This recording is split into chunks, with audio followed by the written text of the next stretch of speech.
Thank you, friends. He should kiss my ass. Reopening the Strait of Hormuz.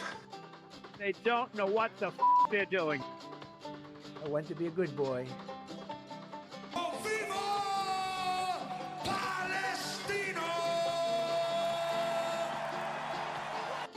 Globalized intifada. I did not have sexual relations with that woman. Indeed, I did have a relationship with Miss Lewinsky that was not appropriate. 9-inch toenails. Hello. Hey, baby, walk. Are you ready, kids? Aye, aye, Captain! I can't hear you. Aye, aye, Captain! Fool me once. Shame on you. If fool me, we can't get fooled. Are you still talking about Jeffrey Epstein? There is a list. There is a list. Thank you, friends. There is a list. Thank you, friends. There is a list. There is a list. Thank you, friends. Thank you, friends. G's nuts. G's nuts. I want to be a good boy. Don't give the ball away! They don't know what the they're doing. So there we are. G's nuts. G's nuts. Thank you, friends.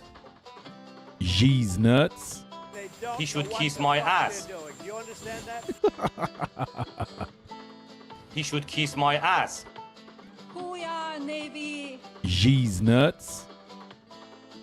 Thank you, friends. Welcome. Welcome. Woo! We're back, baby.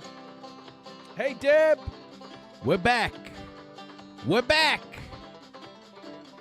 It's Sunday in Aotearoa, New Zealand. It's Sunday, everybody. Woo! How the heck are you?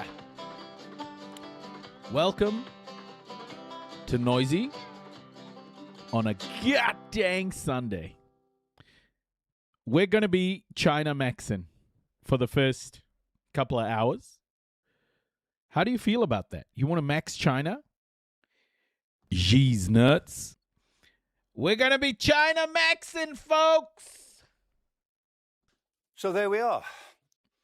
Welcome in, everybody. Welcome in. Thank you so much. I'm still over here on Saturday. Oh, Deb, you're way behind. Way behind. They don't know what the they're doing. We're China Maxxing, everybody. Get ready to max some China.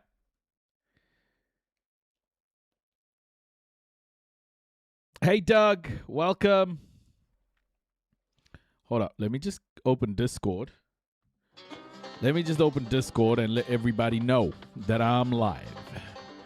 I'm live. Hey, Sunflower Souls. Welcome. Welcome, everybody. Oh, yeah. Oh, yeah.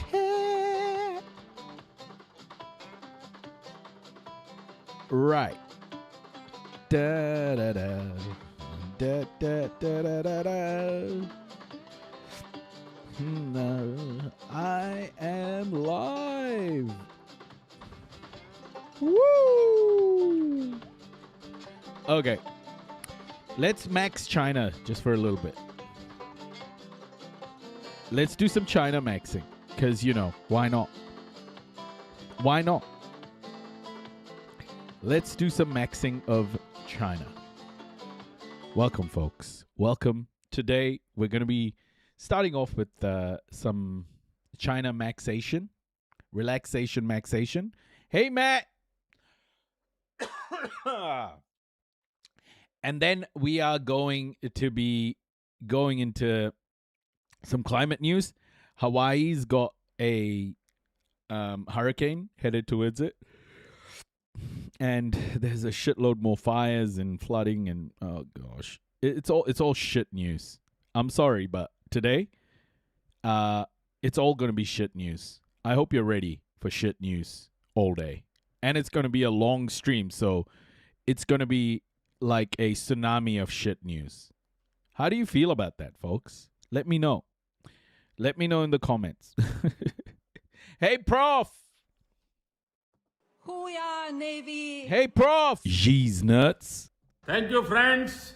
Okay, let's get into it. The United States and Israel initiated a major war in the Middle East against Iran. And the biggest winner of this war isn't going to be any of them. It's going to be China instead. Back at the end of February, when the US and Israel decided to launch this war, they did so with the expectation that the exact opposite outcome would follow, with China becoming severely weakened and humbled. If the staunchly anti-Western regime in Iran were toppled by the war, then China would lose a major source of its discounted oil. Oh, really? Hey, Epstein Files, welcome. Oh, I guess. I'm ready for the shit tossing. Let's go. Jeez, nuts. Let's go. Because of the crippling financial sanctions placed on Iran by the West, Iran has always had very few countries actually willing to purchase their oil at scale other than China, which has enabled China to buy up Iranian oil at a steep discount off of its usual market value. Roughly 13% of all of China's oil imports were likely coming cheaply from Iran immediately before the war began. And so, cutting that supply off would have placed even further pressure on China following the US abduction of Nicolas Maduro in Venezuela that took place just a few weeks beforehand. Similar to Iran, crippling Western financial sanctions placed on Maduro's regime in Venezuela had meant that there were very few countries willing to purchase Venezuelan oil other than China, which meant that China could apply leverage on Venezuela to purchase their oil for a steep discount. Roughly 3% of China's total oil imports were similarly coming cheaply from Venezuela, which the US was able to largely sever and redirect to itself after they seized Maduro and changed the country's leadership through a rapid military raid. Were the US to manage to topple the Iranian regime and reroute their oil exports as well, China would have become severed from two of its largest sources of cheap discounted oil, representing about 16% of its usual total imports that would have had to have been replaced from somewhere else.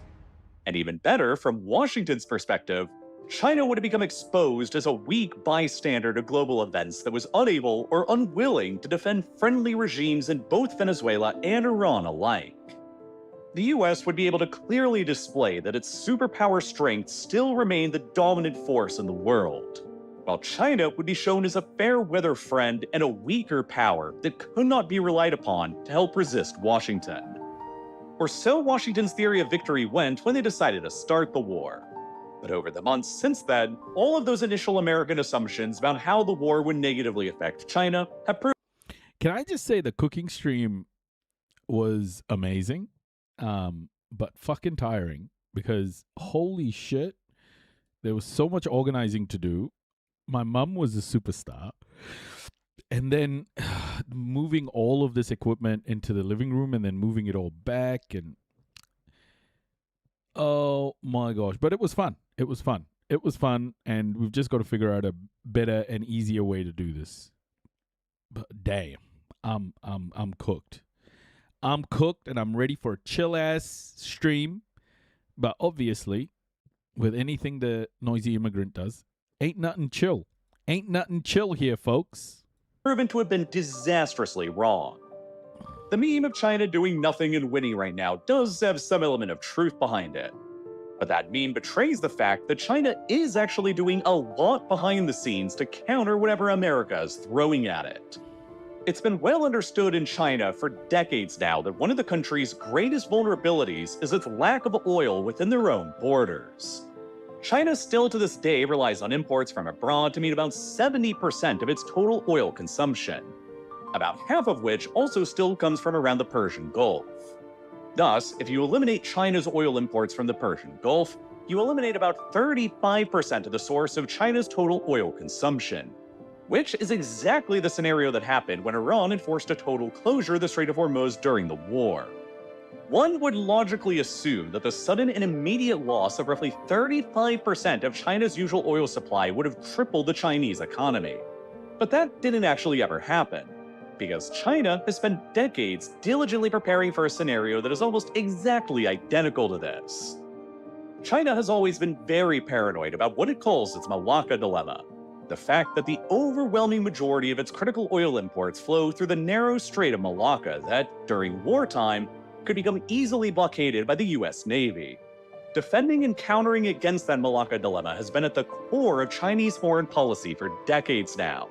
But little did Beijing expect that their preparations for that would also end up coming in handy for when Iran shut down the Strait of Hormuz as well.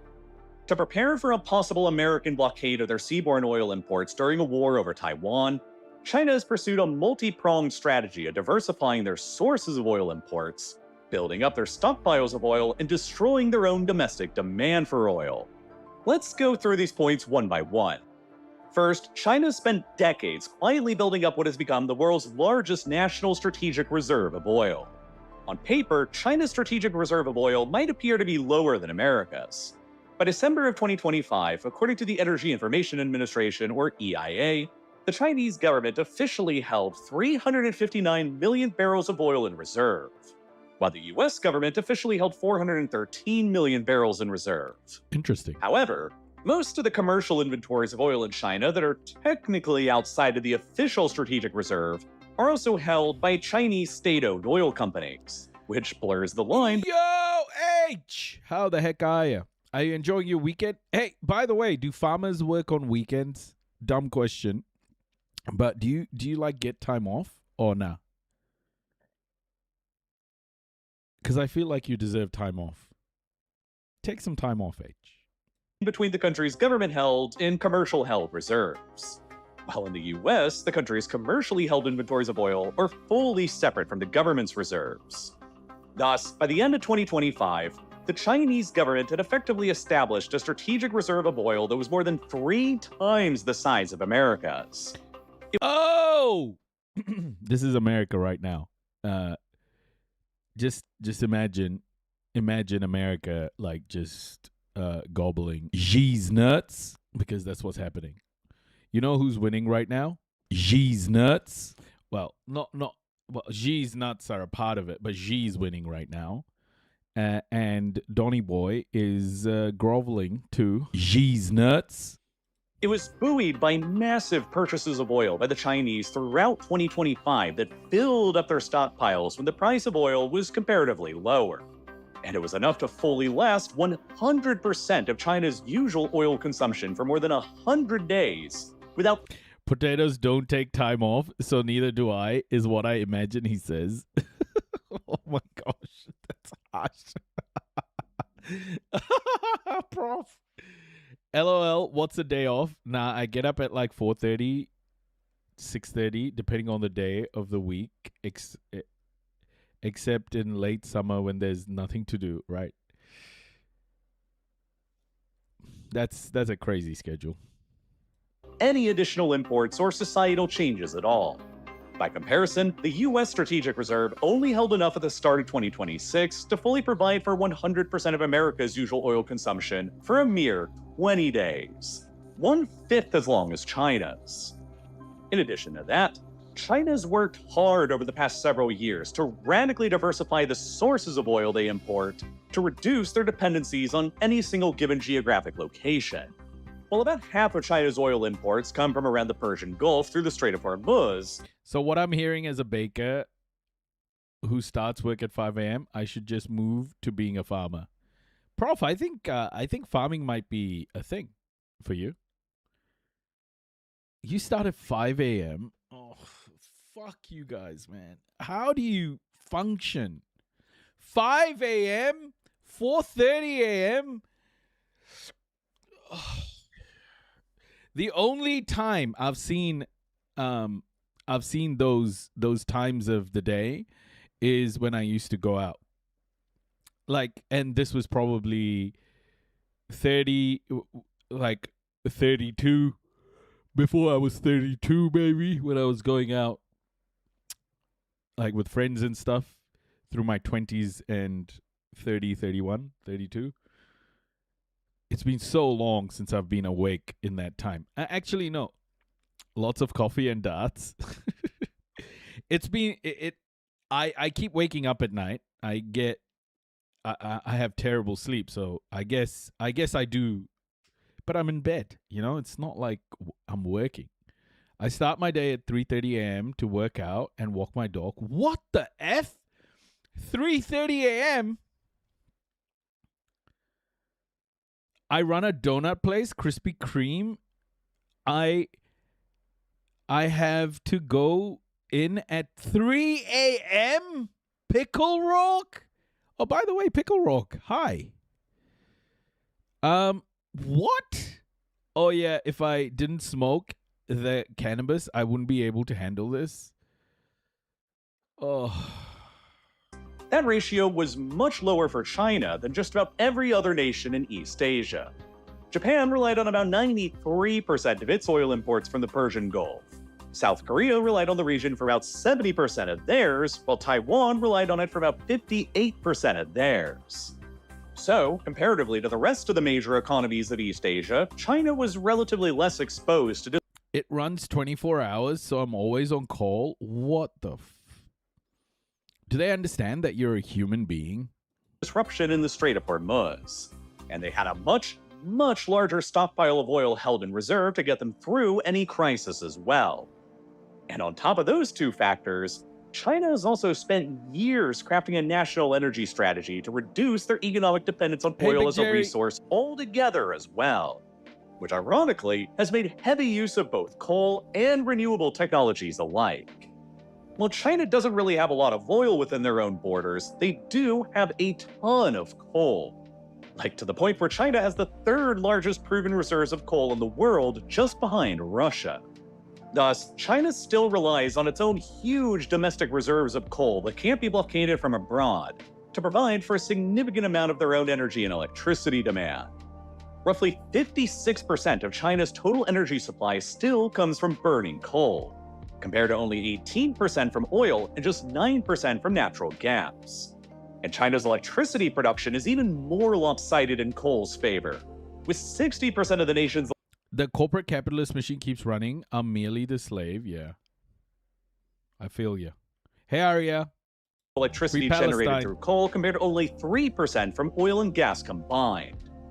And most of the rest comes through China's massive investments into renewable and nuclear energy technologies. China installed almost half of the entire world's solar and wind energy capacity in 2024. Solar and wind accounted for 22% of China's total energy needs in 2022, and they plan to increase that share even further to 30% by 2030. At the same time, China is doubling down on their nuclear energy as well. In 2024, 4.5% of China's electricity came from nuclear power, but they're planning on increasing that share up to 10% by 2035. Overall, wind, solar, and nuclear energy contributed to more than 22% of China's electricity generation in 2024. About another 13% came from hydropower and another 60% came from coal, meaning that China was already almost completely independent from oil and gas to keep their electricity going. By comparison, South Korea still relies on imported oil and gas to power 29% of their own electricity, Japan for 34% of theirs, and Taiwan for a whopping 44% of theirs. In most economies, rising oil prices most usually affects consumers at the fuel pump when they go to fill up their cars with gasoline. But since the early 2000s, in order to reduce their dependence on foreign oil even further and to shield more of their population from oil supply crunches, China has pursued a relentless strategy of adopting as many EVs in the country as possible. By 2024, roughly 11% of all the passenger vehicles on the road in China were EVs. A bit behind countries like Denmark and Sweden, but well ahead of any of their regional rivals like South Korea and the United States, with only a 3% share of EVs on their roads, or Japan with just a 1% share of EVs on their roads. All of this combined, from China's massive stockpiles of oil to its almost zero use of oil for electricity generation, and to its high adoption rate of EVs on the road, meant that China was well prepared to weather through a massive oil supply shock that came when Iran began blocking the Strait of Hormuz. I think you're pronouncing Hormuz wrong. Reopening the Strait of Hormuz. China was therefore able to cut back on their imported oil purchases during the war by approximately 4 million barrels per day, equivalent to double the oil consumption rate of Germany, with relatively minimal effects on their society and economy for several months.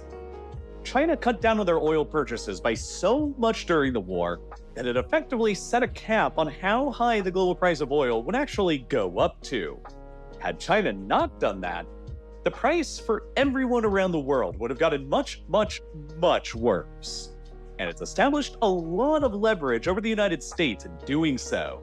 Were China to begin buying up oil again now at its usual pace, with Hormuz still closed, it would dramatically jack the price of oil back up beyond even the highest points it has reached so far, and exacerbate inflation in the US and everywhere else in the world too, which the US obviously doesn't want and which China can use as leverage right now to gain concessions out of the US. All of these strategies were adopted by China to help the nation get through a US blockade of their oil imports in the Malacca Strait. But, as it turned out, they worked just as well to get through an Iranian blockade of their oil imports through the Strait of Hormuz, too. Moreover, the way that the war and the closure of Hormuz spiked global oil prices has also proven to be a massive advertisement to other countries for the green energy technologies that China currently dominates the manufacturing of. Governments around the world were suddenly reminded of how overdependency on a highly volatile energy resource like oil can rapidly increase nationwide inflation when it spikes in price due to unforeseen events.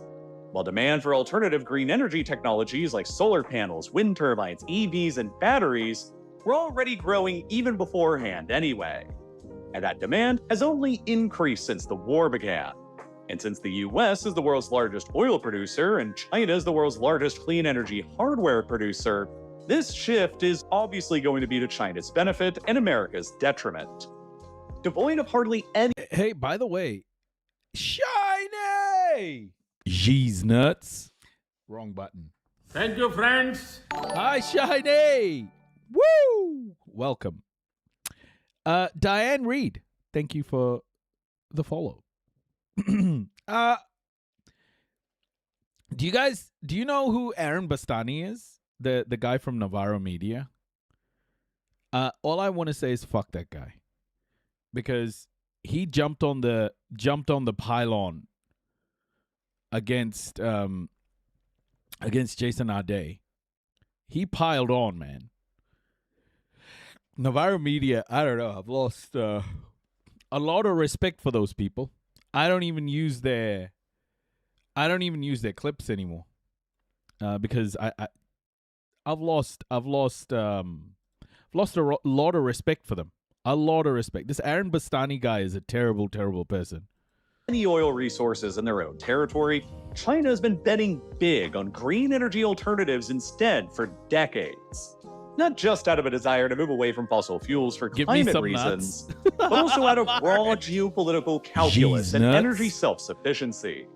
As early as 2000, China understood that in order to defeat the Western world in the automotive industry, it needed to skip over gasoline-powered internal combustion engine vehicles directly to EVs.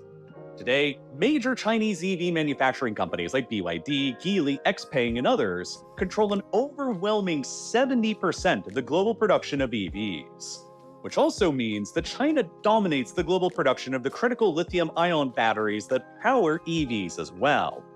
89% of global lithium-ion battery capacity is currently manufactured in China today. And their dominance in green energy hardware doesn't stop there. China has similarly bet big on solar panels since 2000 as well. And today, they produce approximately 80% of the world's supply of solar panels. Yeah, you remember when that douchebag came in and said, China, bro, oil and gas and shit, when I was talking about the supply chain of renewable energy. This is what I was talking about. 80% of all solar panels and solar technology, solar energy technology, that whole supply chain is controlled, like 80% of it is controlled by China. China is a juggernaut China is looking at the West and going, They don't know what the they're doing. like literally looking at the West and going, He should kiss my ass. it's done. China's on the ascendancy. Now the world needs to plan for a multipolar world. The West needs to just go, okay, bro, we fucked this up. We fucked up this colonization gig. We tried to we tried to enslave all those brown and black people around the world, and we failed. Let's just come to the table now. Okay? Let's just come to the table. Let's play nice. And let's build a better world for everybody. How about that? Okay? West, you heard me? Ever concerned with their own domestic green energy industries that they want to protect, both the US and the EU have long maintained high tariffs on Chinese technology to block their entry into their markets. The US currently maintains a steep 100% tariff on Chinese EVs and a 50% tariff on Chinese solar panels. Oh, free market capitalism, everybody. Free market capitalism. While the EU maintains a lower but still fairly high tariff of 35% on Chinese EVs as well. But the rest of the world beyond America and Europe have been buying up Chinese green energy tech at record paces since the Hey, Lisa, how are you? Welcome. war with Iran began. By April, 2 months after the war against Iran was launched, China's exports of solar panels were already up by an astonishing 60% compared to the year previously. And by May, their exports of EVs were up by an even more impressive 110% compared with the year previously. By attacking Iran and I'm in a bit of a mood today. I'm in a bit of a mood. It's good, and it also might be bad. Hey, 8-bit supercomputer, welcome! Thank you, friends. by being unable to quickly resolve the Hormuz situation, the US and Israel have effectively done all of the marketing for China's green energy technology for them, and have turbocharged their sales to never-before-seen heights in the process. Then, perhaps even more alarmingly for Washington, the war on Iran is also increasing a shift in international currency markets away from the American dollar and towards the Chinese yuan. Since the end of the Second World War, the American dollar has been the dominant global reserve currency, used in roughly 80% of international trade finance. Historically, this has given the United States a major advantage when it comes to policing and controlling trade and business happening all around the world. Because most of the time, international transactions that are denominated in US dollars have to be settled by US banks. And since most international finance transactions are denominated in US dollars, the US government has the ability to monitor most of global trade, along with the ability to cut off or sanction certain users from access to US dollars and banks, which cuts them off from access to most of global trade.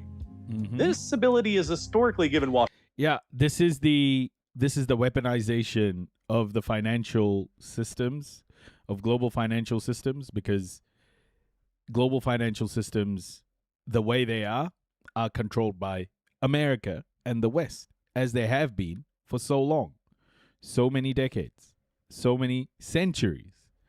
And yeah, I'm just glad to see it all fucking fall apart, because there has to be competition. Countries need to have options. They need to be able to turn to others if one side goes, oh, nah, we're not going to support you because you're getting too much self-determination. You know, like the West has done for so long. So I think it's time, man. It's time. Bring on the multipolar world. I'm ready, everybody. I'm ready. Here's some whale sounds to bring in a multipolar world.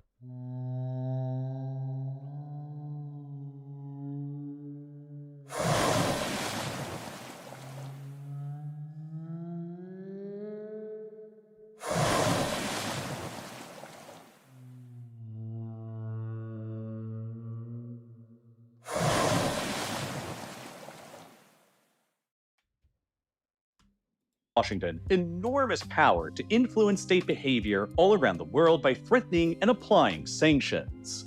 But if US adversaries who are sanctioned begin moving towards an alternative currency for business, like the Chinese yuan, Washington loses these powers because the transactions no longer need to pass through the U.S. banking system. I agree, Vilmorga.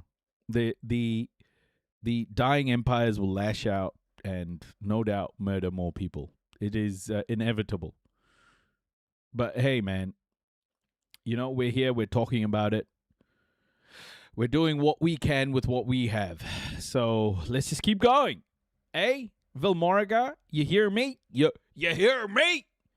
Mar, I tried to explain neocolonial structure, racism, and equity to a Jewish white Afrikaner. Even another white Afrikaner tried, but she saw nothing wrong with the West and could not understand how we could be on the side of black and Muslims. We need a billion of you, Noisy. Oh my goodness. Mar, I'm telling you, it's a delusion. It's a delusion that the West has, that the West is somehow superior.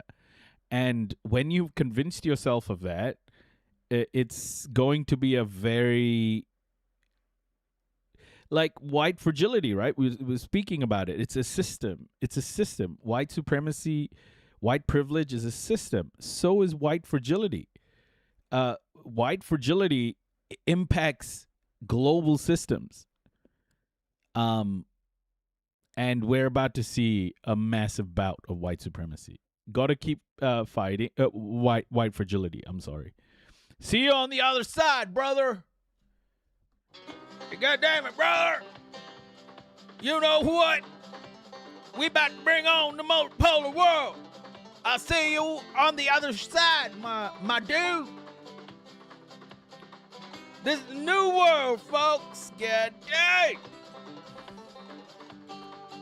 We about to bring it on. I'm about to bring it the fuck on with some moonshine. I tell you what. God dang moonshine.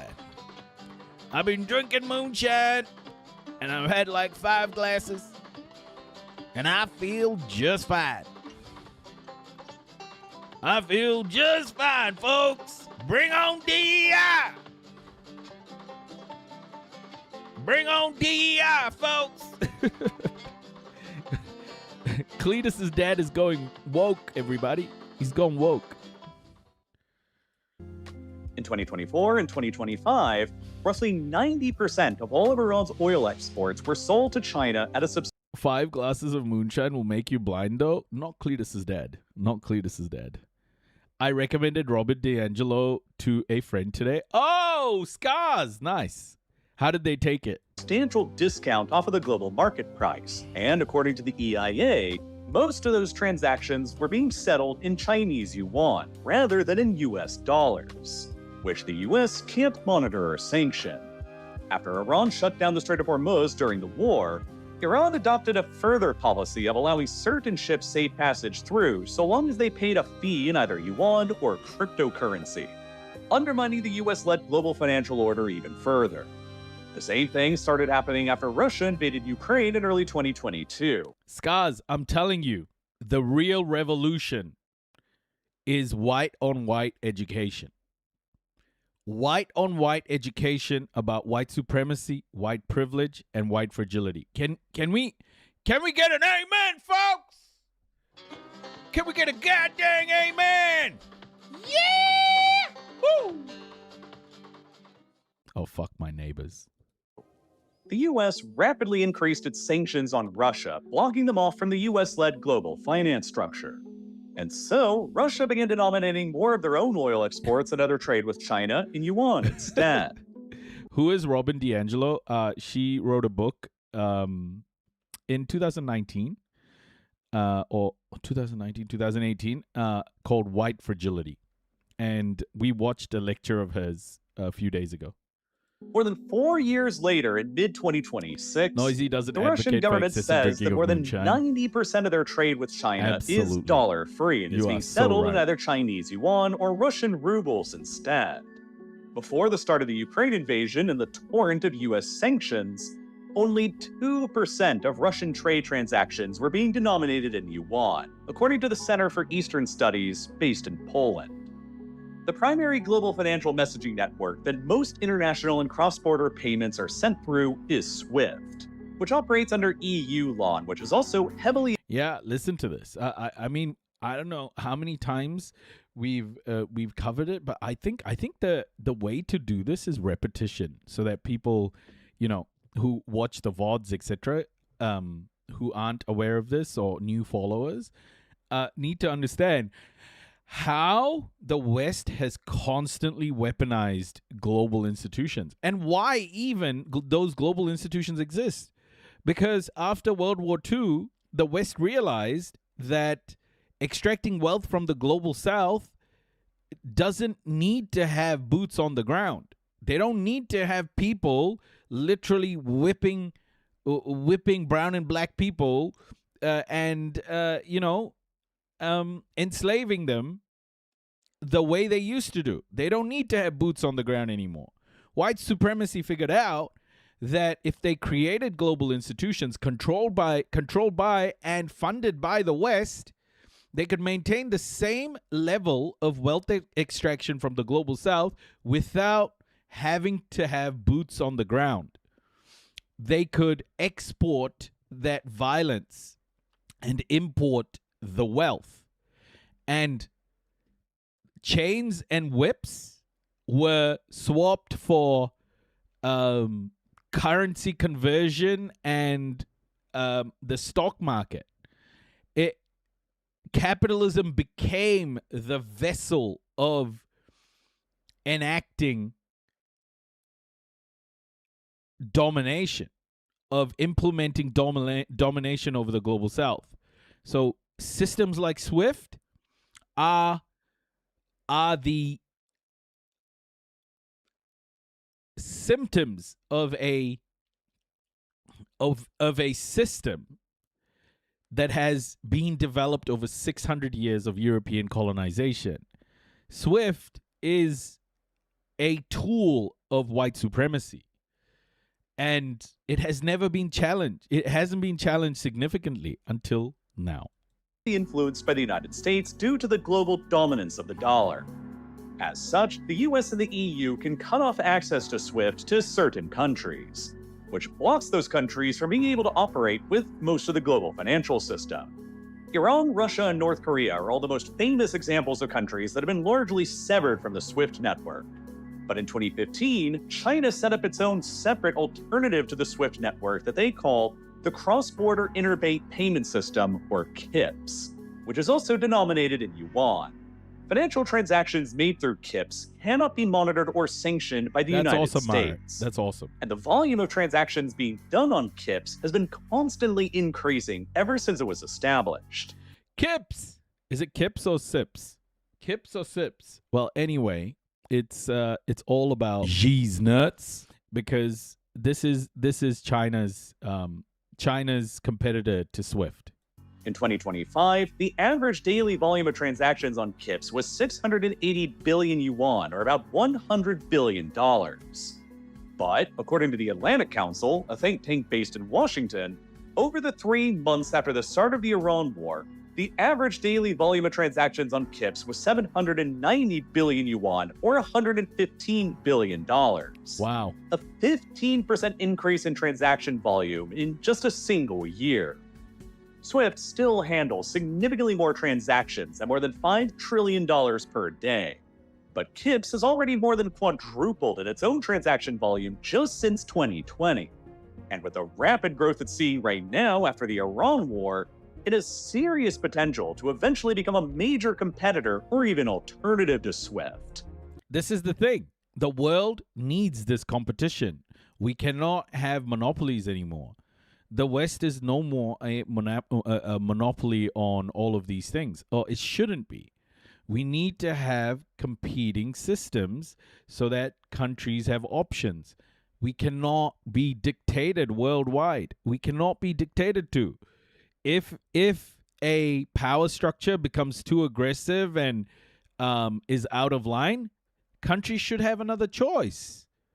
Countries should be able to go, okay, if you're going to be a dick, I'm going to use this other one. It has not existed until now. It has not existed for like 600 years until now. like 600 years ago, when just before Europe started to, started its voyages with the Portuguese, trade routes were the way the world connected. Trade routes were the way the world swapped ideas, connected with each other, traded goods. And what Europe decided to do was use those trade routes, exploit them, and use violence to sequester them. And that's been a 600-year-old project. And from that time, there hasn't really been a competition to Western hegemony like there has been now, like there is now. And this is why people are saying, it's time for a multipolar world, right? Like, we need competition. Countries need to be able to make choices, man. And two isn't enough. We need more. We need 20. Who knows? We just need to fragment all of these monopolies into smaller bits. We cannot have these huge monopolies anymore. Over the past 5 years since 2021, the usage of the yuan in global trade finance tripled to roughly 6%. And it's already the second most used global currency ahead of the euro, but still behind the dollar. All of this jumping over to KIPS and the yuan for global trade and finance, which has been growing even faster since the war on Iran began, means that the US ability to monitor and sanction global financial flows have been relatively weakened to China's own benefit. China has also received an intangible but still detectable reputational boost from the American war on Iran as well. After attacking Venezuela and seizing their... Yep, that's why we're China maxing right now.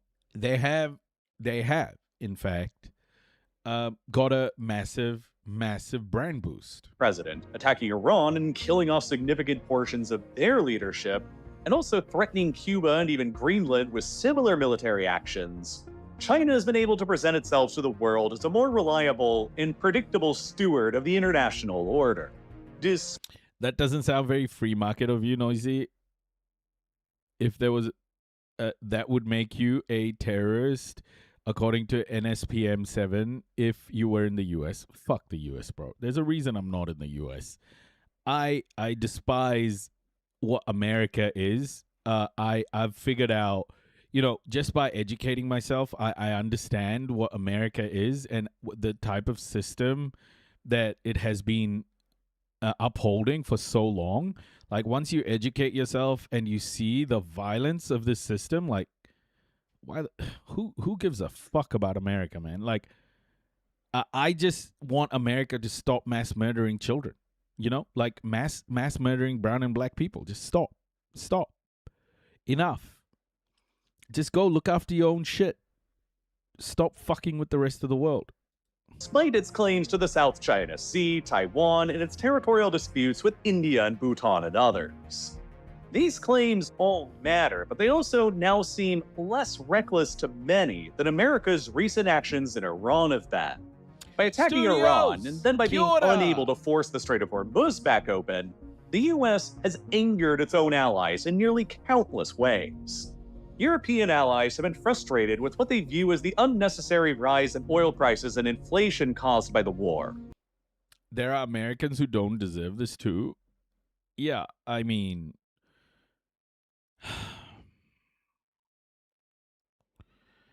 If that's the first thought that comes to your head as an American, you've got to understand that for so long America's voted using the two-party system for such a long time.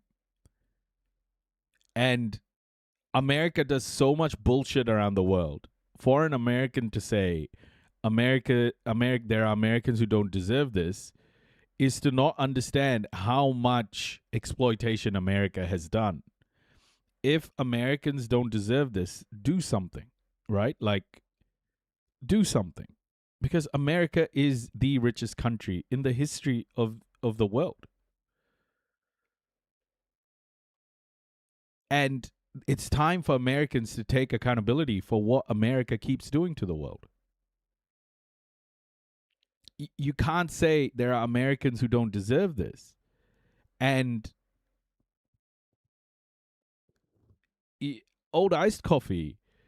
There are Bangladeshis who fought for their freedom being shot in the streets. There are Kenyans who are being shot in the streets. There are Indian kids who are being pummeled. There are Nepalese children being shot in the streets. The global South has always Kashmiris right now who are fighting their oppressor. And all of those countries have less means to fight their oppressor, and they're still fighting. So, in my honest opinion, Americans are way too comfortable to stand up to their oppressor, like to the globe's oppressor, because of the inherent, I guess, inaction when it comes to like not adhering to the two-party system, to vote for the least evil of the two or whatever you vote for.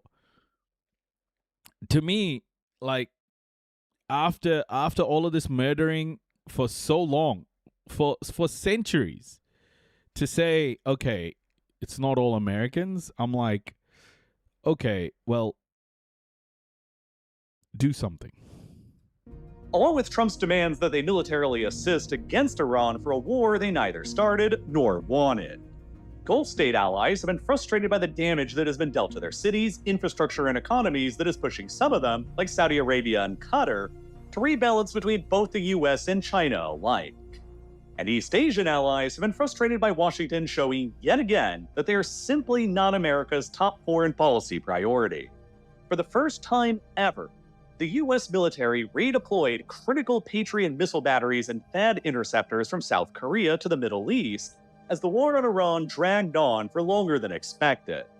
While they also redeployed the USS Abraham Lincoln aircraft carrier from the South China Sea to the Middle East as well, exposing South Korea more to North Korea and reducing US military assets in East Asia around China, tipping the military balance in the region towards China's favor.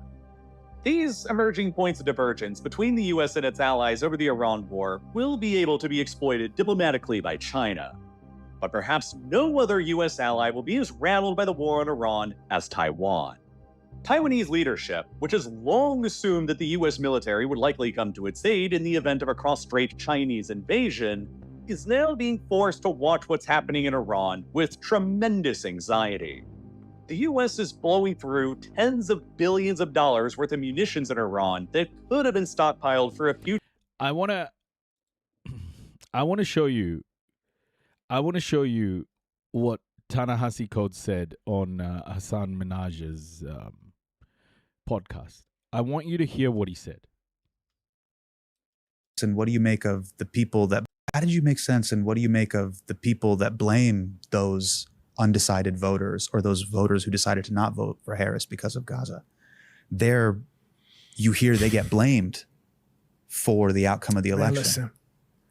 Listen, again, like, I think like I'm just going back to something that, we have said in this interview. Like, if you are someone who can go before a family who has to take calls to hear about their aunts, their cousins, their grandmothers bombed and buried under rubble and killed, and tell them you now have to vote for a member of the administration that is making that possible, that is literally killing your family, then that's you. That's not me. And that's not who I want to be. And what I would submit to you is that at the moment that you are asking people who are actively enduring a genocide to support a member of the administration that is making that genocide possible, you're telling them that it all depends on them. And you can't promise them that when that person comes in, that person is going to stop killing their family. If that's what your struggle hinged on, then I question the nature and I question the justice of your entire project. Because the moment we are addressing people like that, I like, you've lost something. Like, I feel like you kind of have lost the plot. I mean, you know, and I get it. Like you get so deep into things that you can't, you know, see. But like one of the things we forget, and I'm sorry I get animated about this, but no, go. You see, people have done that to us before and we didn't like it. This is not new to us. Franklin Delano Roosevelt comes in, wants to have, you know, a new deal that's going to build the American, you know, middle class, you know, is going to have all of these great programs. But what is the cost? The cost is that for those of us who live in northern cities, our brothers and sisters who are in the South are going to be excluded. They're going to be excluded from Social Security, going to be excluded from unemployment. Us ourselves, we will not be able to take advantage of those housing programs. Were we down with that? Were we like, oh, well, I guess we'll just have to pay the price? No, we weren't. And I know because I wrote about it and I know what people said at the time. We were not with that. Right. We were not, oh, well, I guess, you know, it's for the greater good and we'll get ours. No, we loudly opposed that.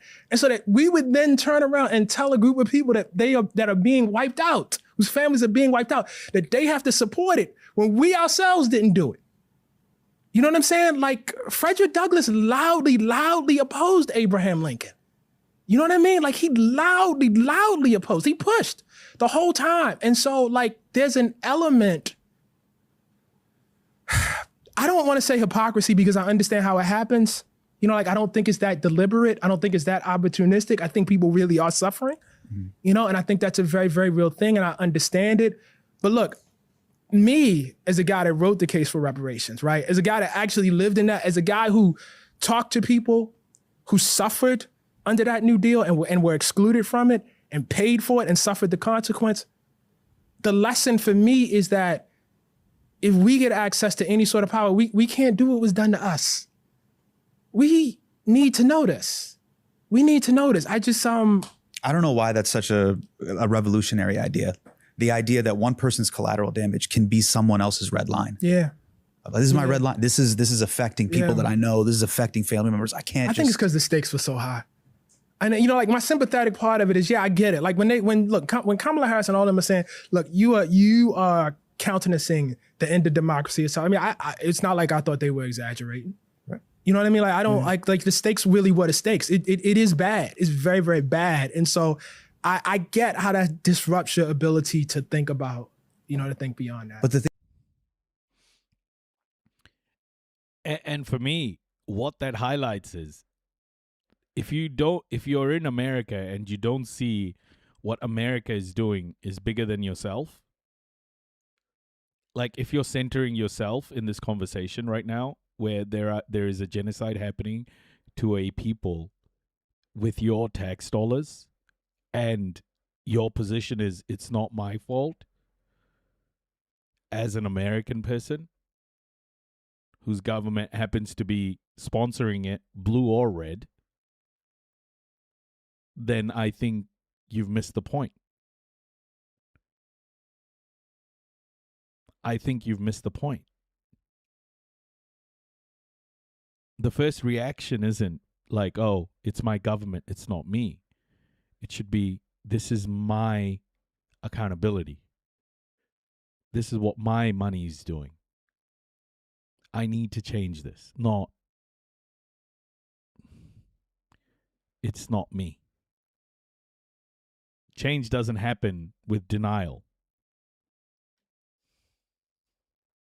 How did you make sense in future war in East Asia? Well, they also now have to ask a rather uncomfortable question.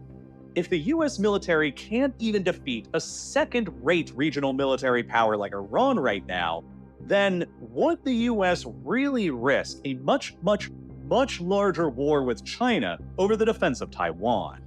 China would always prefer to compel Taiwan into reunifying with the mainland through diplomacy and leverage, rather than through an unpredictable and potentially costly war.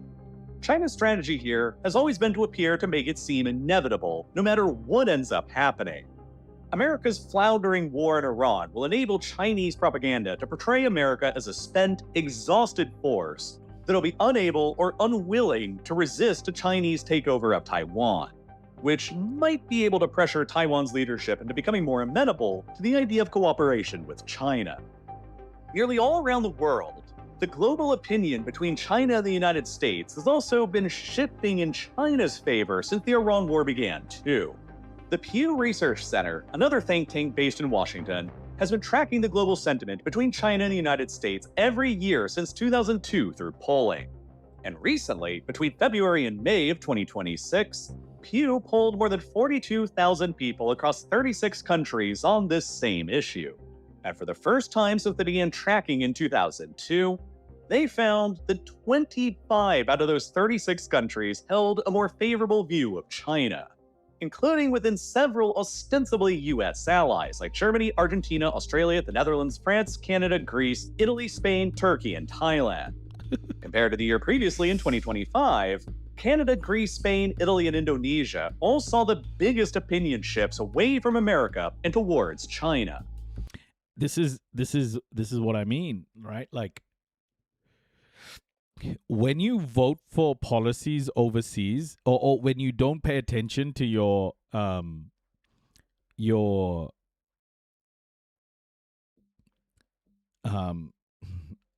what do you call it? Your foreign policy, when you constantly vote for your own situation and not pay attention to foreign policy and the human rights abuses happening with regards to your foreign policy, then that same inhumanity and that same treatment comes back to you. If you do not prioritize your country's foreign policy, that is bound to happen domestically.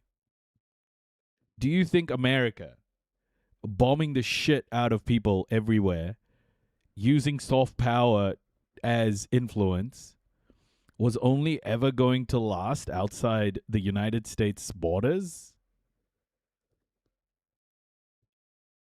No. It never will. So to say that it's not me, it's my government, while voting for a two-party system that continues to abuse the rest of the world, bully the rest of the world, then here we are. These are the consequences. I am not going to coddle American feelings. I am not here to do that. I am not here to tell you it's not your fault, it's your government's fault. I'm here to ask you to take accountability. I'm here to ask you to understand that America has been a bully of the world. Take accountability, Americans. While positive views of China reached all-time highs in many countries like Italy, Spain, Turkey, Mexico, and Colombia. Notably, out of all of the countries in Europe who were surveyed in 2026 after the Iran war had started, only 2 of them continue to hold more favorable views of the US than China: Poland and Hungary. Every single other country in both Western and Southern Europe who were surveyed now hold higher opinions of China instead, with the strongest percentages in China's favor now being seen in Spain, Italy, Greece, and Turkey. America and Israel's war on Iran hasn't been entirely positive for China. China has still been negatively affected by rising energy prices, lagging global demand, and disrupted supply chains that have all negatively affected its manufacturing-based economy. But when compared to the negatives that the United States has experienced, China is unquestionably coming out of this conflict ahead. And it's had to do basically nothing in order to achieve that. Over the past quarter of a century, the US has now expended. This is why, guys, my channel will just not grow over a certain amount. In my honest opinion, my channel on here will not grow over a certain amount because ultimately Twitch is very pro-America. It's an American platform. I am not going to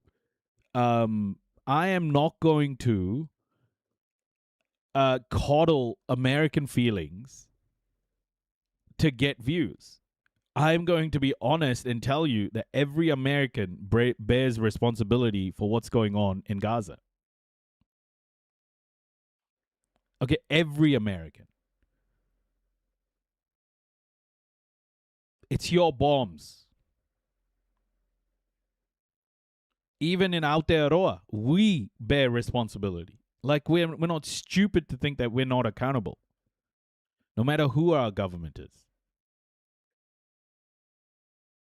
if your first reaction is to go, okay, now this is not me, it's my government, you've misunderstood the moment.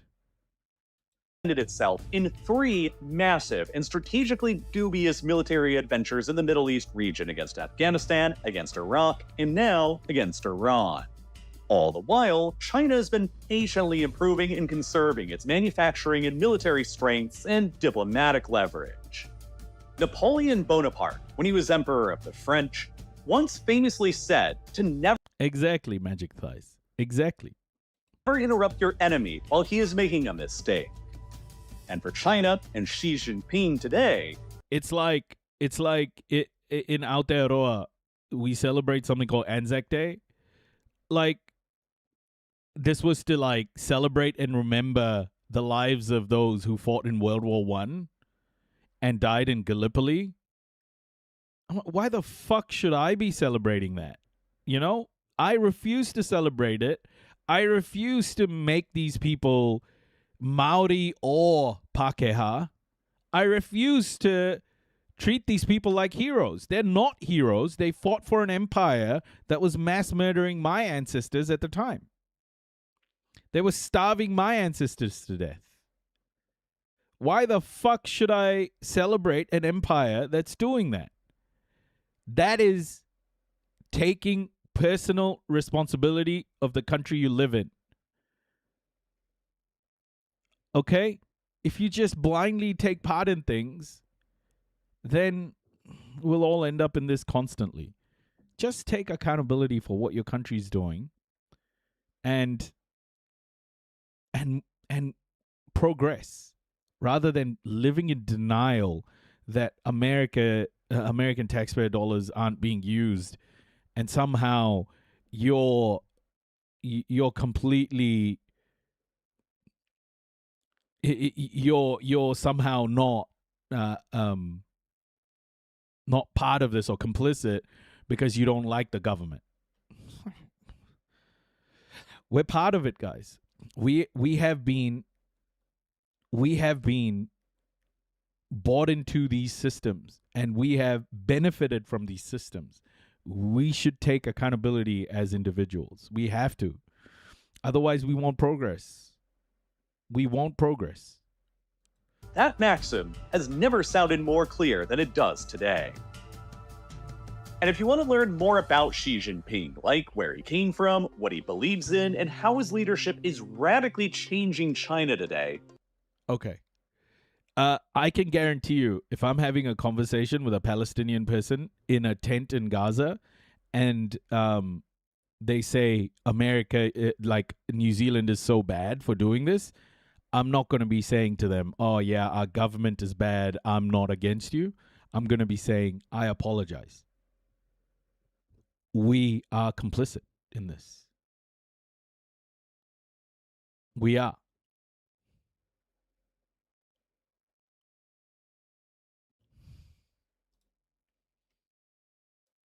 Okay, let's continue China Maxxxing for a little bit more. There's a whole bunch of stuff today, guys. This is a long stream today, so stick with me. And there's a whole bunch of stuff to cover. We have a big ass stream. I hope you're loaded up on coffee. But here we are. So there we are. I just want to say, thank you, friends.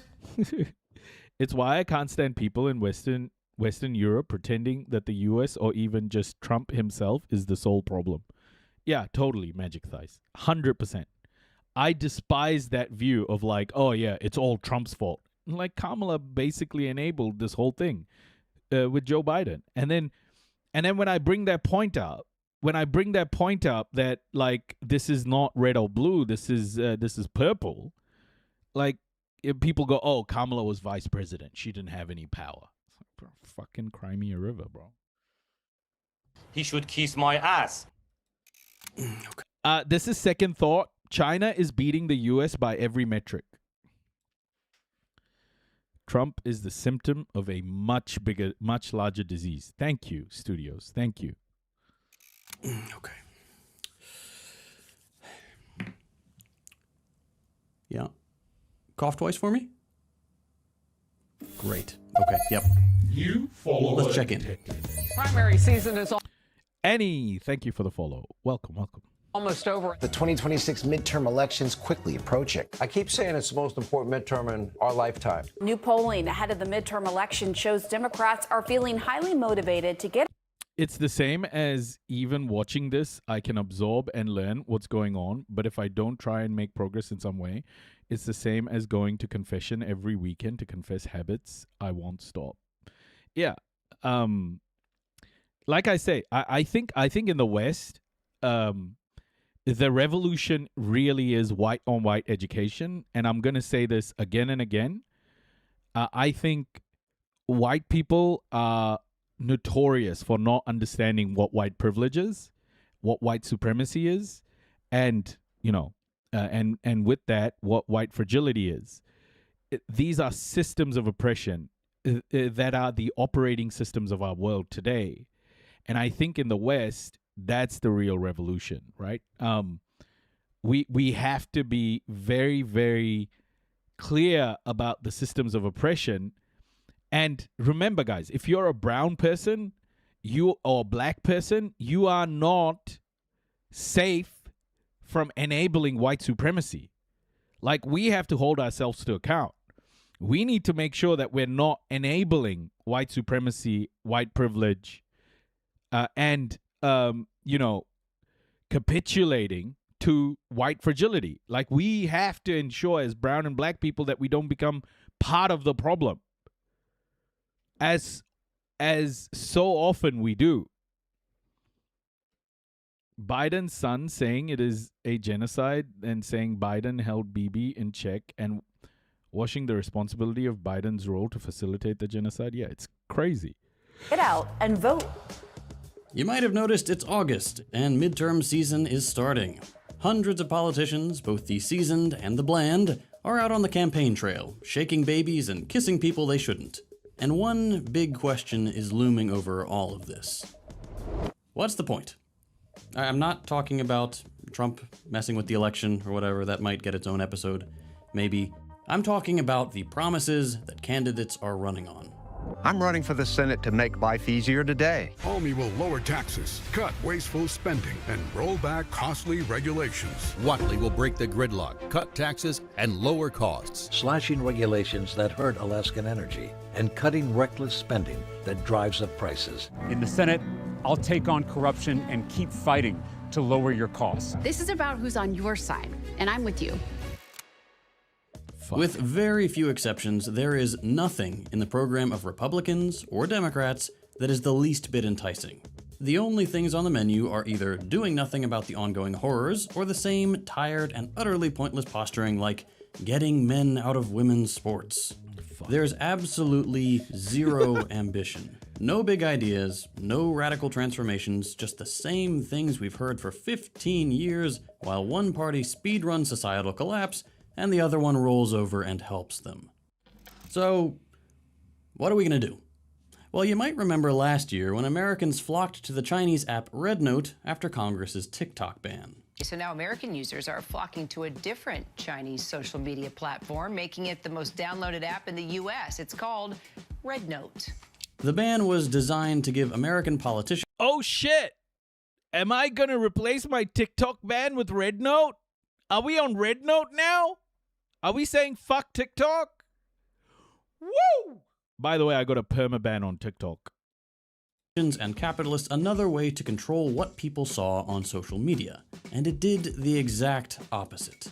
I'm moving to China because what the fuck, America? I'm thinking that this place is like North Korea. I'm downloading right now. Like everybody's living in poverty. What did I get banned for? I played a video while I was live streaming of a TikTok video of a black comedian who used the N-word and made fun of Trump, and I got banned for hate speech. Perma. They're oppressed by their government. I'm floored right now. I'm absolutely floored. Oh my God. We've forgotten about it now, but almost overnight, 500,000 Americans got direct exposure to Chinese people, life, and culture without the sensationalist filter of the corporate media. And it turns out that makes a difference. I know that because I don't need to tell you what China Maxxxxing. By the way, Magic Thighs, I had 190,000 followers on TikTok. So yeah, just wiped out. The most important connections I had were people in Gaza. So all of that gone.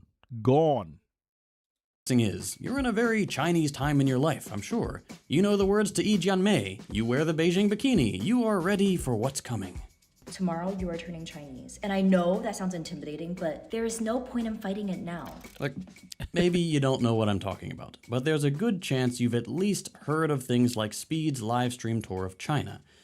Okay, I'm old. What is Red Note? Red Note is a Chinese social media app. Zhao Hun Shi, I think that's how you say it. Zhao Hun Shi, the little red book is what it is. It's not Red Note. It's the little red book, I think. I still go on it sometimes. Can you make another account? I have another account, Giselle. I have another account that I can stream from. I'm just taking a break from TikTok. I'm so overwhelmed at the moment. I'm not even uploading videos. I'm just doing lives because it's just easier and I can talk about things I'm interested in without having to worry about making clips or whatever. I'm just insanely overwhelmed right now. I just want to take a break from doing clips, and I'm just lacking energy. I'm working on a project in the background as well. I just want to center myself before I start posting videos and stuff again. It's a lot of work, So I'm just chilling right now. I'm just chilling, doing lives, keeping it simple, and enjoying the journey. Trying to. I still go on it sometimes. The one that tripped me out is Douyin, the Chinese TikTok. Yeah, shit flies on there that would not last a second on any Western platforms. Wow. I got it when TikTok went American, but overall, I don't go on that type of socials. I see. Or Hassan's, or even with a more mainstream media diet, seen videos like these. When I tell them how modern the cities are, people are shocked. I like Xie Laoban, or I don't know how to say that, Sean. Did I say that right? living in a giant industrialized futuristic city because I grew up in such a small town America. Americans are, more than ever before, getting a lot of exposure to what China actually looks like. And I can't lie, it looks good. Just look at this.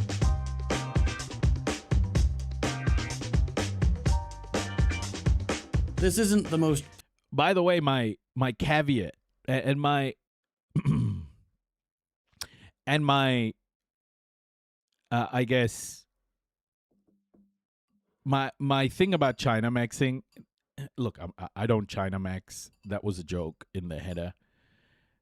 My advice, I guess, from my perspective, I don't think we should be maxing any brands, right? Like countries in particular or any governments.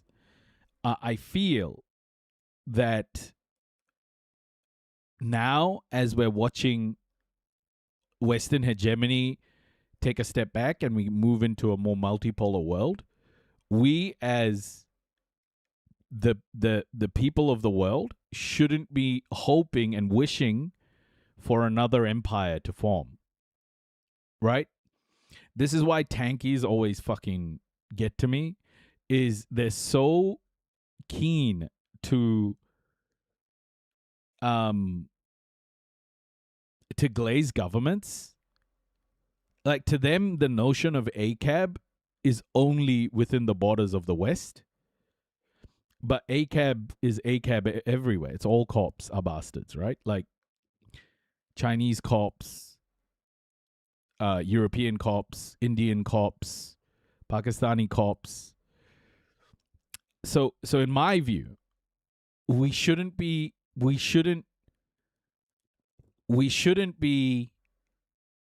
thinking that governments should ever be glazed. It's their job to protect us. It's not our job to protect them. It's not our job to glorify them. We shouldn't be swapping one set of shackles for another. We should be working for liberation for all. And we're not going to get that by just blindly going North Korea, Kim Jong, whoever is fucking incredible. Or like, what the fuck is that shit? Like, can we just understand that the world is moving into a multipolar configuration? We should not be about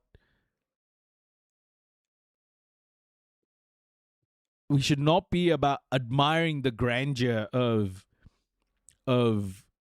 concentration of power. Like, why do we do that? It's almost like human beings can't live without fucking shackles. Because the next empire, we have no fucking idea if, like, the one trend that we can see is empires are getting worse over time. So the next empire might actually wipe us all out, if this one doesn't already. So I think, in my honest opinion, the best fucking way forward is to ensure that governments work for us. Not protect fucking governments because you read fucking the Communist Manifesto, okay? Like, I'm gonna say this again and again. Do not put power on a pedestal. Don't do it. No matter who it is. Don't gobble X's nuts. Don't do it. They don't know what the they're doing. We just need power to have this tone with us. I want to be a good boy. Okay? Thorough political analysis you've ever heard, I know. But name any city in the US that looks like this. New York, maybe, I guess. But that feels like a real stretch. Vegas? We just don't have any places like this. And China has 4. They're China's Tier 1 cities, the 4 most developed, wealthiest, technologically advanced places in the country. And if 4 cities doesn't sound like a lot for a nation of 1.4 billion people, fair enough. I forgot to mention there are actually 15 more cities basically at Tier 1 level that also look like this. It's so funny to me. Like this channel, Second Thought, is basically a socialist channel glazing the fruits of capitalism. This is state-sponsored capitalism, but it is capitalism still, right? Like, why are we so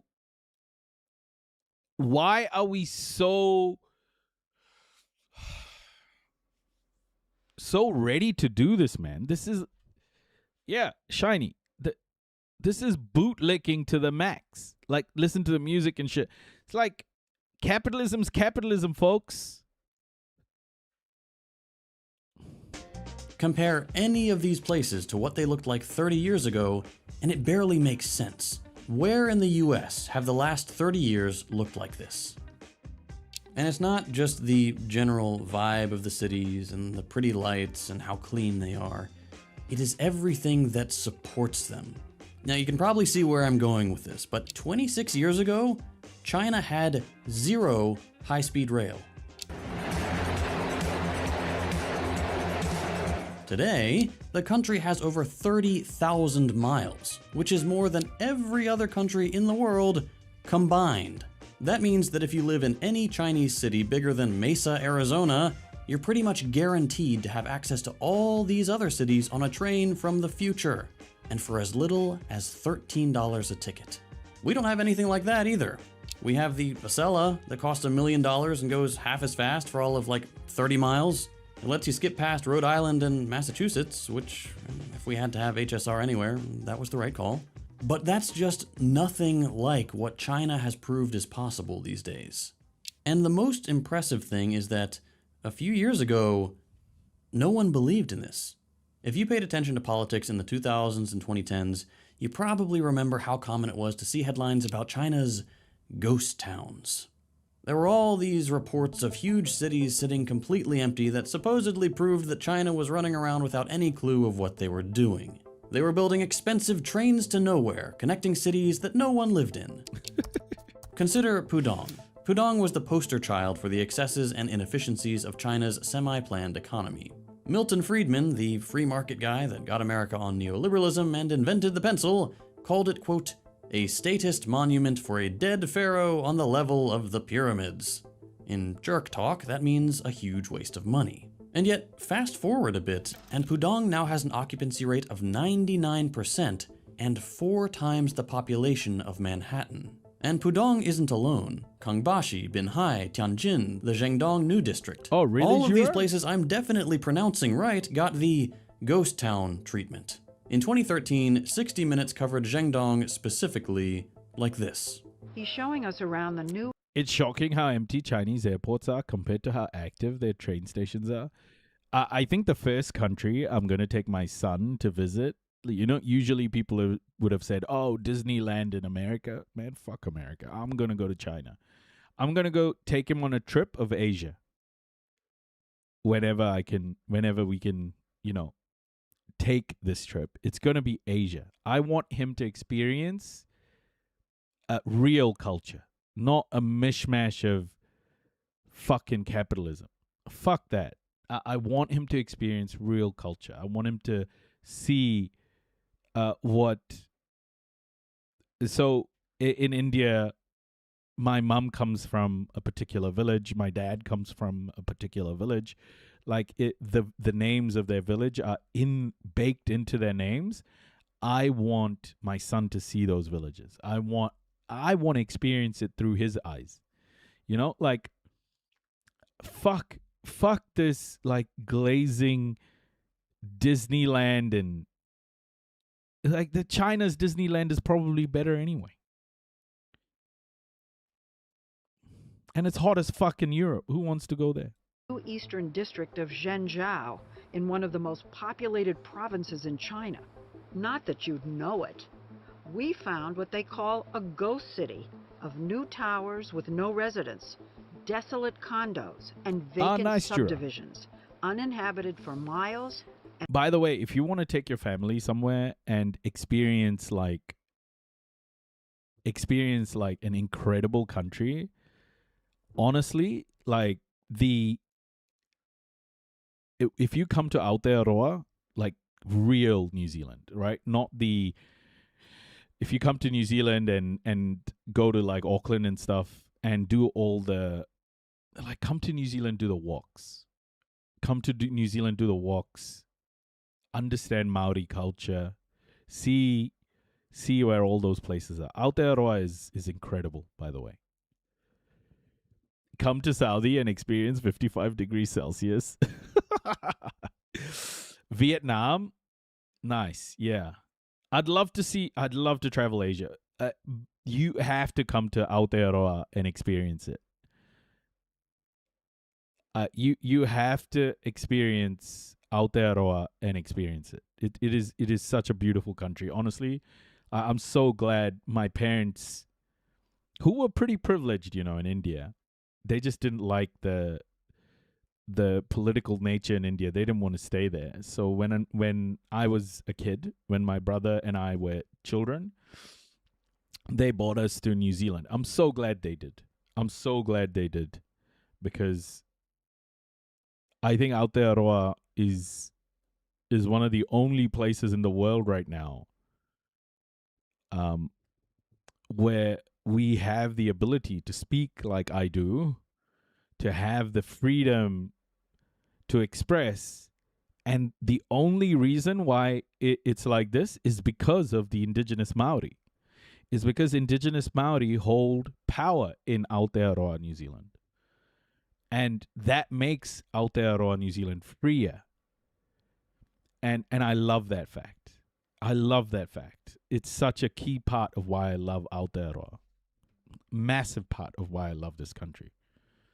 and miles and miles and miles of empty apartments. Here it is now.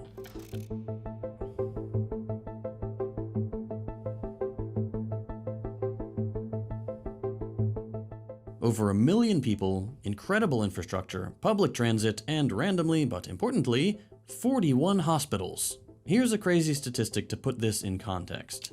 90% of Chinese homes have been built in the last 30 years. And the most shocking part, 90% of people in China outright own their home. Compared to here, 65% and falling, even though it's supposed to be the most basic part of the American dream. The image of China that's in the collective imagination with good... But don't come to Aotearoa, New Zealand to build bunkers, please. If you're a billionaire, just go somewhere else, build your bunker. Don't come here and build your bunkers. Fuck your bunkers.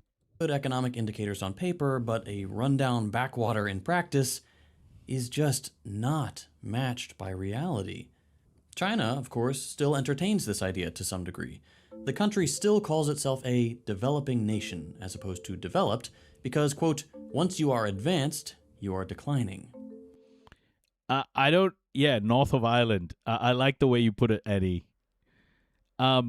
We have a few friends in Ireland as well. Like, Ireland is a place I want to travel to.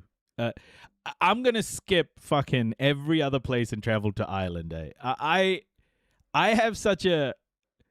I feel like I have a connection to Ireland.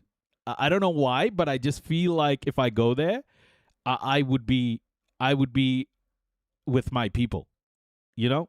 I just have that feeling. I am...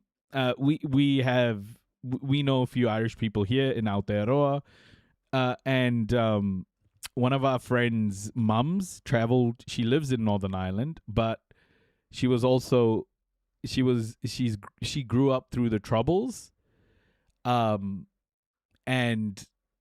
she's Catholic. Man, the stories she has. I've heard some incredible stories. I feel like I would be with my people in Ireland, you know? I really want to go to Ireland. China isn't there yet.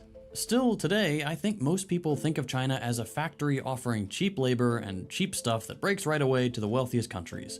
That hasn't been the reality for a while now. These days, China might be the most advanced place companies go for the most high-tech stuff. Take one example. In the EV market, there's the car manufacturer BYD. These electric cars are radically cheap and fantastic, and in just a few years, they've become the global leader in this market. You might be hearing about it for the first time if you live in the US, because you would be surprised how conservative many Irish are. Yeah, no doubt, like, there'd be spots. I think in any Western culture, there's always going to be that. To me, Irish people just feel... Yeah. To me, Irish people, from how they have reacted to Palestine and even their history of British colonialism, I think is quite an important thing. I think it's quite an important thing. No, I know, Matt. I know. Because thanks to our insane tariffs, we can't buy what even the New York Times calls the world's best electric car. I'm talking about spots where they aren't conservative. And the kicker is, their least expensive model sells for 10 grand brand new. I'm a car guy, and maybe that gives what I'm saying a little credibility. But if not, here's Ford CEO Jim Farley. It's the most humbling thing I've ever seen. 70% of all EVs in the world, electric vehicles, are made in China. They have far superior in-vehicle technology. And even beyond that, their cost, their quality of their vehicles is far superior to what I see in the West. I drive the Xiaomi. We flew one from Shanghai to Chicago, and I've been driving it for 6 months now, and I don't want to give it up. And if all that sounds crazy, wait until you hear about Chinese solar power. In China, a years-long investment in renewable energy is beginning to pay off. Since China started taking climate change more seriously in the early 2000s, and especially since 2020, government subsidies to the solar panel industry have created what even the Financial Times can admit are rock-bottom prices. Production is so thoroughly developed, the battery and power conversion tech has improved so much thanks to China's investments in R&D that now we have a solar panel overcapacity. The world literally cannot absorb it. Not to put too fine a point on it, but what the fuck have we been doing? And China was able to get there for the very modest sum of $18 billion in state money. We just spent twice that on losing the Iran war. And it's not just electric cars and solar power. They don't know what Consumer goods like DJI's microphones and drones and cameras are world class. Huawei's phones are incredible. Even iPhones. They're designed in the US, but here's Tim Cook. There's a confusion about China that, and let me at least give you my opinion. The popular conception is that companies come to China because of low labor cost. I'm not sure what part of China they go to, but the truth is China stopped being the low labor cost country many years ago. And that is not the reason to come to China from a supply point of view. The reason is because of the skill and the quantity of skill in one location and the type of skill it is. Like the products we do require really advanced tooling and the precision that you have. A really good book to read, Apple in America. Apple in America. Is it Apple in America? Hold on. Book. Let me just give you the right name. Hold up. Let me just get my Kindle. I want to give you this this book because it says how Apple in China. Yeah. Apple in America? What the fuck? Apple in China. Yes, Apple in China. That's the one. Why would it be Apple in America? What am I saying? Yeah, Apple in China. Great book.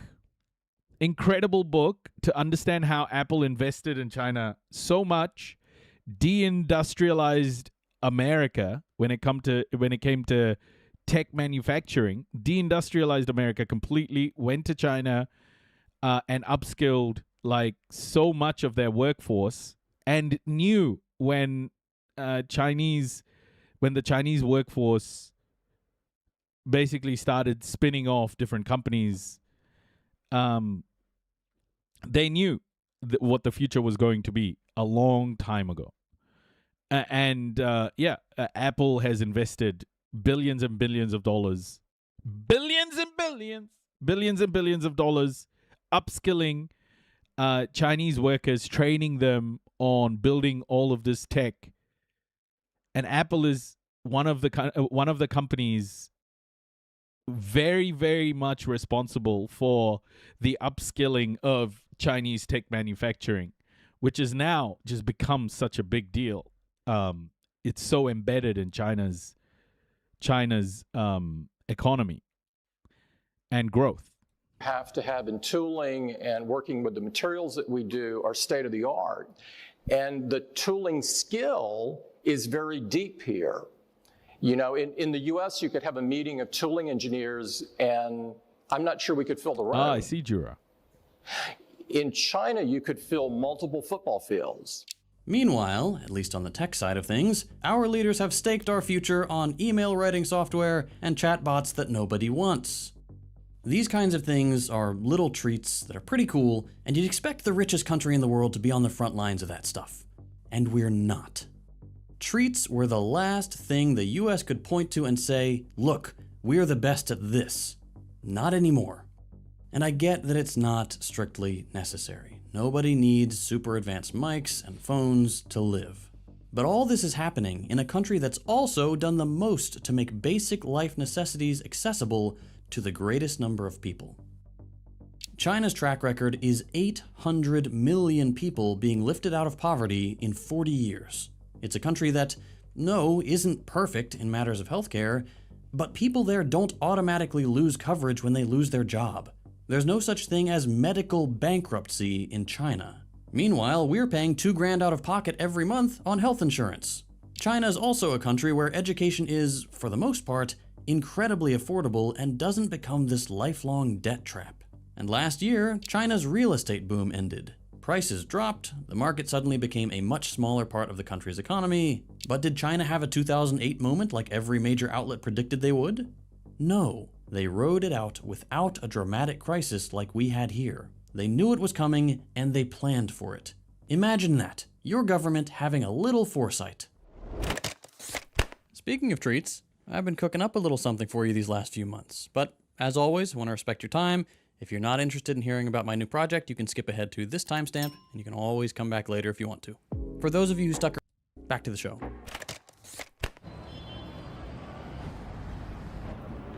Now, none of this is to say that China is some kind of utopia. This video could have been about a ton of other countries that have us beat, and we'd say the same thing. For example, China has a higher youth unemployment rate than we do.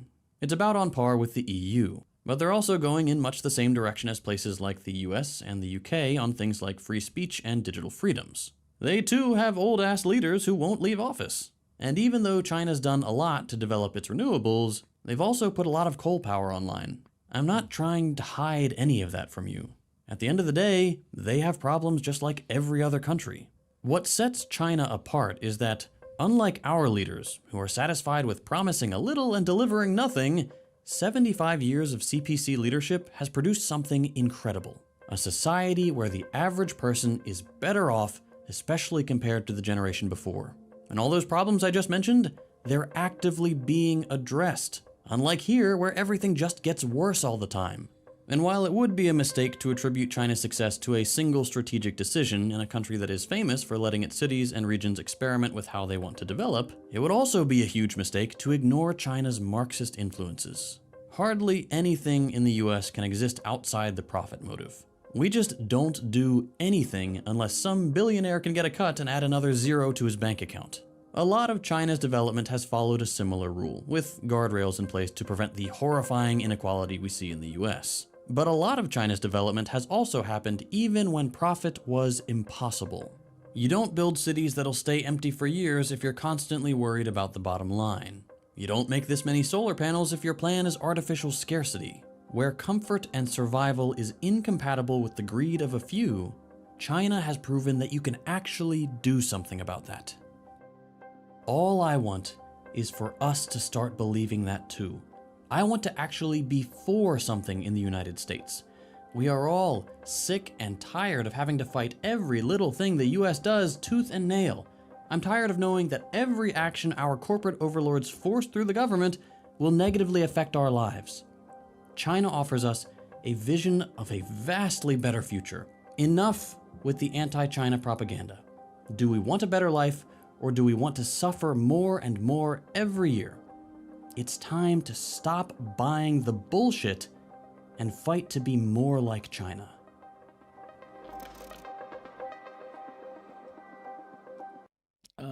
Okay. Years ago, everything was made in China was inferior. How tables turned. Here's the secret, Jura. Here's the secret. It was never inferior. Nothing made in China was inferior. It was the same shit that China was selling at a lower price. Okay. We're going to watch this next. Is China seeking to copy Iran's Strait of Hormuz blockade around Taiwan?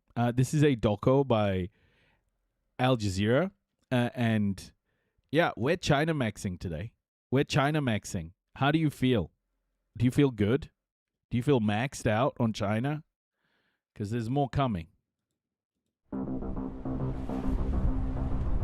It's a crucial passage for oil and gas. Closing it could wreck the world's economy. But this is not the Strait of Hormuz. This is Taiwan's border. This is not your water. The Taiwan Strait separates the island from its giant adversary, China. Yo, you T-minus. here. Turn around and lift up.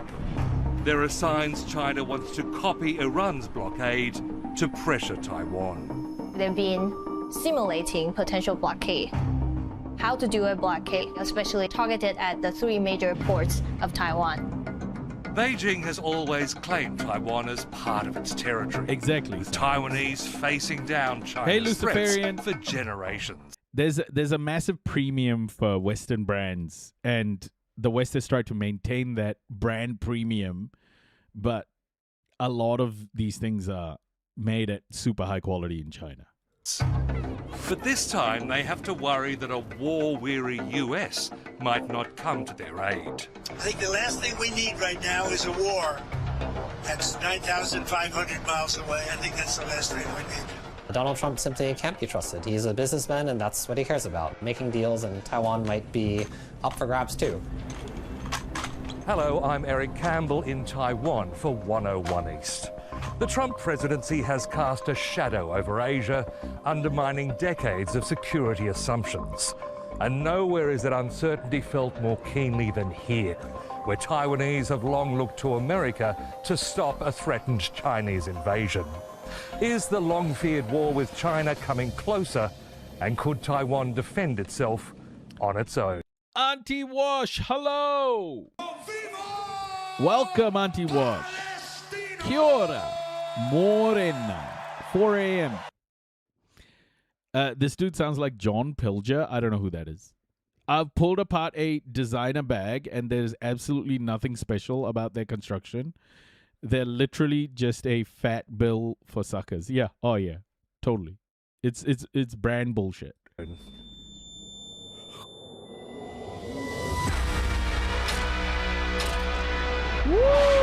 中共的一架运发侦察机是在今天早上10点越过南海，在东台湾太平洋坠海消失。 For 10 weeks, Taiwanese watched in horror and fascination as China cut off their island. 中国以搜救为名封锁了台湾海域。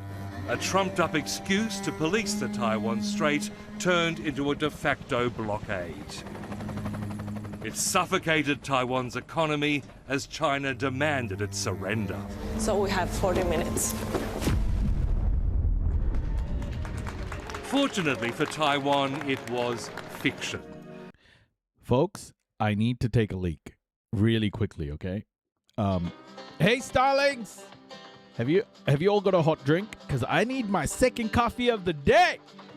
I need another coffee. I need warm to, medium hot milk in my mouth with the taste of coffee. How about you go get some coffee as well? Go get some coffee. And we're going to China Max after we come back. Okay? Okay. Some moonshine? Do it! Okay, give me 5 minutes, everybody. I'll be back. Less than 5 minutes. See you in a second. Nothing beats a Jet2 holiday. And right now, you can save £50 per person. That's £200 off for a family of 4.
One, two, three, yeah! Baby! Fast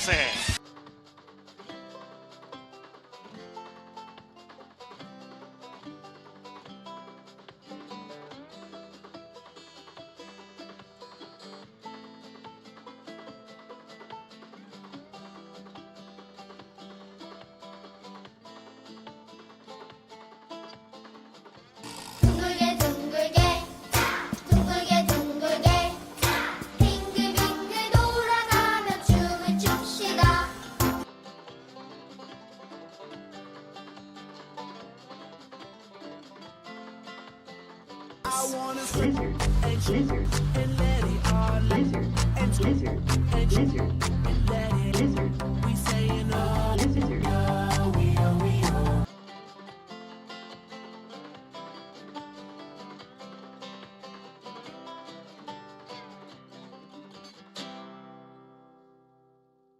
this world were mine. Hey, Roman numeral 7, babe, drop it. If this world was mine, I'd take your dreams and if this world was mine, I'd take.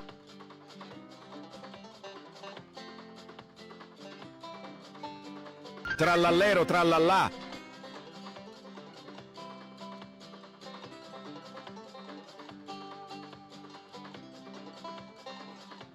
Reddit moderators have power.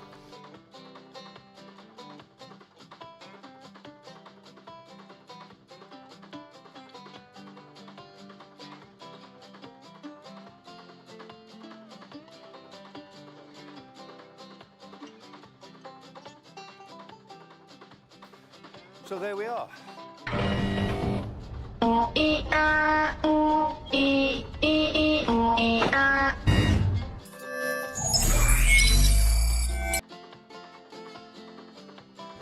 I want to be a good boy. Hello. Matt, I got so...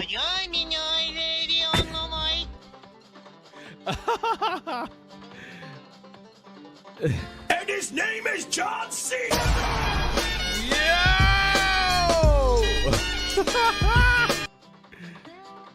Love it. Radio. Let's get back into it. A mini-series called Zero Day Attack, portraying a Chinese invasion. The government supported the production to remind citizens that war could be a reality. Of course, we're learning from You had Ukraine. fun while I was gone. Many lessons. Taiwan's vice president is Bi Kim Xiao. Well, the intention to take Taiwan is no secret. We hear that a lot. And I think the problematic aspect is their stated intention to use force. And indeed, they have been methodically preparing for those capabilities. And some people have even projected 2027 as a timeline. Have Taiwanese grown complacent about the threat of war after 77 years of threats? Well, that's a very sad reality that we have to face. That is, the Chinese threats have become a daily reality for the Taiwanese people. But I don't think we have the option of being complacent. When I was in high school, we have shooting class. Yeah. Xin-Mei Chang is a former journalist who wrote and produced Zero Day Attack, and still has some of the props in her production office. Everyone have to practice. Preparing for the coming war in our high school. After China crushed Hong Kong's autonomy in 2021, she feared Taiwan could be next. I have seen the film industry was dead in Hong Kong because they have no freedom of speech, they have no freedom of creation. So I was afraid if one day we were ruling by communists, so maybe Taiwan would be. They clearly didn't teach her gun safety. Yeah. Hong Kong, and we have no any chance to talk about this kind of story anymore. So I think I should try my best to tell about this. So Zero Day Attack almost didn't happen. No Taiwanese drama had ever portrayed an invasion for fear of angering China. Every investor say no to me. Because they were scared of losing the Chinese market. Yeah, losing the Chinese market, but also they think this is too sensitive. So they told me, maybe you can. Why the hell are we listening to a bunch of old ass people fearmonger about communism? Because I think it's good to be informed of all narratives and scrutinize and criticize these narratives. I think we learn a lot from that. I don't give a fuck what country you're from. Literally nobody under the age of 50 gives a fuck. Can think about remove China or remove Taiwan. This is a good story, but So make it about an invasion, but not name which country is doing it. yeah, maybe country A or country B, something like that, and that would make things easier. I think. By the way, if China does choose to, fuck up Taiwan, I honestly think that they wouldn't. Oh, I know. I'm just saying they always cut out the old anti-communist shills. Yeah. It's nuts. Like the Red Scare bullshit is terrible. I have to say, Hypervisor, though, the tankies play right into that, bro. the tankies play right into that fucking narrative. Well, that's weird. Salvation came from a rich and fiercely anti-communist benefactor. They care only about power and privilege. Robert Tsao made more than $1 billion selling Taiwan's main export, semiconductors. He no longer has to worry about losing business with China. I'm now retired, so I introduce myself as jobless. I mean, what tankies of any real consequences? I mean, what tankies of any real... Can you rewrite that sentence? I'm not sure what you're trying to say. Do you mean, what tankies are of any real consequence? Yeah, I guess, but it's just, where are there tankies? I think there are tankies on Twitch, Hypervisor. I think there are tankies everywhere, man. I think there are people who look at governments and go, oh yeah, I love that government. And I'm like, what the fuck?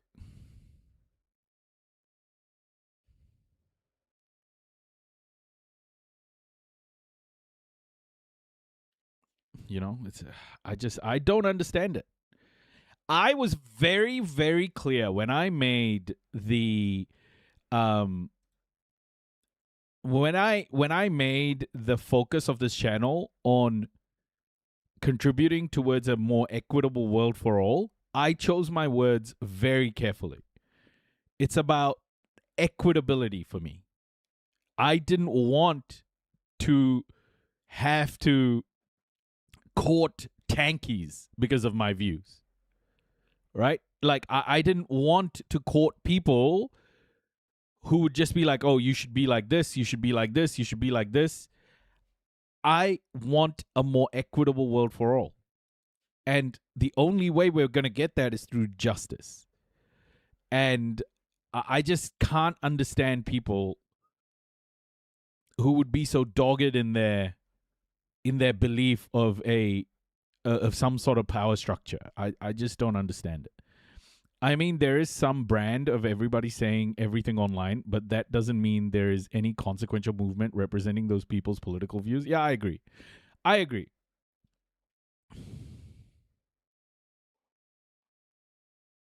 Yeah. I'm just saying that the tankies play into those narratives for stupid reasons. A lot of anti-leftist narratives start with people like that. It's just like, bro, I am a leftist. I believe in an equitable world for all. I believe people should have universal health care. I believe people shouldn't worry about shelter, food, water. I think those are government responsibilities that should be fulfilled to every human being. It's like it's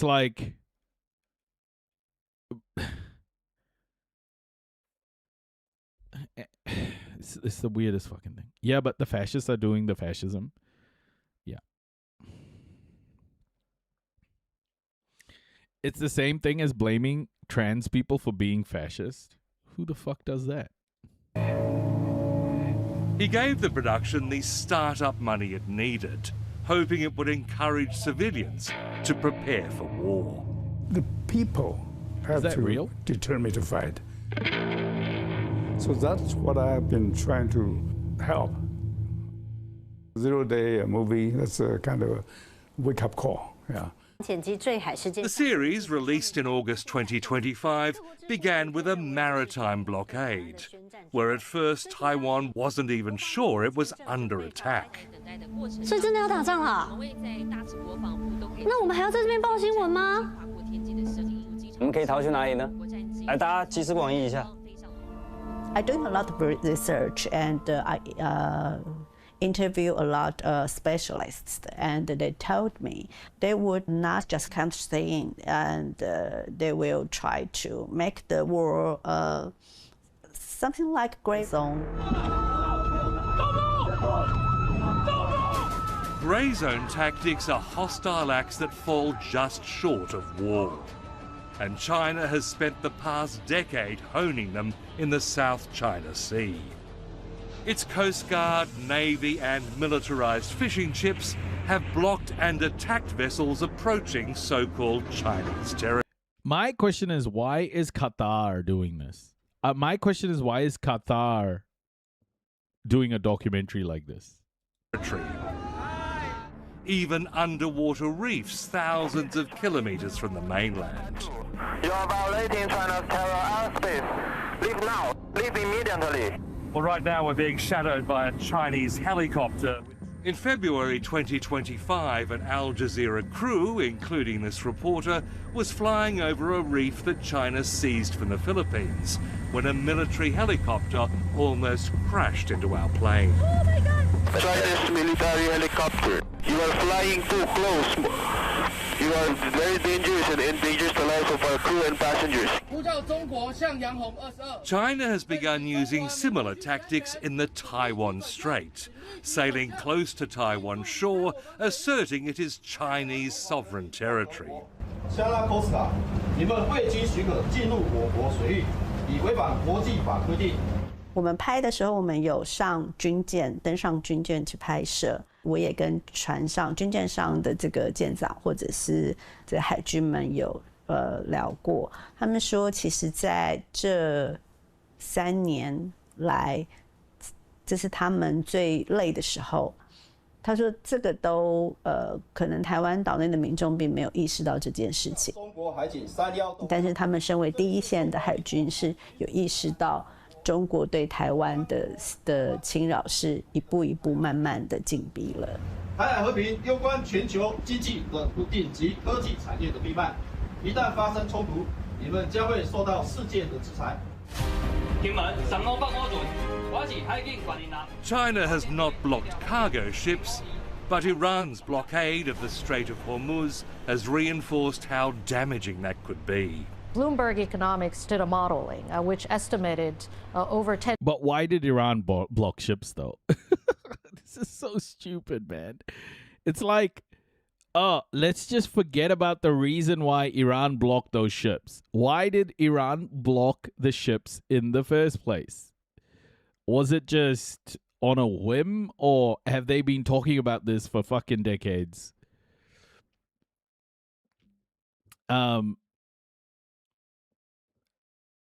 Have they been saying they're going to do it for decades if America attacks them? It's fucking stupid. $10 trillion in global economic losses if a conflict over the Taiwan Strait should occur. They've also estimated a reduction in global GDP by 9.6%. And that would be, I think, one of the most significant economic disruptions in recent history, far beyond the conflict in the Middle East or in Europe. With the disintegration of the nationalist army, China could no longer be counted among the democratic nations. This conflict has been brewing since the communist takeover of China, when the nationalist government, led by Chiang Kai-shek, fled to Taiwan, a former province of Imperial China that had been a Japanese colony until the end of World War II. Beginning in December 1949, on his island sanctuary, Jiang worked toward the day when China could be freed from the communist yoke. He had the support of the United States. Crazy. Chiang Kai-shek imposed a brutal dictatorship, massacring tens of thousands of opponents. But over the decades, his nationalist party, the KMT, gave up the fantasy of retaking the mainland.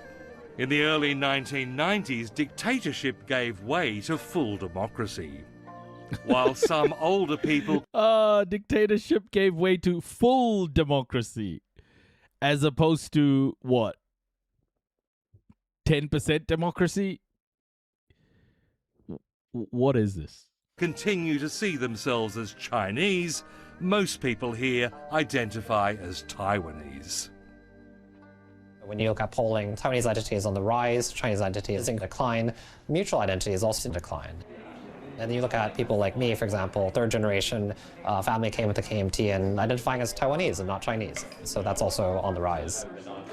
Author and commentator Brian Hugh is a leading light in Taiwan's intellectual set, running an art cafe and hosting political salons. While Taiwanese have never been ruled by the Chinese Communist Party, he says people don't want to risk China's wrath by declaring formal independence. I think people don't want war and they want things to stay as currently. People do overwhelmingly prefer the status quo. But China has never given up the idea of taking Taiwan. 台湾是中国领土不可分割的一部分，这是在政治上和法理上共同锁定的。The crazy thing about all of this sort of like boogeyman bullshit is the fact that America is literally has built bases all around China in Chinese territory. Like the same thing with Iran. And then America will manufacture consent for a wider war by, like we watched a documentary the other day, America's doing war games training with the Philippines and Australia and New Zealand's there too. It's like, sounds like Uncle Sam is spinning his tails again and using Qatari lips to speak its lies. Yeah. Qatar is definitely doing, although Al Jazeera's reporting of Gaza has been, you know, some of the most open reporting about what's happening on the ground in Gaza, Qatar has now fired Al Jazeera journalists in Gaza en masse. And now, with what's happening in the Strait of Hormuz, has taken a very pro-America line. And yeah, I've slowly watched this organization become less and less vocal about Gaza and more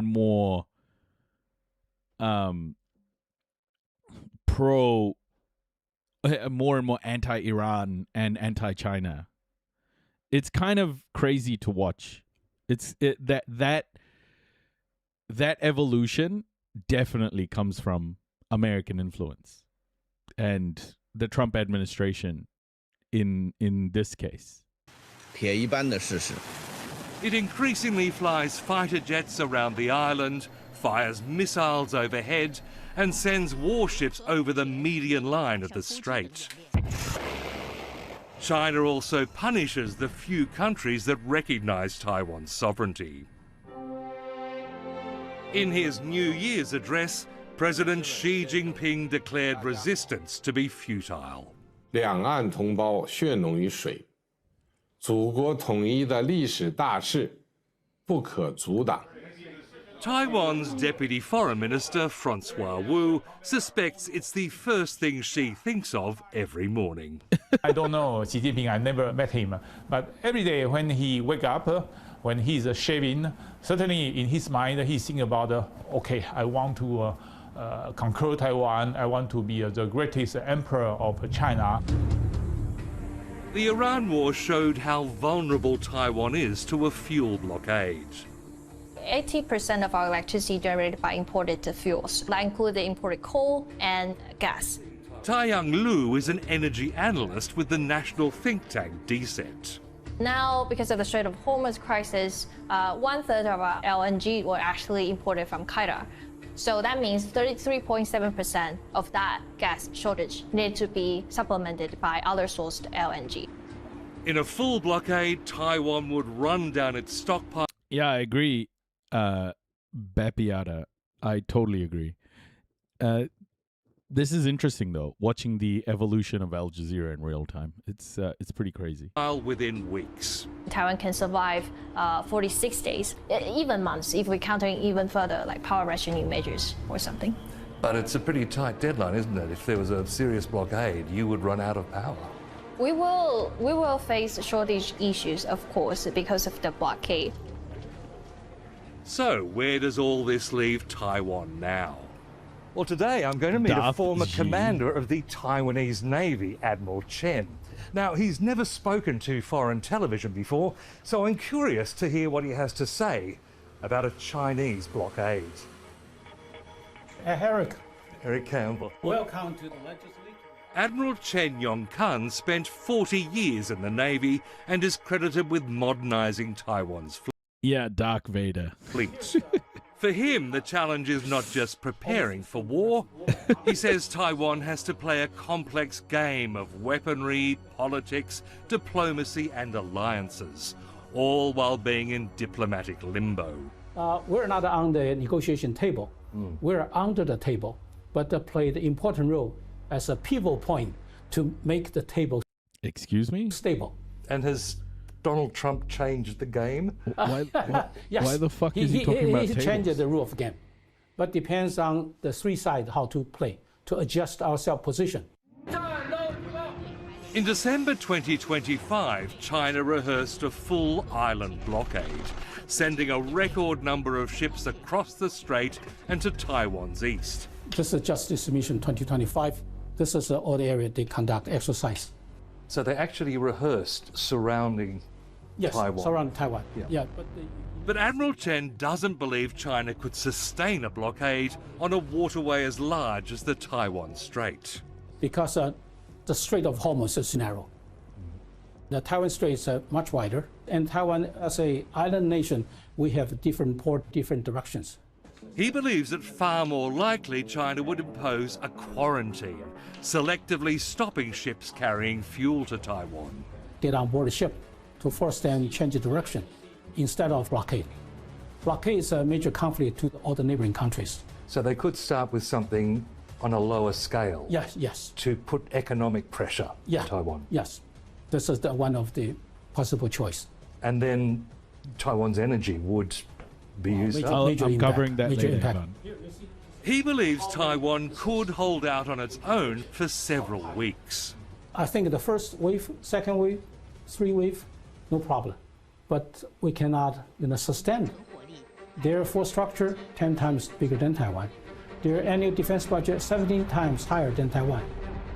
Taiwan's fate would ultimately depend on support from its allies.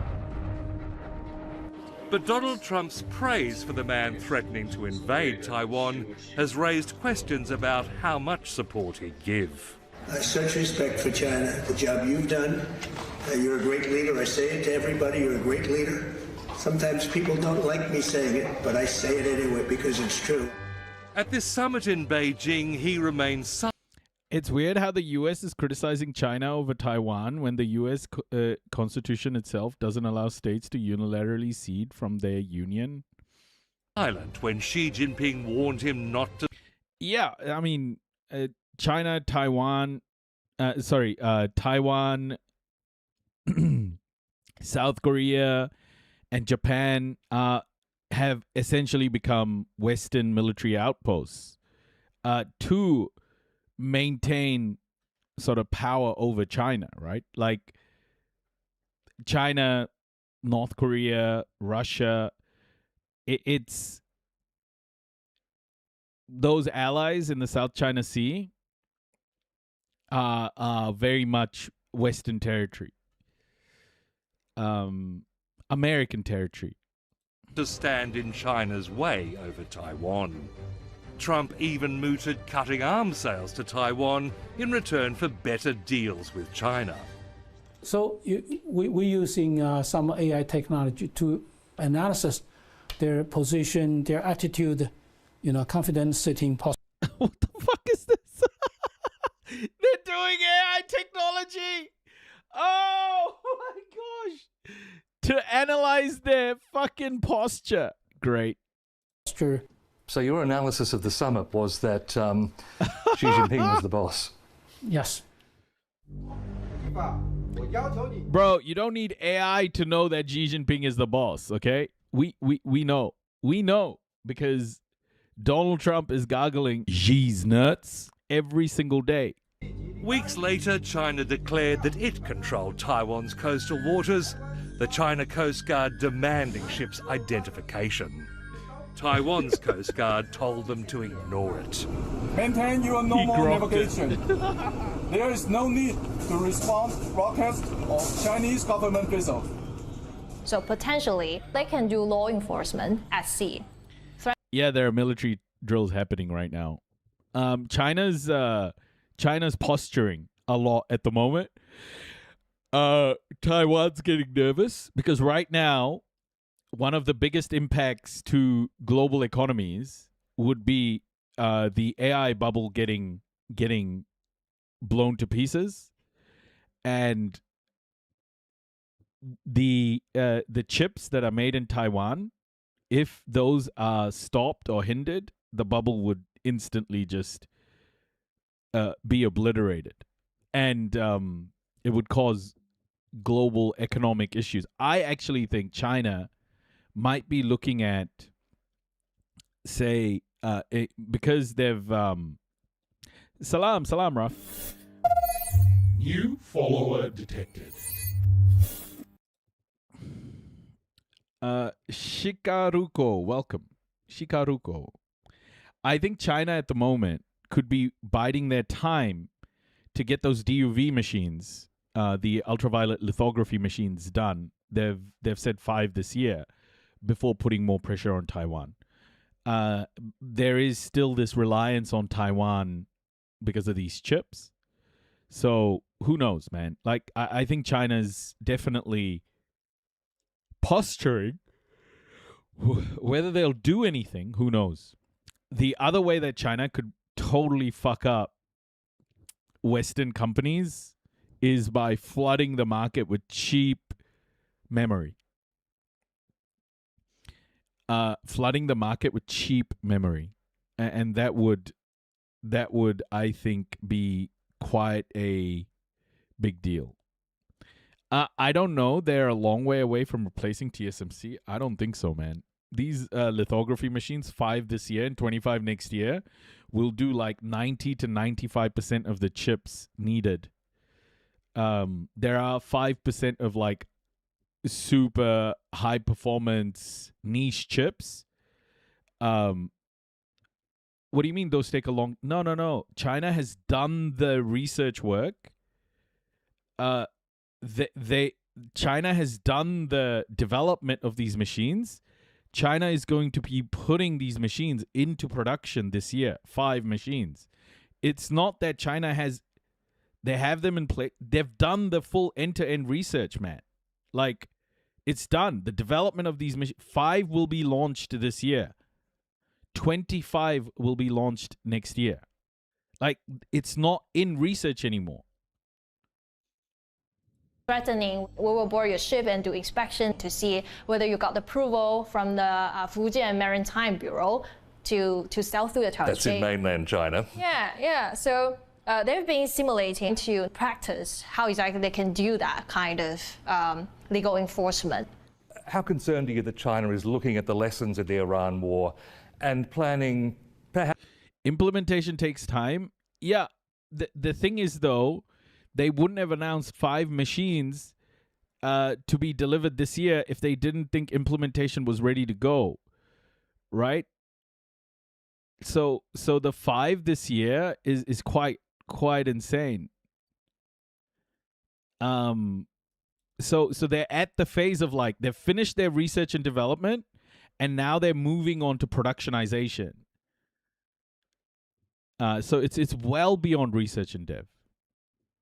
Noisy, have you heard about the Auckland school that put security cameras in the damn bathrooms When I was a kid, that would have got you locked up, and rightly so. Sorry to bring it up, but it's disgusting.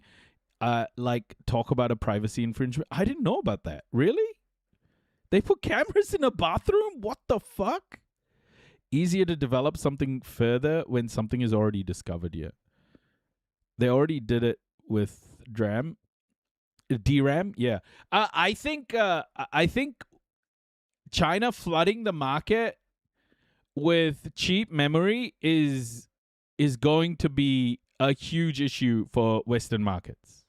Perhaps to stop ships bound for Taiwan, perhaps under the guise of law enforcement. Did I just make up the word productionization? No, it's a very common word when talking about software deployments. Productionizing a software deployment is quite a...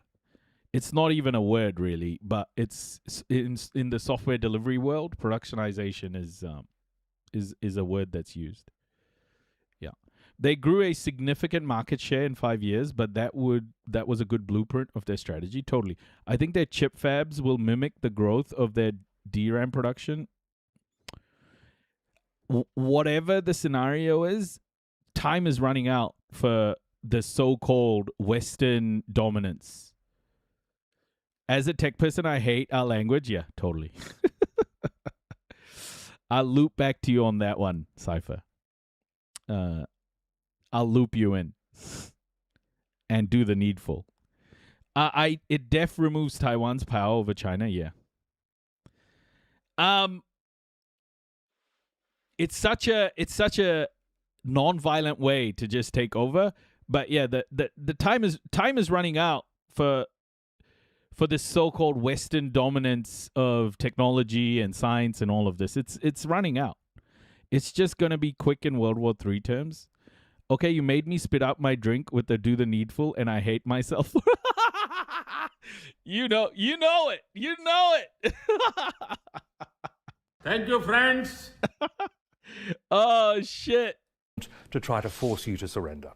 Well, this is another area of increasing activities, and it's also a serious concern. We take it seriously, and the Chinese have tried to use all kinds of claims that are not substantiated by international law to justify their aggressive military, but also non-military, Coast Guard and other areas of action and coercion in this vicinity.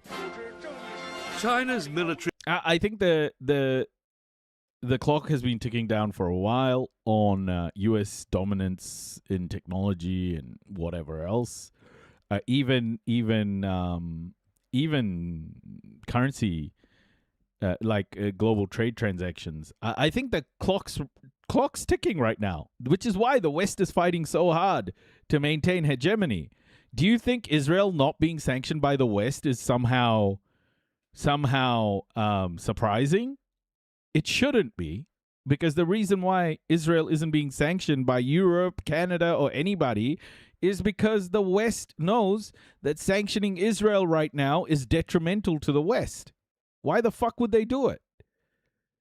Hence why they are all allowing the genocide to continue. Because if they try and stop the genocide, they would be interrupting Israel at a moment when the West needs all the backing it needs to maintain status quo. The West is fighting for its existence as a global hegemon. The state of Pax Silica. Did you see the U.S. national counterstrat? No, I didn't. What is this? Pax Silica? Oh my gosh. Is this real?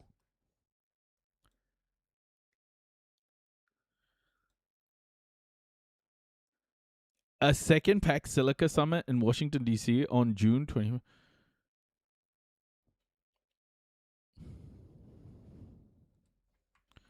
the fuck is Pax Silica? What is Pax Silica? Is the Department of State's flagship effort on AI and supply chain security, advancing new economic security census among allies and trusted partners. If the 20th century ran on oil and steel, the 21st century runs on compute and the minerals that feed it. This historic declaration hails... Yeah, this is backwards, though. Looks like something to keep the AI bubble from popping. It won't work. Yeah, if the 20th century ran on oil and steel, the real difference is 20th century will run on solar, nuclear, potentially fusion. Solar, nuclear, wind, renewables. That's the difference here. They fucked that up because energy still has to be generated somehow. You can't just run on AI. You can't just run on AI and minerals, folks. You can't just run on AI. How the fuck is AI gonna run? On farts? Signatories: Argentina, Australia, Chile. Oh, please tell me New Zealand hasn't signed on to this. Oh, great. Okay. Costa Rica, El Salvador, European Union, Finland, Germany, Greece, Israel, Italy, Republic of Korea, Sweden, United Arab... Yeah, I mean, come on. This is... I need Cletus to explain. You hear me, folks? I hear that Pax Silica, we're about to launch a new energy system. We ain't gonna be on oil and gas no more. It's just AI. AI is gonna power the world. I heard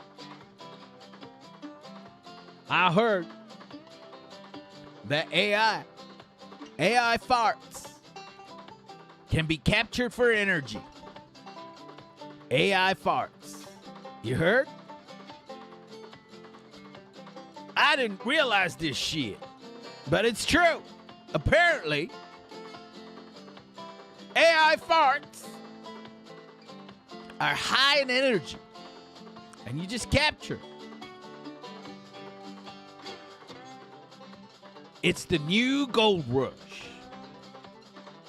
Get in there, everybody. We're about to have unlimited energy. Build them data centers, folks. I'm telling you, this is it. AI farts. Harvesting AI farts, folks. Who would have thought it? Drills have been condemned by U.S. Secretary of State Marco Rubio. But Donald Trump has made clear he calls the shots. Would the US defend Taiwan if it came to it? I don't want to say. I'm not going to say that. There's only one person that knows that. You know who it is? Me. I'm the only person. Well, we've heard from American officials repeatedly that policy towards Taiwan has not changed, and that has endured for several decades. Now, President Trump talks about, he wants to be a president of peace, and I think we share a vision that this region has to be peaceful and stable. So, do you trust Donald Trump to militarily defend Taiwan if there were an attack? Well, I think that is a hypothetical question to militarily defend. I think there is a lot that... Let me reword that question. Do you think Donnie will do the needful? We are doing to prevent certain scenarios from happening. And a lot of details that generally we don't talk about in public, but we do have a shared vision, and that is a vision of stability in the region, a vision that the status quo can be preserved. I think people do react to this question, is the U.S. as reliable as it was in the past?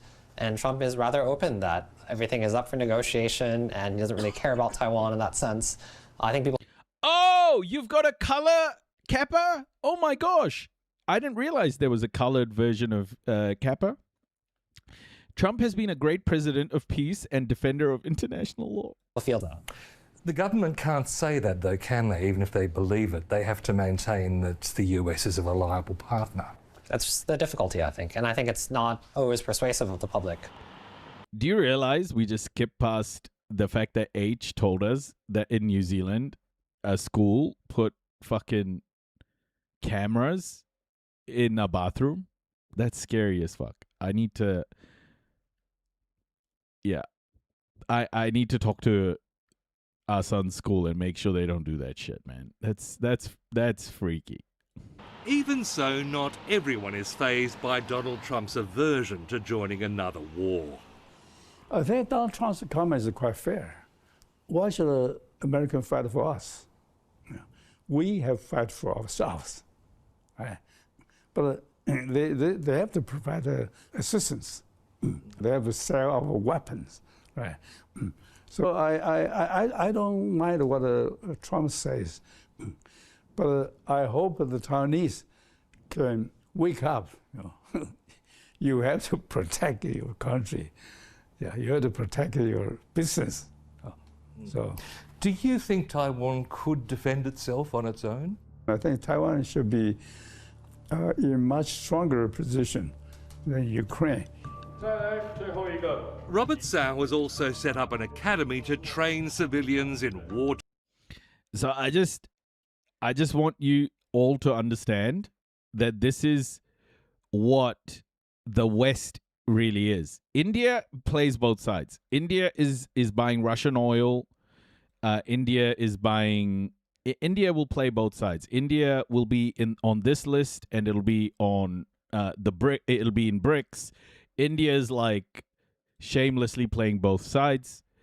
But this is it. This is what the West has become. Qatar, Republic of Korea, Philippines, Panama, Kazakhstan, interesting Kazakhstan, Japan, United Arab Emirates, Singapore. These are all vassal states of the West. These are all vassal states of the West. El Salvador, Costa Rica, Chile. And this is Argentina. This is how the West has often worked. And there is this is a really interesting list of countries. When you think about geopolitics right now, and how a lot of these countries have enabled Israel's genocide in Gaza. A lot of these countries have. And yeah, it's Israel was the first member, of course it was. Time survival skills and battlefield first aid. It's part of a government policy to engage the whole of society in defending Taiwan. Enrolments in self-defense classes have soared since the screening of zero-day attack. It is quite striking. I think it's not necessarily preparing to fight, but thinking about these defense-related topics or how to do first aid or disaster relief. Civil defense is a rising trend. There's much more discussion of drones. I go to every family dinner and I find more cousins have actually participated in civil defense. And that's quite a surprising trend. Is it everyone's society? Yeah, I don't think so. But it is more and more people, and I think that is quite telling.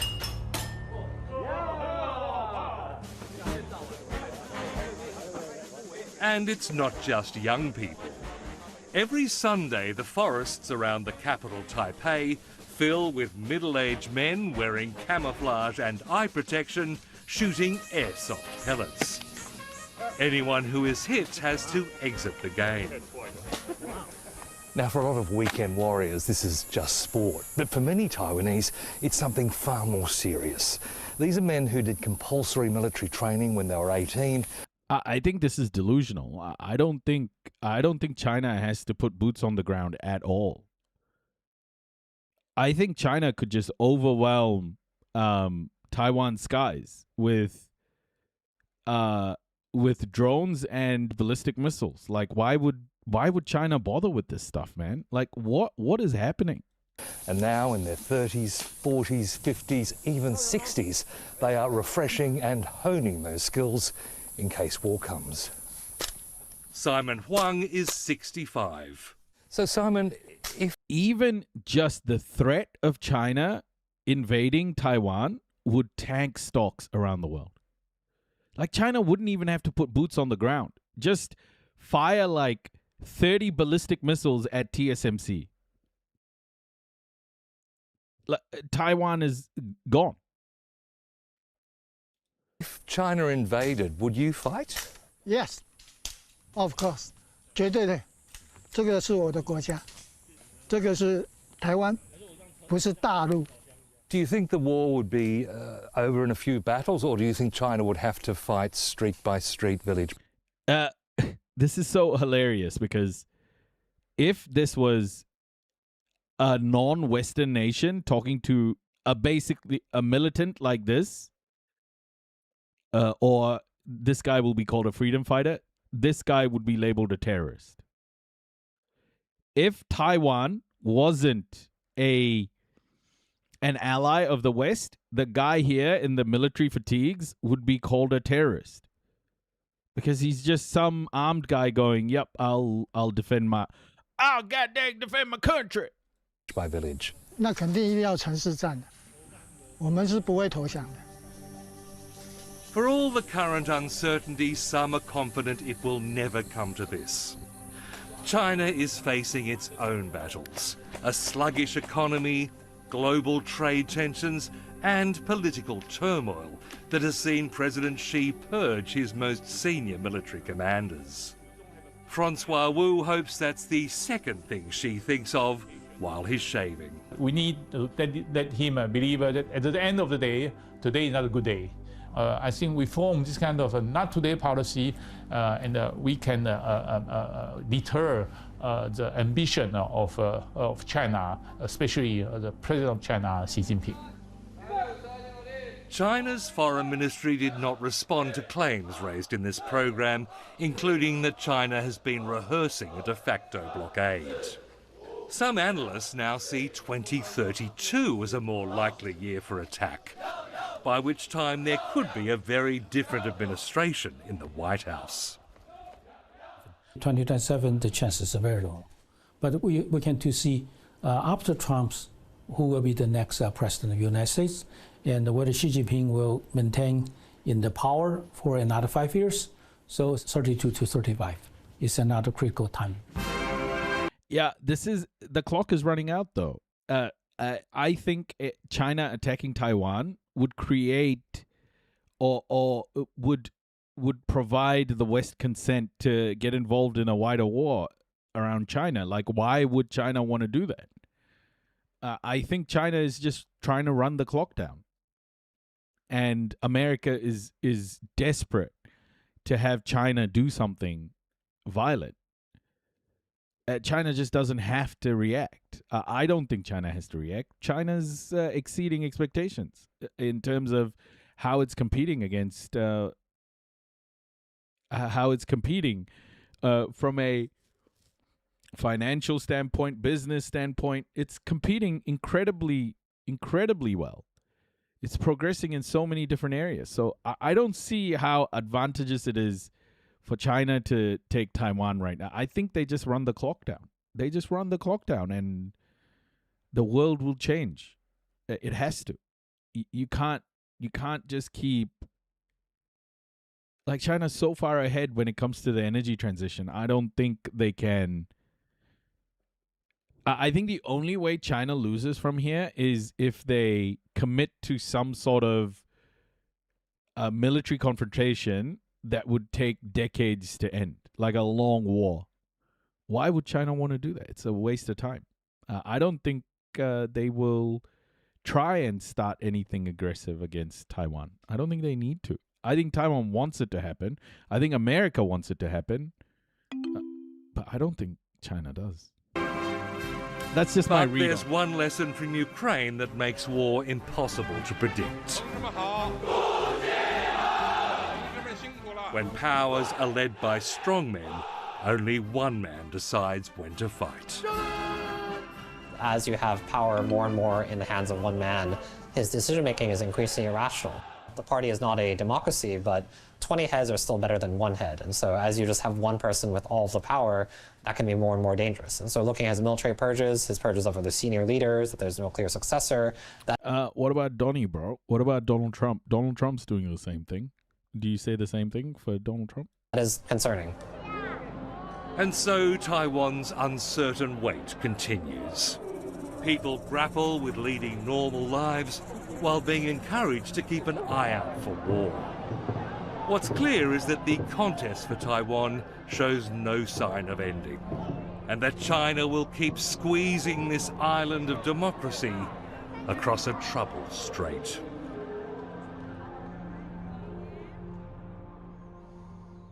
Crazy. I didn't realize we were at this point with Al Jazeera. It's nuts. TLDR News did this bit as well about Russia losing influence to China in Central Asia. Interesting. Merkin POTUS has a Cheeto dick. Oh, Luciferian coming in hot. Love it. Welcome. TLDR News. Is Russia losing influence to China in Central Asia? So there we are. Major influence in Central Asia since the 19th century. They can First add under that the to Russian my Empire, file. then the Soviet Union, and still today as the Russian Federation. Brilliant. Vladimir Putin has sought to keep close ties to the region, developing economic and security ties with Central Asian countries as a way of countering outside influence. But since Russia's invasion of Ukraine, Putin's focus has been elsewhere. In the years since, Central Asian countries have sought to diversify their partnerships so as not to rely too much on Russia. And one of the main benefactors here is China. So in this video, we're going to take a look at Russia's dwindling influence in Central Asia and China's growing presence, before assessing whether China truly represents a threat to Russia in the region.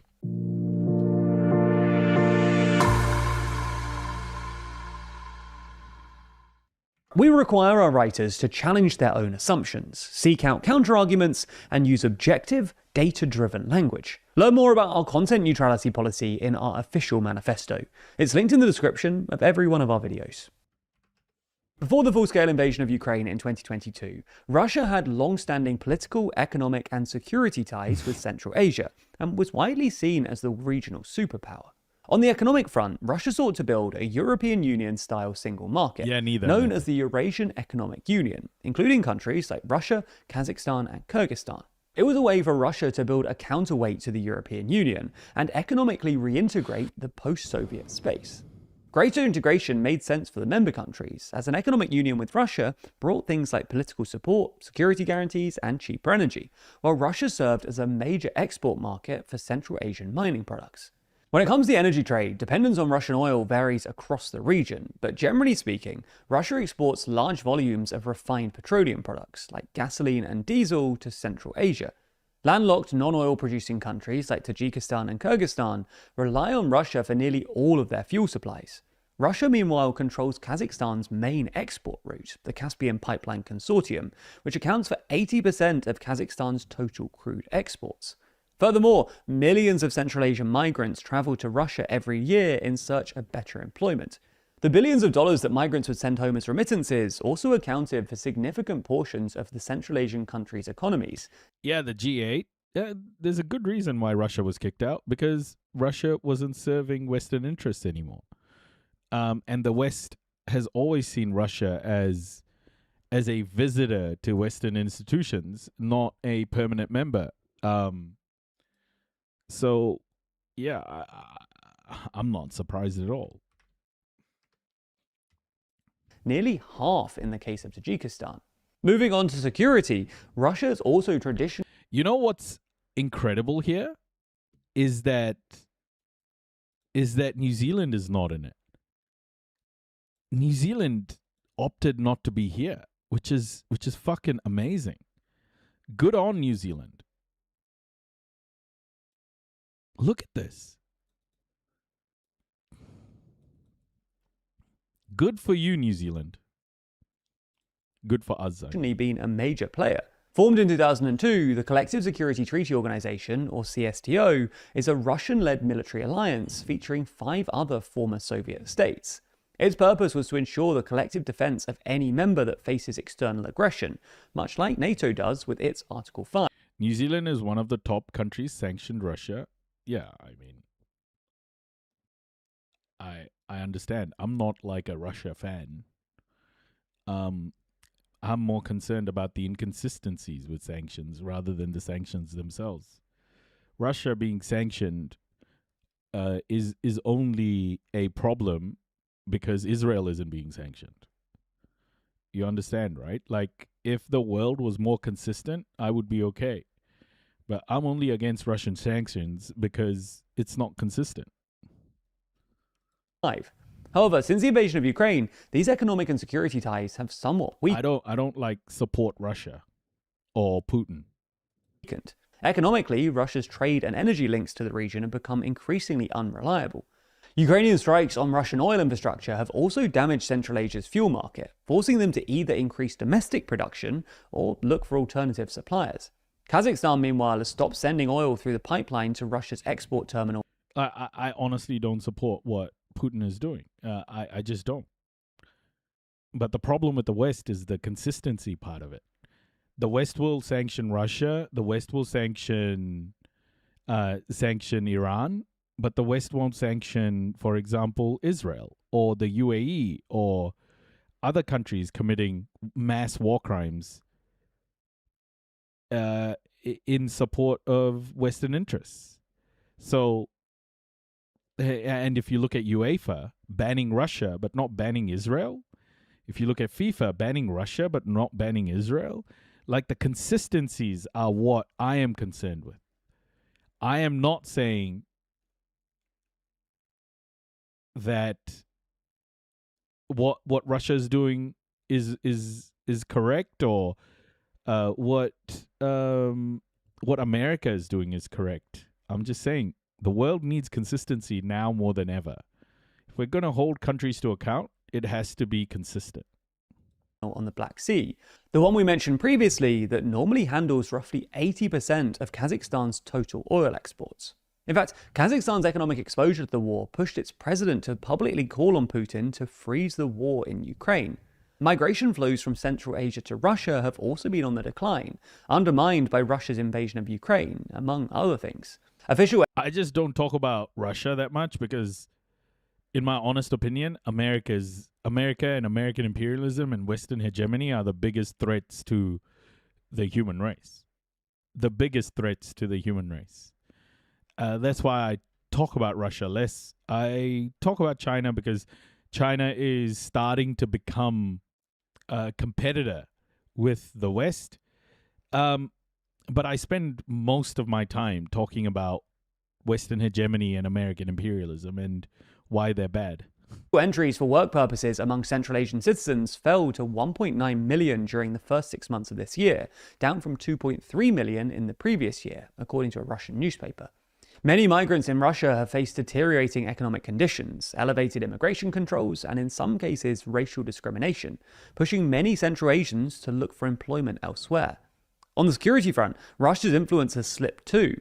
With most of its military resources tied up in Ukraine, the CSTO has become largely sidelined, a reflection of just how... I guess the thing to realize for all of us, that's the veil that's been lifted of this notion of Western morality or Western moral superiority.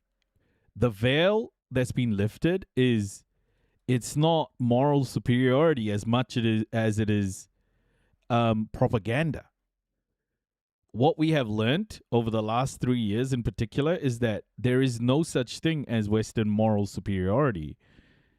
The West is one of the most criminal empires to have ever existed, if not the most criminal empire to have ever existed.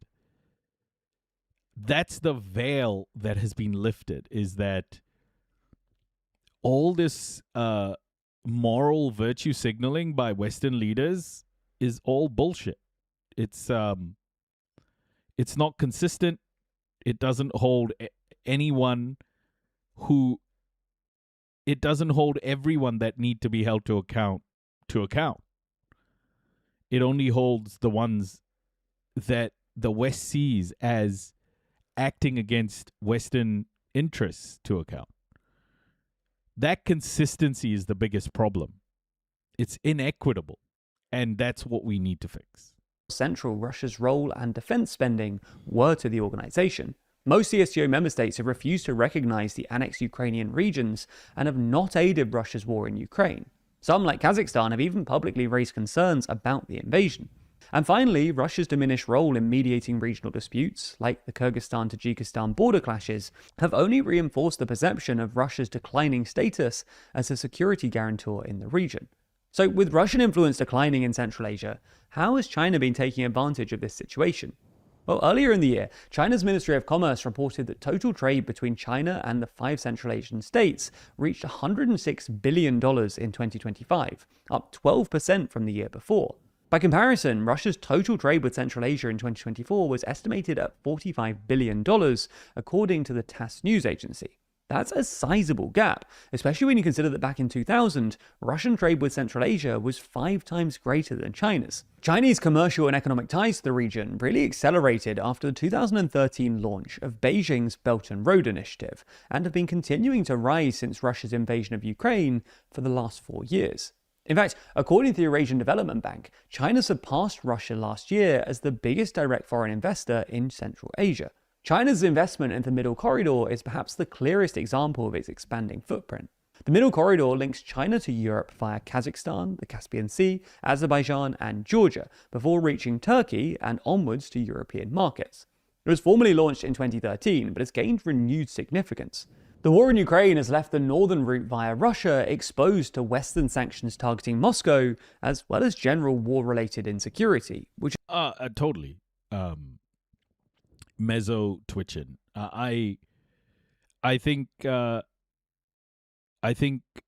expansionism right now in Ukraine, I don't support that at all. Like, I think Ukraine has the right to defend itself. I also believe that Ukraine is stuck between a rock and a hard place, because Europe is using Ukrainian bodies as human shields to protect itself. I don't think Europe particularly cares about the welfare of the Ukrainians. I think that is a moral collapse in this claim of European moral superiority. I don't think Europe gives a fuck about Ukrainian people. I think what Europe cares about is keeping the war going for as long as possible so that Russia is weakened, without actually doing what's needed to stop the war. They don't want to commit too much. They want to commit just enough to keep Ukrainians fighting. And that's evil in my mind. That is extremely evil. It's as bad as Russia's invasion of Ukraine. And the EU has so much blood on his hands in what's happening in Ukraine, right? Like, there is no morally right side. Ukrainians are fighting a moral battle of their own existence, but they're being used by Western nations. Yeah, exactly, Artenis. You've hit the nail on the head. But the Ukrainian people are fighting a just war. They're fighting to protect their borders. But what the West is doing with Ukraine, it isn't right. It isn't right. The West is trying to prolong this for as long as possible. And Ukrainians are paying the price. And it's the human shield bullshit that they talk about in Gaza. They're using Ukrainians as human shields. And it shows. Which has fueled Chinese strategic interest in the Middle Corridor instead. China has also made progress on the China-Kyrgyzstan-Uzbekistan Railway, an overland route bypassing Russia, which began construction in 2025. Prolonging the war is the best tactic, right? Yeah, for Europe it is. Absolutely is. Because what Europe is trying to do is make Russia use up its resources. So Europe wants the war to prolong as long as possible. The moment the war stops, Russia can rearm. So it's kind of for Europe, as long as war keeps going between Ukraine and Russia, the better it is. Or at least that's how they'll perceive it. The project had been discussed since the 1990s, but gained new importance because of the desire to find alternatives to routes through Russia. It's not just transport infrastructure either. A large part of China's investment in Central Asia now focuses on metals and mining. This goes beyond raw extraction, also including processing and refining, which demonstrates Beijing's efforts to embed Chinese-controlled supply chains in the region. European Union proposed to Ukraine to enter as Yeah, I mean, the whole dangling the carrot of joining the European Union plus NATO, it's so sick, man. NATO, if they really wanted to pull Ukraine in, they would have done so. I do not believe the ascension to Ukraine is ascension to Europe for Ukraine is a genuine attempt by Europe. I think it is a carrot to continue to have Ukrainian people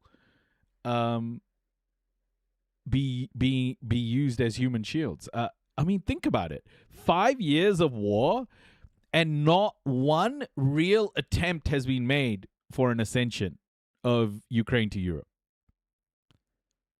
They keep giving excuses every time. Why don't they just do it? What, the risk of Putin using nukes? I think that's bullshit. I think that's bullshit. How long you think Russia has left?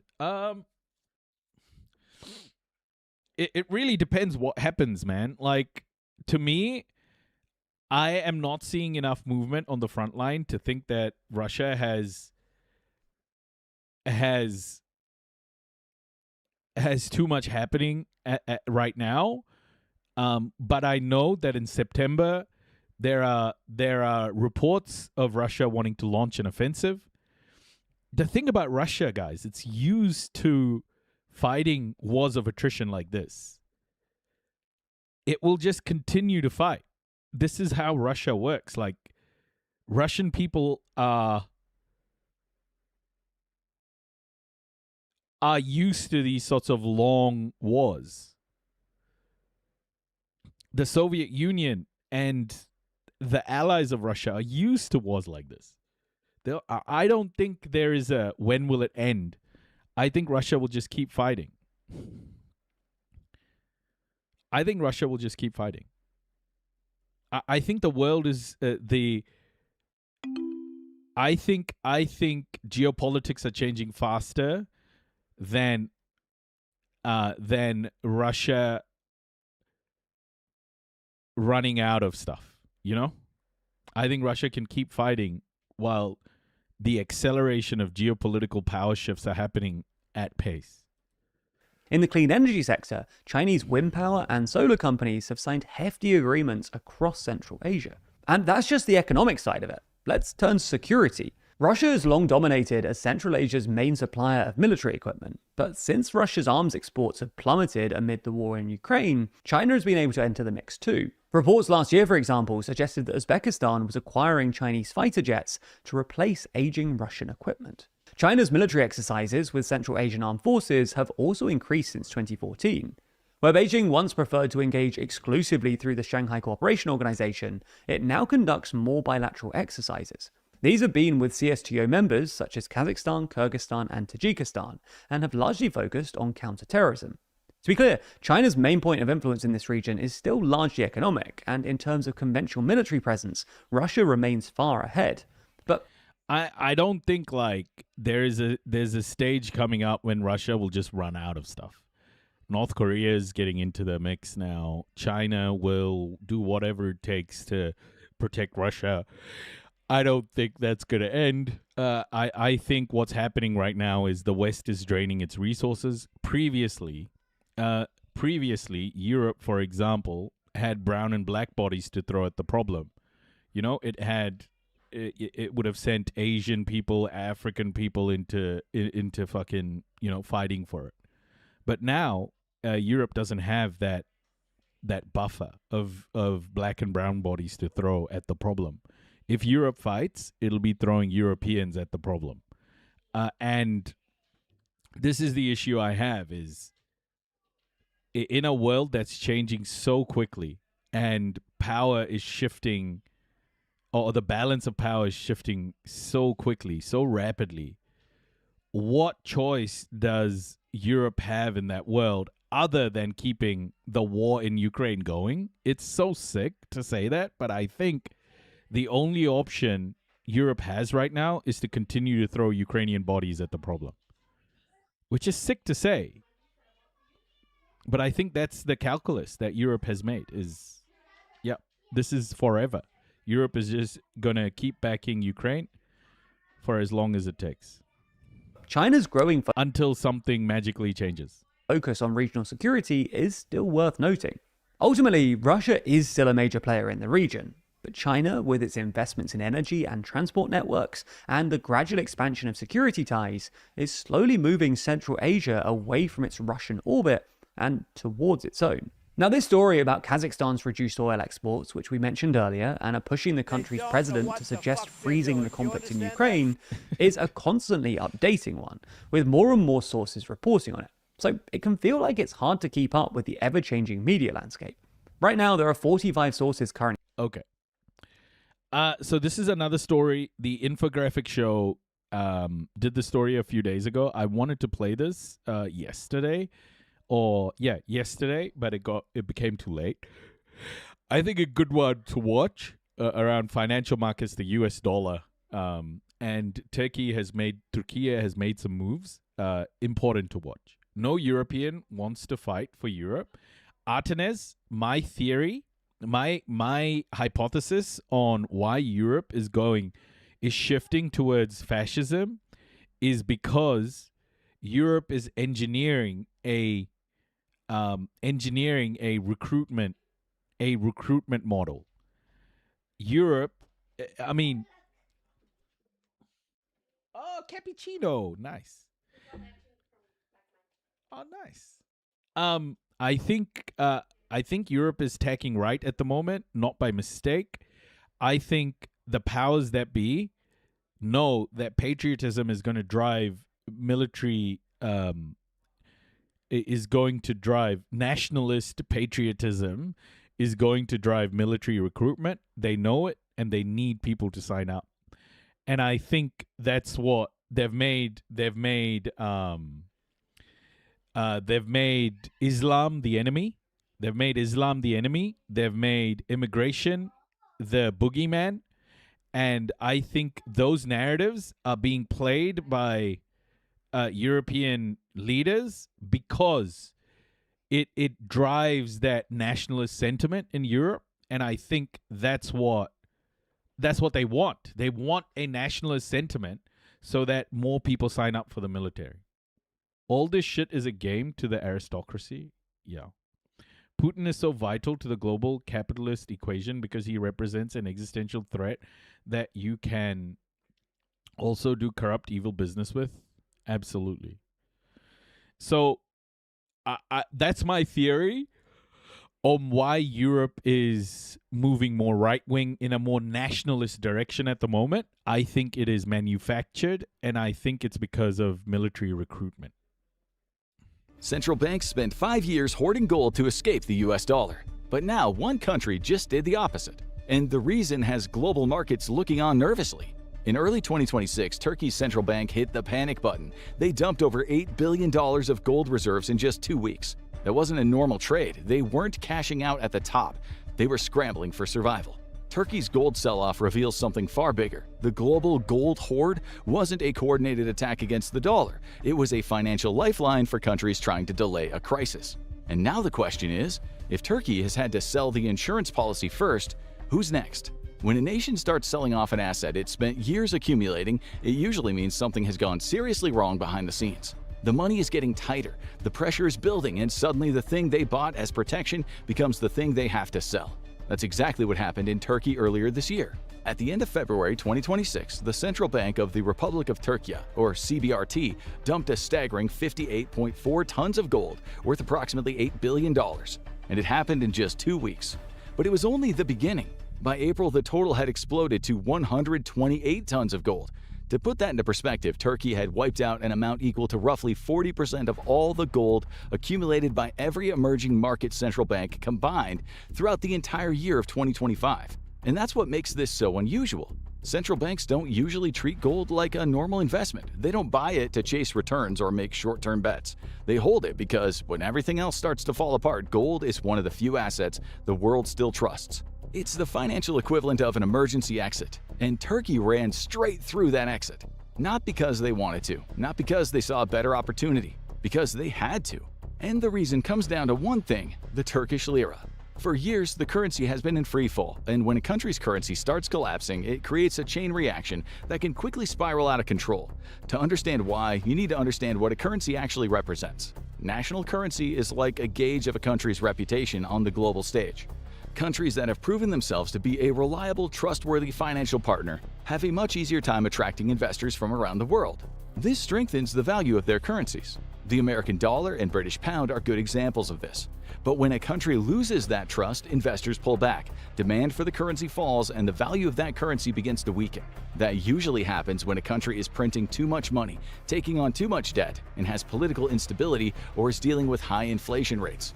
And that's what happened to the lira. Its collapse was the result of a range of factors: poor monetary policies, excessive amounts of inflation, an erosion of the CBRT's independence, and major economic deficits that the country has consistently failed to deal with.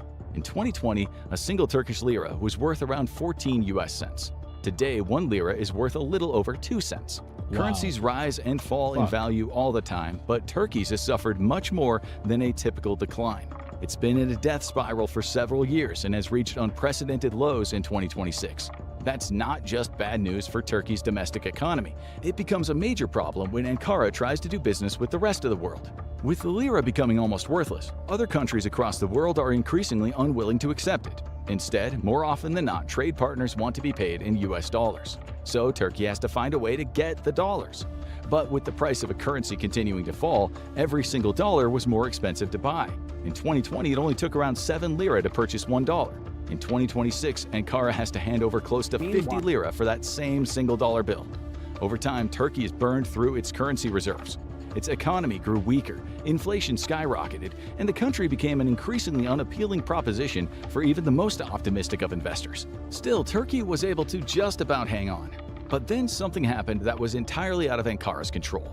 Something that sent shockwaves across the world, impacting the entire global economy and plunging several countries into a state of serious economic crisis: the war in Iran.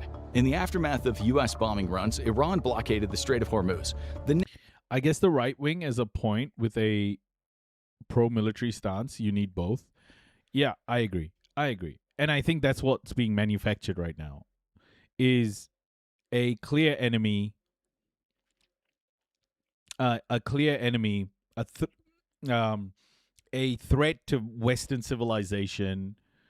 All of these sorts of threats are currently being mass disseminated around Europe. Like it's, I think it's incredibly coordinated in its propaganda of like painting boogeymen or creating boogeymen. And it's not surprising that Europe has been pretty united in not holding Israel to account as well. I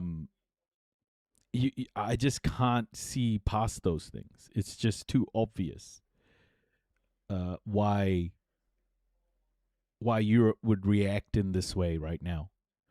Narrow but critical waterway that carries around 20% of the world's oil supply. Almost immediately, oil prices surged. While every country felt the impact, the biggest damage was felt by net energy importers, the nations that rely on buying oil and gas from abroad because they can't produce enough themselves. Turkey is one of those nations.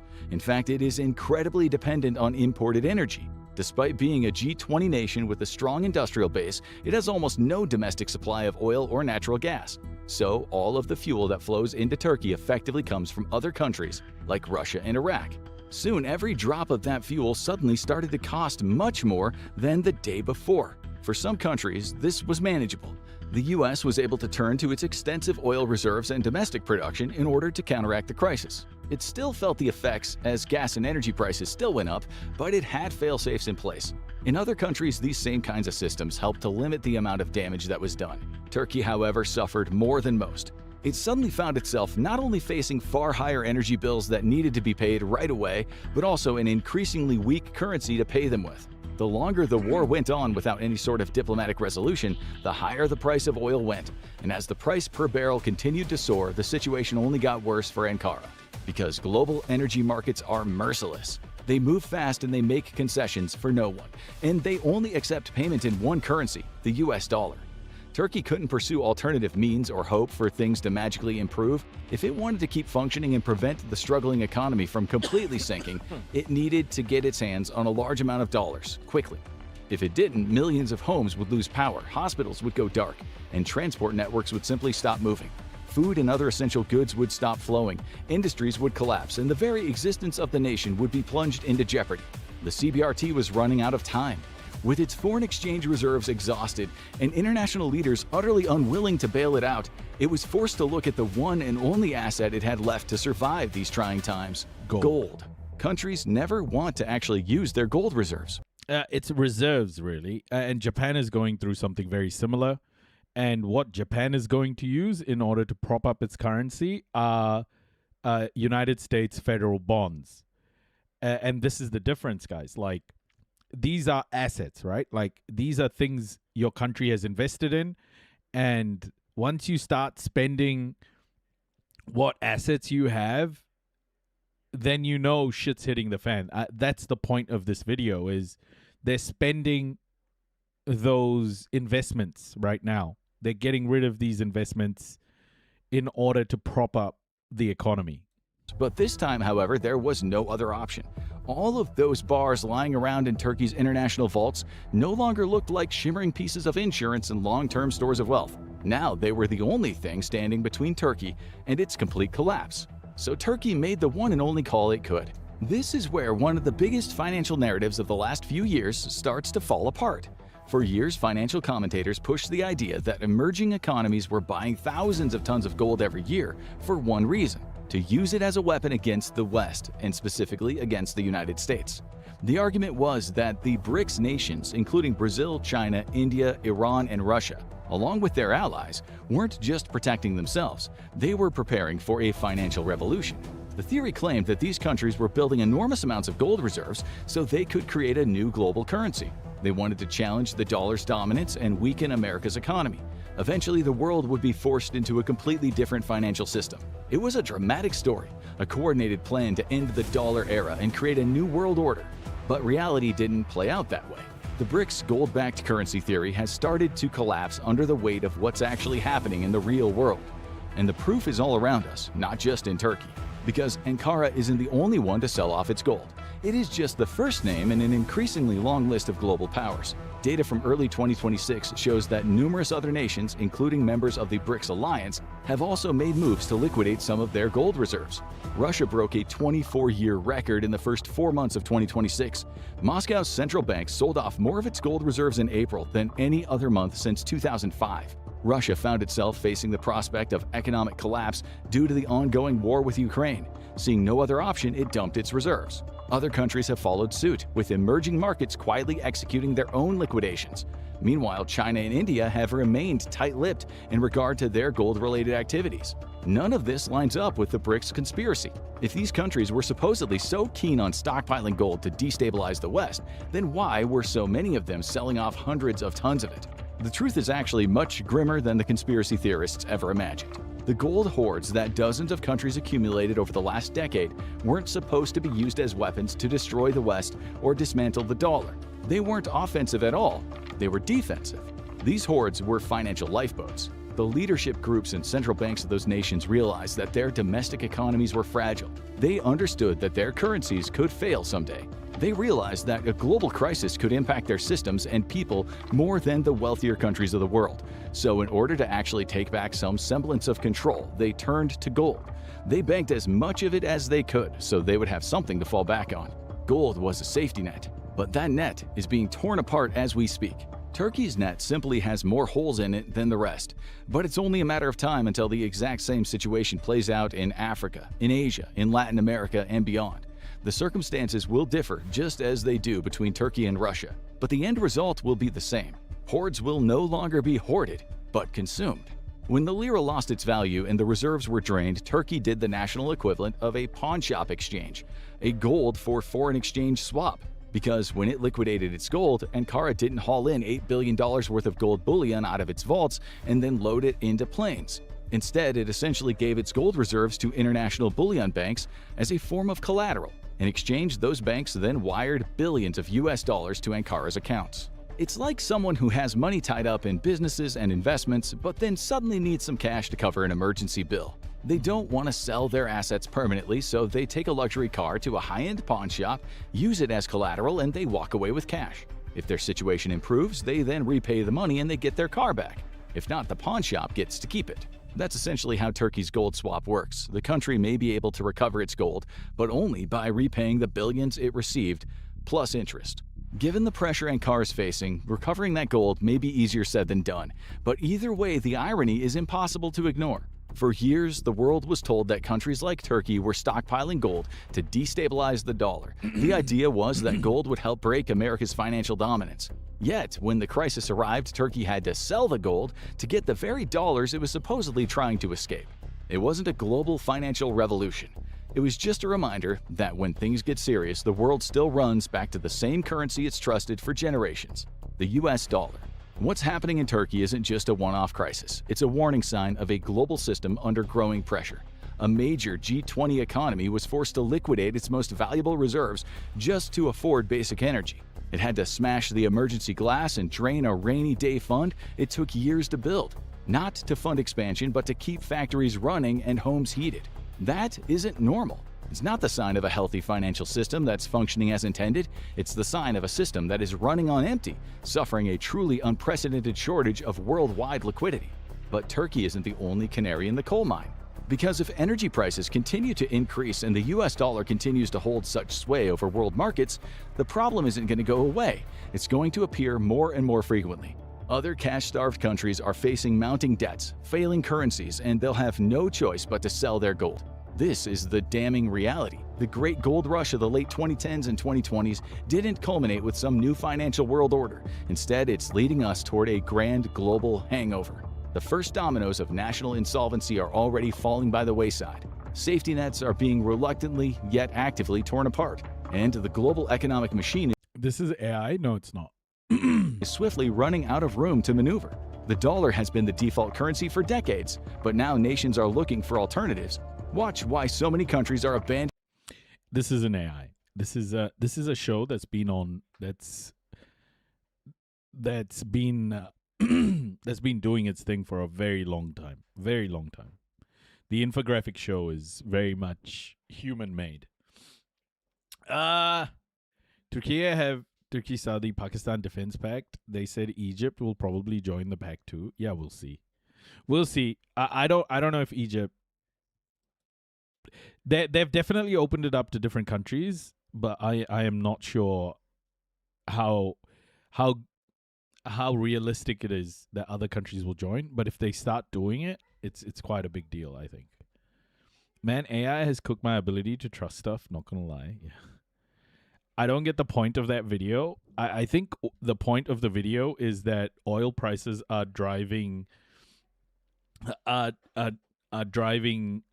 economic issues in a number of countries, and Turkey just is selling off its gold is a data point.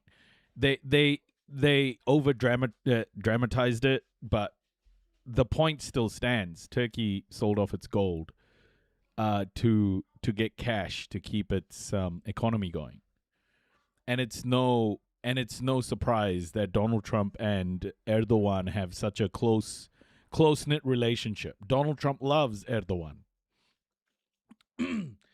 All this to say, guys, there are geopolitical moves happening at a rate of knots, okay? China's rise is happening whether the West likes it or not. Asia's rise is happening whether the West likes it or not. It's not like World War II era when Asia was mostly colonized by the West, and the West could basically impose any sort of law it wanted, and it would just be that. It's not like that anymore. The world has changed a lot. What is happening, however, is that the West is trying to hang on and maintain status quo of control. And that control is starting to slip, which is why you're seeing so much activity globally. Now with energy prices going up, causing all sorts of economic issues, inflation, and energy shocks around the world. All of this together means a rapidly changing geopolitical situation, and thus the global unrest that we are experiencing at the moment. Where this ends up is very hard to tell, but one trend is clear. We're heading towards a multipolar world. So, yeah, the next couple of decades, I think, are going to be super rocky. And rocky is an underestimation. Oh, shit. What did I just do? Can I like, open that tab back? Like, why the fuck did I close that tab? Anyway, it doesn't matter. Let me just try and get that video back. Oh my gosh, I had that video. What the fuck is going on? Why did it close? Why did I close it, you know? Here we go. Got it. Let's get into this one. This is interesting. I personally find fishing extremely boring, but sometimes interesting things do happen. For example, in 2024... So this video is why MAGA is turning on Russia. This is by ABC News. A group of fishermen were somewhat surprised when a cluster of cruise missiles flew right over their heads.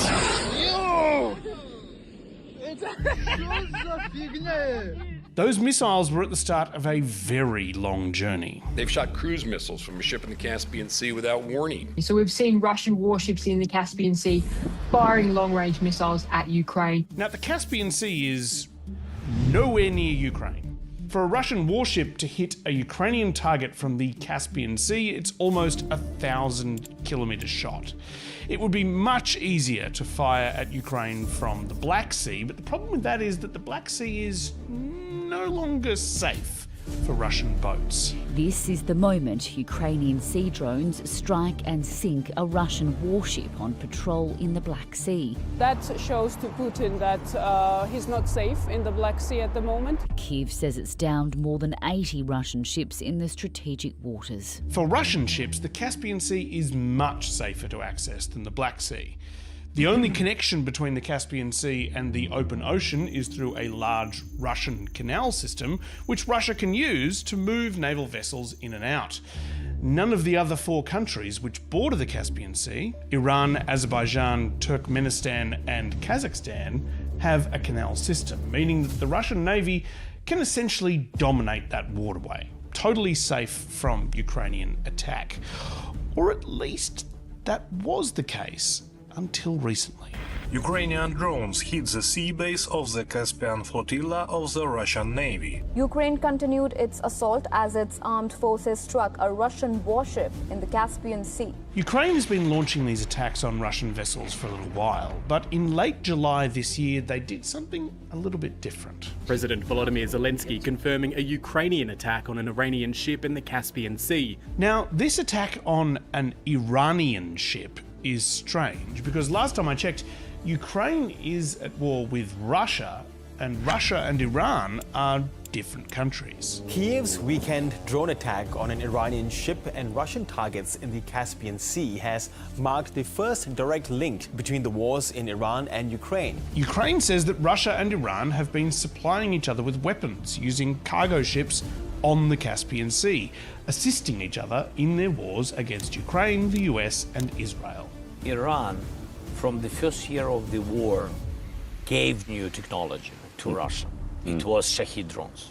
They gave thousands of these drones first year of the war.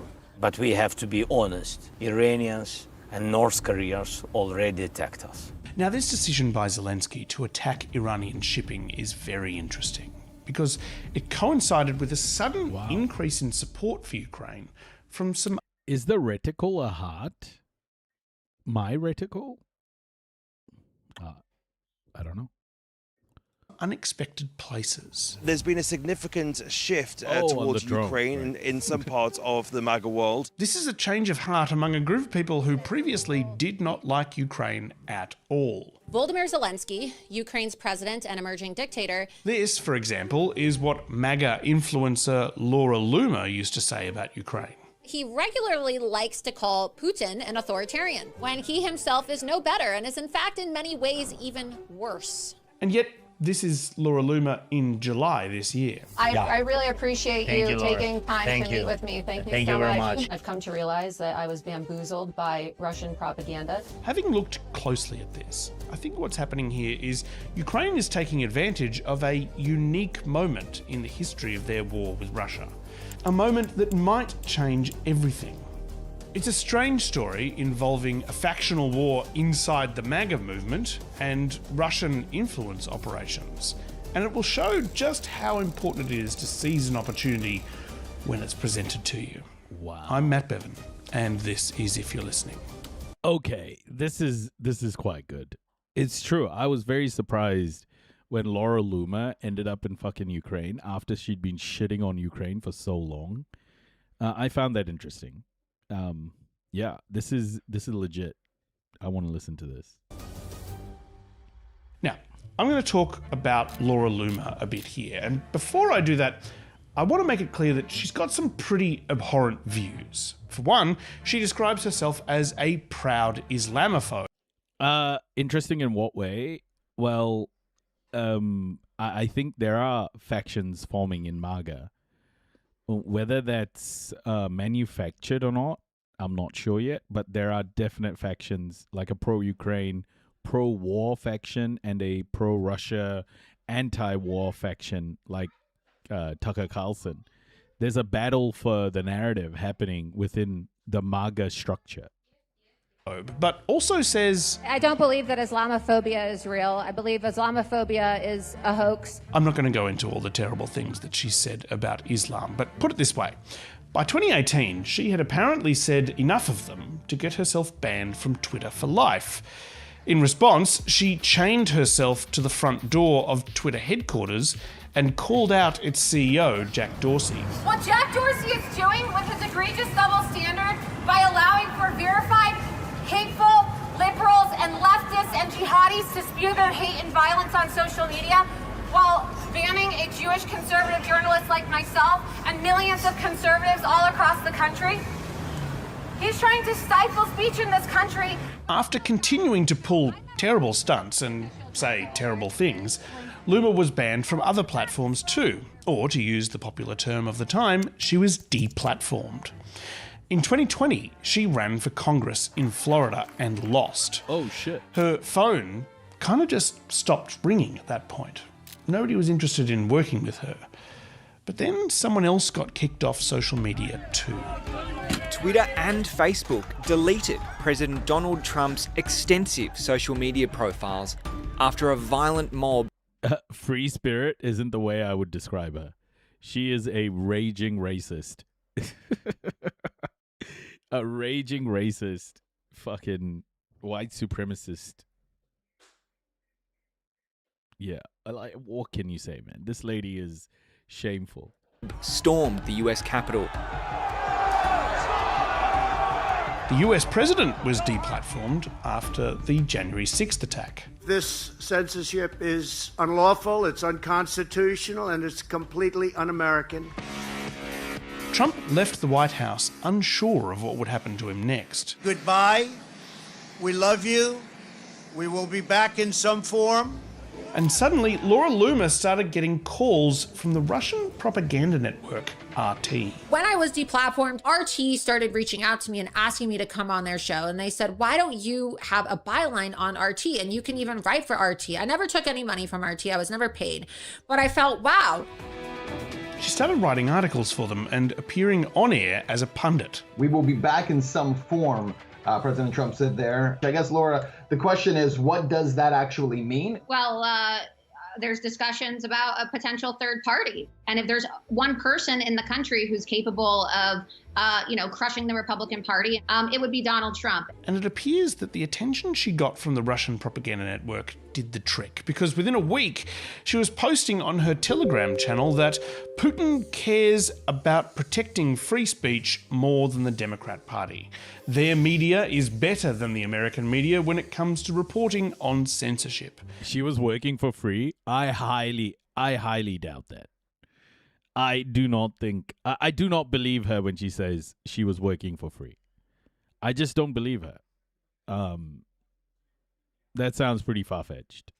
And that big tech is rigging elections more than Russia ever did. How crazy is it that my own government won't allow me to, they're not fighting for me when the big tech social media companies are deplatforming my campaign, but RT will let me talk about these issues, right? And then you start to get kind of goaded into saying things like, oh, well, maybe they care more about free speech than my own country. RT wouldn't be around forever, though.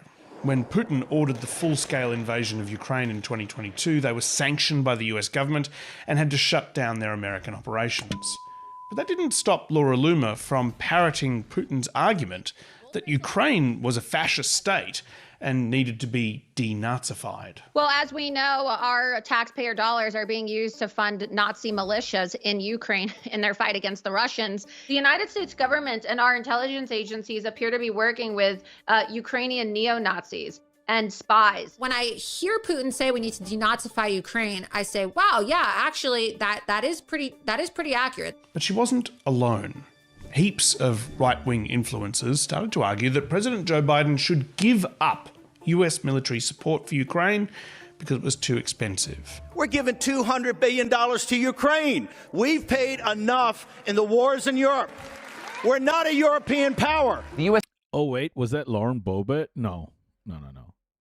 Where's that psycho? What?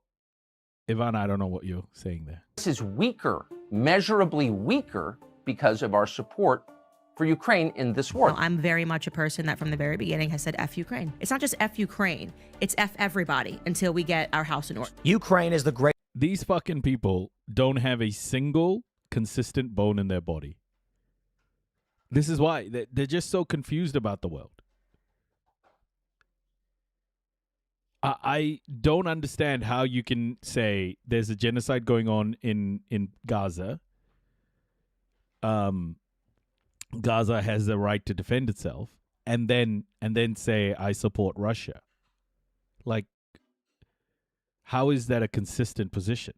I know it can be hurtful to people, but what we're missing in the world right now is consistency, man. Like, we're just so fucked. We don't have consistent thinking on so many different issues. One of the leftist issues that I wanna highlight. New follower detected. Paid actor, welcome. Someone called paid actor just followed me. The two are not really the same to compare like that. They're pretty similar. And here's my thing about consistency. Here's my thing about consistency is we are in a moment in time when international law has been completely upended. There is no consistency in international law. There never has been. Kia ora, Amelia. And apartheid settler state doing a genocide and war between two imperialist powers is the same, cooked. What do you mean? I think both of them are fighting a war of defense. Fighting a defensive battle. I think Ukraine has the right to defend itself as much as the Palestinians have a right to defend themselves, according to international law. But what you will get, one is an imperialist power. Which one's an imperialist power, bro? Which one's an imperialist power? Do you think Ukraine is an imperialist power? It's being backed by an imperialist power for sure. But is Ukraine an imperialist power? Is Russia an imperialist power? What the fuck are you talking about?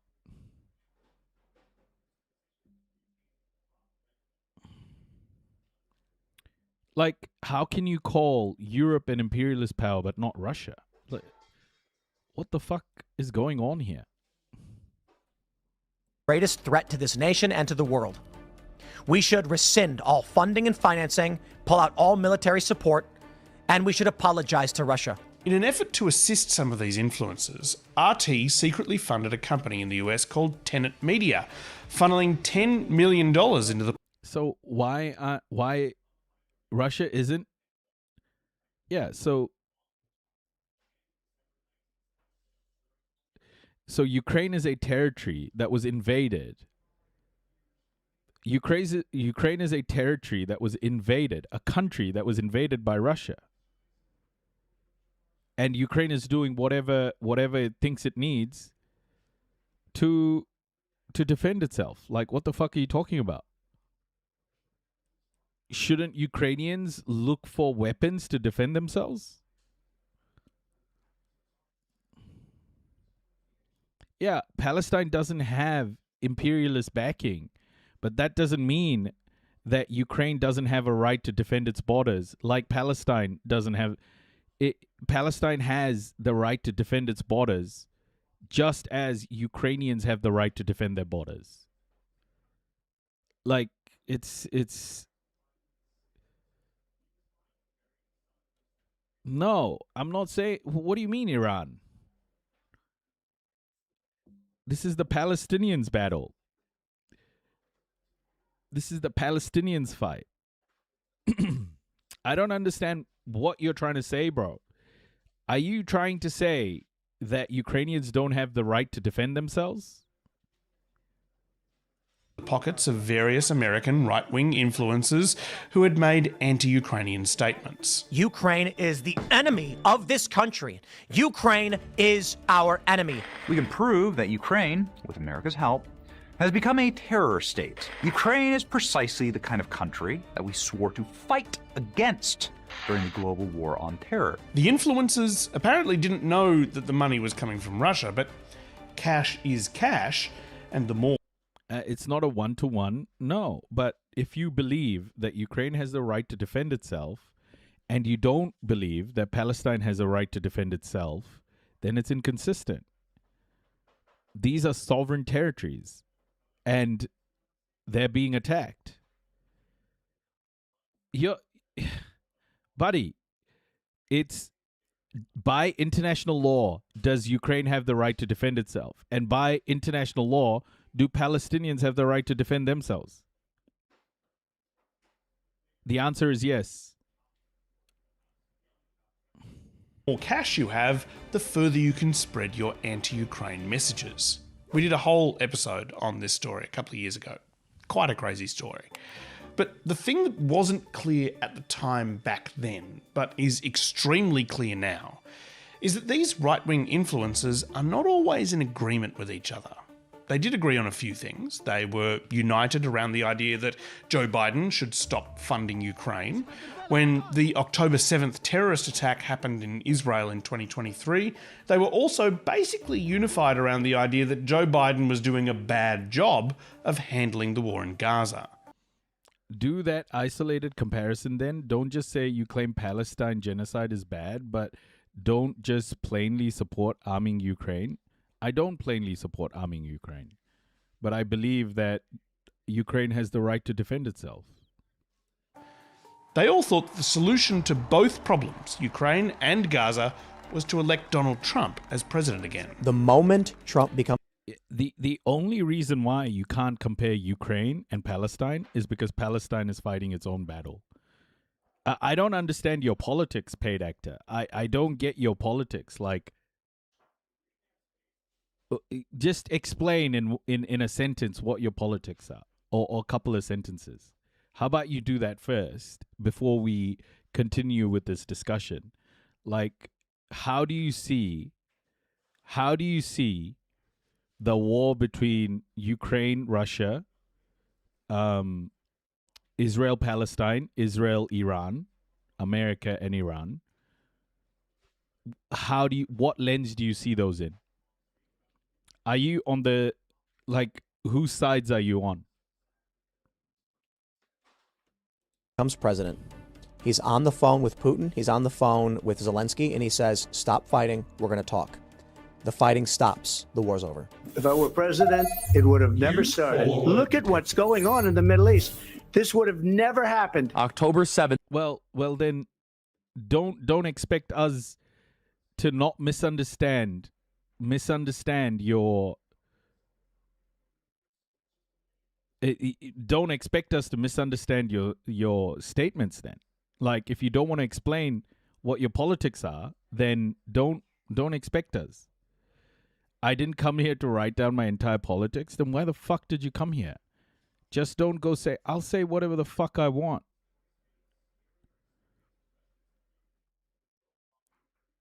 Like, why? What did you come here for? Like, if we don't understand your politics, that how are we supposed to know where you stand? You want to know if I'm on your... No, I don't give a fuck if you're on my team, buddy. What do you understand? It's not a shit comparison, buddy. It's not a shit comparison. You have an agenda. What is that agenda? I want to understand.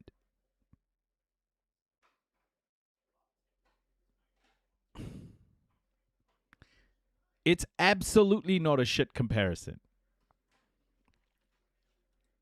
Never would have happened if Donald Trump was president. But the one thing they didn't agree on was America's relation. Let me ask you a couple of questions. Does Ukraine have the right to defend itself? Does Ukraine, just answer the fucking questions. Don't be a smartass. Does Ukraine have a right to defend itself?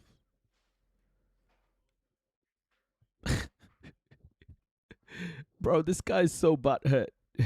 Does Ukraine have the right to defend itself, buddy?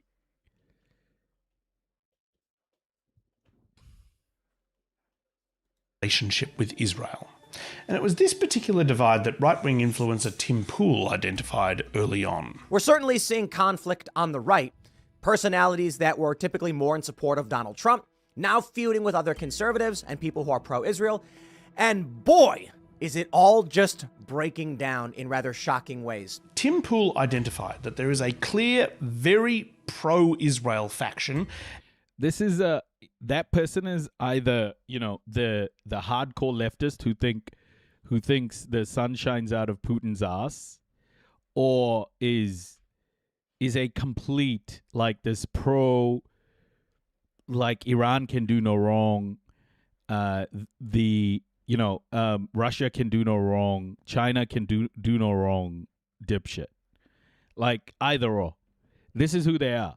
They'll never tell you what their real problem is. They'll just skirt around it because they're too fucking stupid to make a real argument. And a separate faction of people who are not exactly anti-Israel, but more... Yeah. I didn't want to call out the white leftism and the absolute, like, privileged way they were talking. But yeah, this is white leftism in my mind. They don't understand the world through the lens of anything other than their experiences. And that's the problem. Like, no one here said support Ukraine without any limits. Yeah, exactly. Or isolationist. They're critical of America entering into any foreign wars and handing over huge amounts of money to foreign countries, including Israel. Now, Laura Loomer, who is on the very pro-Israel side, describes the guys on the other... They're the kind of person that I believe is the most inconsistent. They're the most inconsistent and uneducated people about what's happening geopolitically today. And they don't have a consistent position. Like, they could have literally explained what their politics was. They could have answered a couple of questions, but that's not why they came here. And I'm afraid that there's a lot of, I don't know if they were a leftist or not, but there is a lot of leftism that behaves this way. a lot of leftism that behaves this way. Other side, like this. All of these woke-like neo-Nazis colluding with the radical left jihadist Muslims and going around and chasing Jews and evangelicals on the streets of America with drones. I know it sounds like a sci-fi movie, but this is where we're headed. Yeah, so obviously she's not a huge fan of the people that she calls the woke Reich and openly calls them neo-Nazis. In most cases, these people are not neo-Nazis. So for our purposes, we're going to refer to this group as the isolationist faction. So Luma is the argument that Ukraine is being backed by imperialism and Palestine is not doesn't change the fact that Ukraine and Palestinians have the right to defend themselves. Like, that's the point. And people like that just don't understand that. Ukraine and Palestinians have a right to defend themselves based on international law. The pro-Israel faction, and her opponents are the isolationist faction. Now, the divide between the factions was mostly hidden before Trump took office again. It became more and more obvious through 2025, and eventually it spilled right into the open when Trump joined Israeli Prime Minister Benjamin Netanyahu in attacking Iran in February 2026. The pro-Israel faction were keen to defend Israel and back this war, so their takes went like this. President Trump really took a decisive action that needed to be taken now in this moment because he's saving millions of lives. Certainly there are many people that are in favor of Donald Trump striking this country, taking out their leadership. President Trump is the most courageous commander-in-chief in modern American history. There is no question about this. We have an Islamist Nazi enemy that wants to build nuclear weapons to blow us off the face of the earth. I understand the Jew haters who want you to believe that this is Israel's war. And to them I say, go to hell. While the isolationist faction saw this move as the US entering into yet another foreign conflict, and their takes went like this. Donald Trump has very clearly Yeah, the semantics, whatever you want to say, cavitate, whatever you want to say from a semantics perspective, international law enshrines both Ukraine's and the Palestinian people's right to defend themselves. And you cannot, it doesn't matter who backs them. They have the right to defend themselves. It doesn't matter who backs them. Like if America chooses to back Palestine tomorrow or the Palestinian people in Gaza, that doesn't change the fact that the Palestinians have a right to defend themselves. You get my point? So what that guy was saying is completely stupid. betrayed the American people. He is very clearly not the commander of the armed forces. Bibi Netanyahu is. Everybody knows what this is. Everybody knows they're fighting for Israel. I mean, it's such a betrayal.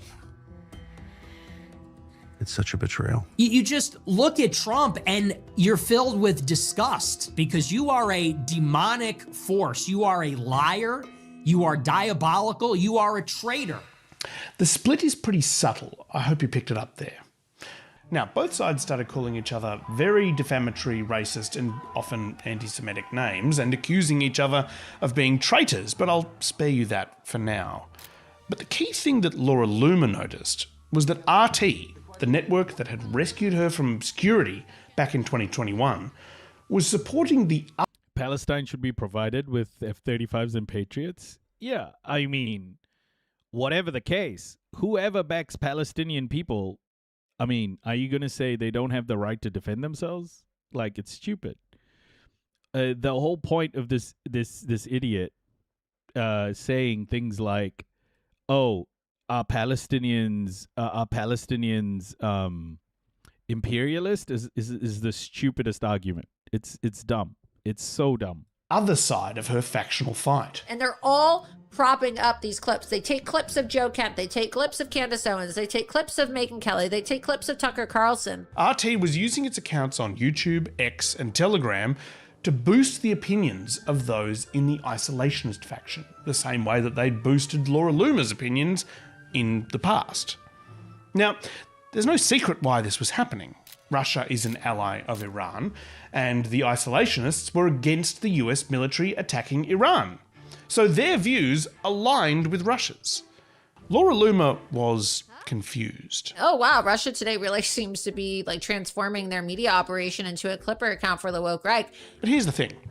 RT hasn't changed its position at all. Since it was founded, the network has been a vehicle for promoting criticism of the US government. The difference is, Laura Loomer is now kind of part of the US government. The president called me after the strikes. We talked for about 20 minutes on the phone. And it was really interesting. You know, just chit-chatting about several things. Hi, Laura. Boy, you are something. What spirit you have. Laura Loomer, thank you, honey, for being here. Appreciate it. She realized that Russia was an ally of Iran, and that perhaps getting help from a Russian propaganda network that was allied with Israel's mortal enemy might be a bit problematic. Then I started to see Putin entertain the idea of selling nuclear weapons, selling missiles and selling drones to the Iranians for the sake of attacking the United States of America. That was enough for me, honestly. That was enough. She was having a bit of an identity crisis and started to reconsider everything, including her position. I thought he was hinting at Palestine is terrorists and Ukraine imperialists. Yeah, usually her voice is annoying. Yeah, it is. Usually people like that have an agenda. They just don't want you to know what it is. They will always be extremely, extremely abstract about it.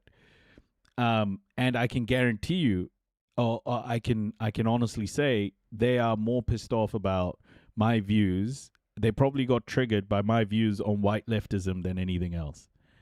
And they'll come in hot. They'll come in hot like that on an issue, but what pissed them off is probably something else that I've said. And it's usually the case with all of these fucking people. It's people who've not paid actor wasn't paid enough to clarify their agenda. Yeah. I think her identity crisis started much earlier. Every time I hear that take, I think of the Sartre quote about anti-Semites. What's the take? Which take? Position on Ukraine. I thought, what are people going to think of me? I've been so anti-Ukraine for so long, and I have parroted these talking points thinking that I was, saying the right thing and not recognizing how, as a conservative or as a Trump supporter or just as an American citizen, how I was being emotionally manipulated by propaganda online. And so I felt a little embarrassed. Then she accepted an invitation from the Ukrainian President Volodymyr Zelensky to visit his country. How was the trip? Hey, Mama Sunshine, welcome. The trip? It was very long. It was a good experience.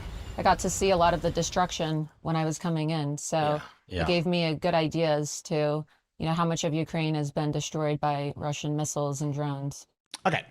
The question I posed at the start was, how did Laura Loomer go from calling Zelensky an authoritarian who commands a Nazi militia to talking to him about her lovely...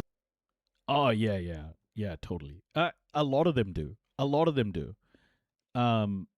Like, leftists will get a moment to clip, and that's what they're all about. Like there are white leftism has massive issues. They are vile. There is a vile part of that who just have not acknowledged their white privilege. And I think it's high time it's called out. Because they're becoming gatekeepers and they shouldn't be. There are people in that group where they are LARPing. They are LARPing as leftists. And it's quite toxic. When the time comes, they'll drop it and say something like, you'll see, 100%. Canadian petition to expel U.S. ambassador gains over 170,000 signatures. Nice. They know supporting Palestine is popular on the left, as is pacifism, so they'll use both to sell Russian propaganda, 100%. Train trip to Kyiv. That person was probably pro-Russia. I think that person was pro-Russia, and they were trying to justify that difference between Ukraine and Palestine based on who's backing who and based on historical struggle but either they're LARPing or they're newbie spies. Well, the reason I told you this story in full is so that you'd see what happened here and what didn't happen. What happened was Laura Loomer found herself in a MAGA factional fight over the war in Iran. Russia supported her opponents. She then decided to support Russia's opponents. She didn't, finally see the light. Ukraine didn't conduct a secret influence operation to get her to take their side. The interesting element, though, is Zelensky in Ukraine saw this shift as... Never believe the anti-Semite is completely unaware of the absurdity of their replies. Interesting. Yeah, whenever these people come into the chat like this, I always feel like there's something underneath that bullshit. There's something underneath that's driving them to be that way. And it's not what they're saying. It's so easy to see. As an opportunity. See, the war in the Middle East is occupying the vast majority of the Trump administration's attention. If Ukraine can make it seem like they're on the Trump administration's side of that war, then it could lead to a rapid shift in sentiment, which could help their own war effort. For Laura Loomer, it only took a couple of months for her opinion to totally change. I don't think that the Ukrainians and your office does a very good job at messaging how supporting Ukraine could be America first, or how it's beneficial for America's national security. And while she was in Ukraine, Loomer explicitly linked the Ukrainian and Iranian wars by talking about Russia's involvement in both of them. Russia is providing Iran explosives materials, and they're interchanging and sending each other weapons and materials for weapons, especially Shahed drones, which are then being supplied by Iran to Russia so that they can attack and kill Ukrainians. And then simultaneously, Russia's sending them, basically the explosive materials and the combustible materials so that they can make bombs and explosives to murder U.S. soldiers that are currently fighting in the war with Iran. Now, President Zelensky has been trying to make that point about Russia and Iran sending weapons to each other even more clear by attacking those ships in the Caspian Sea, which make that exchange of materials possible. President Volodymyr Zelensky confirming a Ukrainian attack on an Iranian ship in the Caspian Sea. He also emphasised the fact that they are willing to help the US materially in the war in Iran, while other US allies in Europe refuse. He's reported sending the US evidence they collected that Russia has been taking satellite pictures of US Army bases in the Middle East and sharing them with Iran to assist with Iran's drone and missile targeting.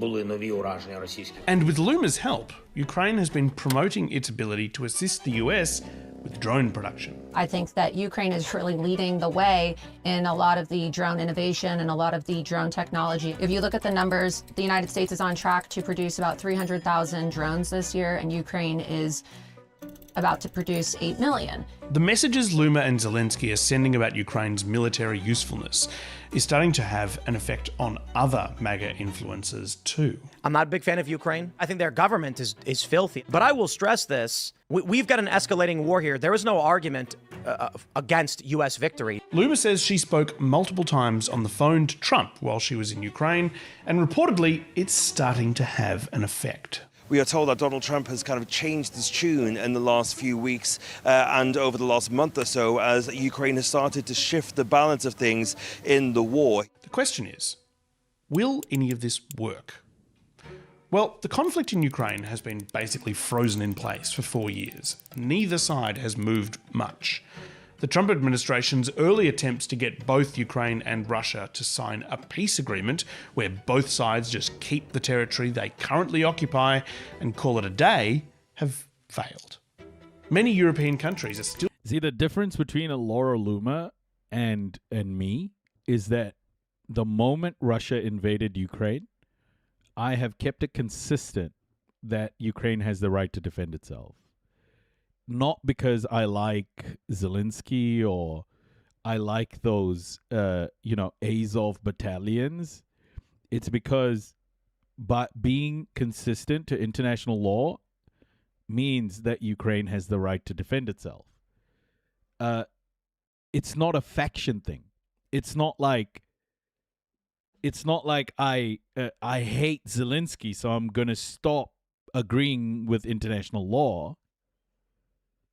Right? Like, I had arguments with my father about this. It's like, yeah, NATO is the one causing the issues. NATO is the one that's made Russia attack. Right? Like, NATO is the one that made Russia attack. Whatever the case, it doesn't matter. Ukraine has the right to defend itself. NATO fucked up. Europe is currently using Ukrainians as human shields. None of that means Ukraine doesn't have the right to defend itself. It absolutely does.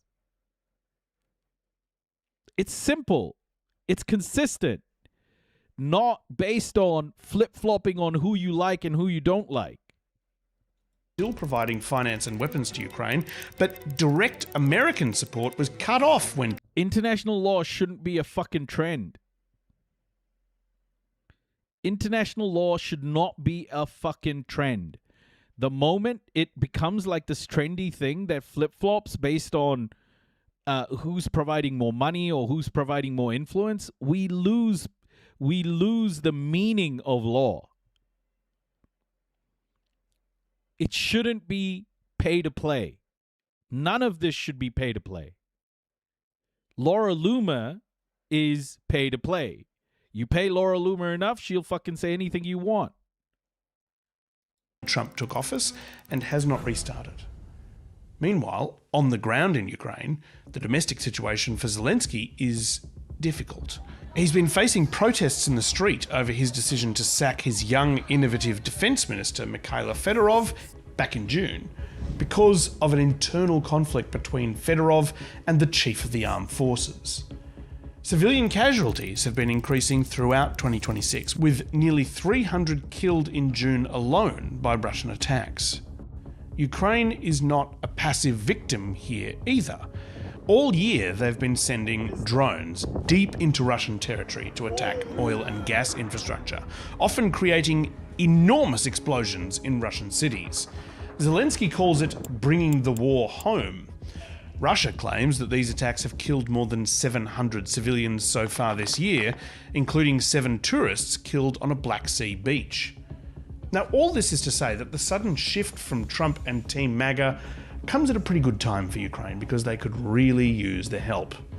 But there's a catch. While all this has been going on, the US's missile stockpiles have apparently been depleted by their war in Iran, which means they can't afford to supply Ukraine. Reuters has reported that they've virtually run out of certain types of munitions. It's a bit of a catch-22 for the Ukrainians. They rely on the US for missiles, but also the US running out of missiles might mean that Trump is more keen to buy their drones. So if Ukraine is able to convince Donald Trump that helping them will help him in Iran, then suddenly Ukraine goes from being an annoying distraction to a genuinely useful ally. And that might just give Zelensky the advantage he needs. Because here's the thing, the full-scale war in Ukraine has now been going longer than World War I. So they will really take whatever opportunity they can get. Yeah, I don't think America is as low on ammunition as people say. Like, yeah, smart missiles, maybe, but they have a lot of dumb bombs. They could get one of their B-2 bombers loaded up with dumb bombs and just carpet bomb anybody, okay? So don't fall into the trap of thinking America is close to, like, running out of shit. It's not. It's absolutely not. Okay, so leaders get relieved of duty quick. Yeah, it's a crazy time in geopolitics, right? There are a lot of confusing things happening. But we need a way to have a consistent view of the world. You can't just go free Palestine and be like, okay, yeah, Russia invading Ukraine is okay. Like, these are consistent positions we have to hold, folks. Like, ACAB is one of the most hypocritical fucking things that a lot of these leftist fucking protesters in the U.S. use. ACAB. ACAB, all cops are bastards. They don't mean all cops are bastards. They don't think Chinese police are bastards. They don't think Russian police are bastards. If you, of course, European police are bastards. American police are bastards. Canadian police are bastards. But you have to be consistent. Are Iranian police bastards? If no, then you're not fucking ACAB, bro. You're not ACAB.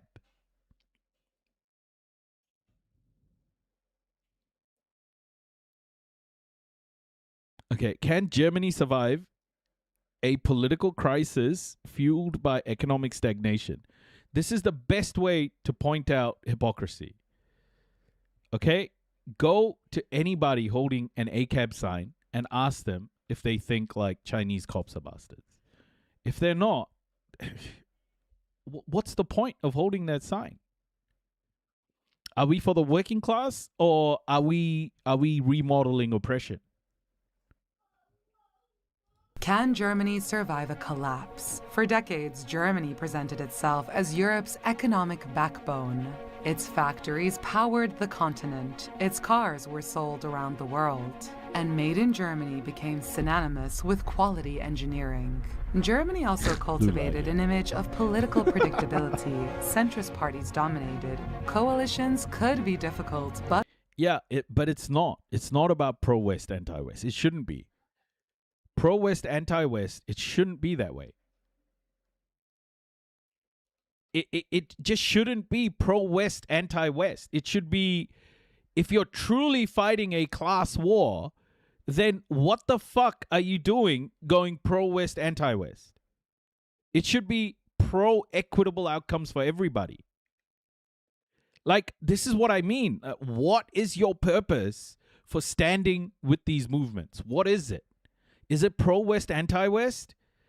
If that is the case, then you are not for liberation for everybody.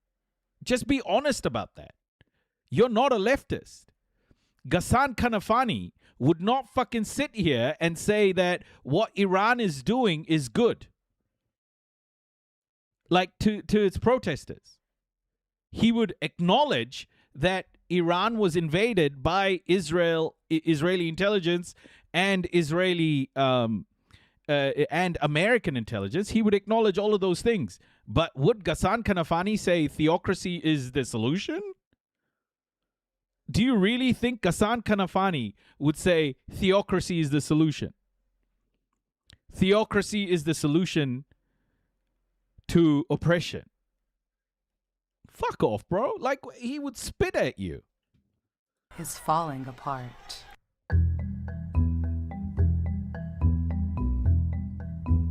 Germany isn't in economic freefall, but it has been struggling for years. After shrinking in both 2023 and 2024, GDP grew by just 0.2% in 2025. Der Sachverständigenrat prognostiziert für das Bruttoinlandsprodukt eine Wachstumsrate von 0,2% in diesem Jahr und von 0,9% im kommenden Jahr. Das sind schlechte Zahlen. And for 2026, Germany halved its economic growth forecast to 0.5%, down from 1% driven by energy market shocks and rising inflation. And the problem goes much deeper. For years, Germany benefited from a powerful formula: cheap energy, strong manufacturing, huge export markets, and enormous demand from China. Now every part of that formula is under pressure. Energy has become more expensive.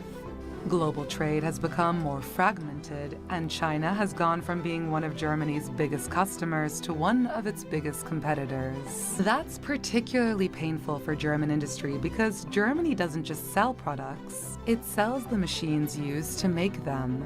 Its economic strength was built on sophisticated manufacturing, engineering, and automotive technology. And China is increasingly competing in those exact industries. But what's the cost? But at what cost, everybody?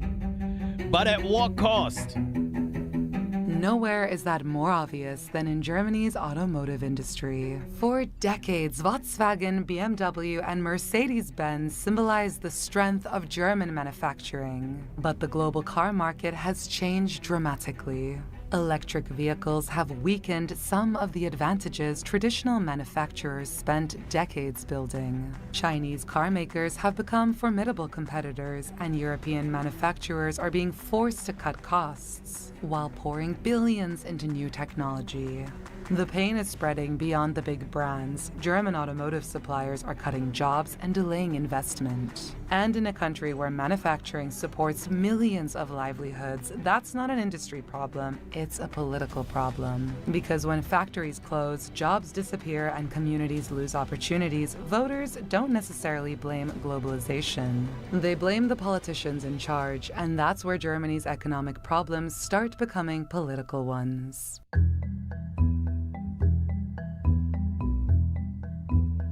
Germany's economic problems are arriving just as Berlin is needing to spend more money. The biggest new demand is defense. Russia's war in Ukraine transformed Germany's security calculations, and pressure from the US and NATO has pushed European governments to... I'm thinking to buy a car, and it's probably going to be Chinese one. Like, there is no comparison. Yeah, I don't know which country you live in. Oh, you said France, right? You were from France? I don't know what tariffs they have on Chinese vehicles in France, but in Aotearoa, New Zealand, we have Chinese vehicles available everywhere. It's good. And yeah, if we do end up buying a car over the next few years, it will be an EV from China, like no doubt. To dramatically increase military spending. Germany has responded by loosening its fiscal rules to make room for defense. Its draft 2027 budget puts the defense ministry's spending at around $126.4 billion. Broader defense-related expenditures will push the bill even higher, but the military isn't Berlin's only expensive problem. Germany also needs to fix its railways, upgrade roads and bridges, digitize government, invest in energy infrastructure, support new industries, and keep paying for pensions, healthcare, and social protection. But there's just one problem. There isn't an unlimited pot of money.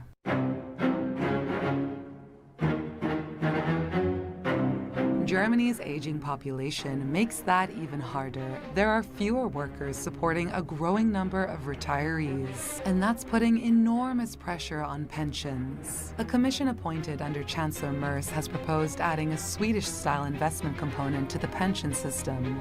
It has also proposed gradually raising the retirement age as life expectancy increases. Unsurprisingly, that's already facing resistance from trade unions and parts of the political left.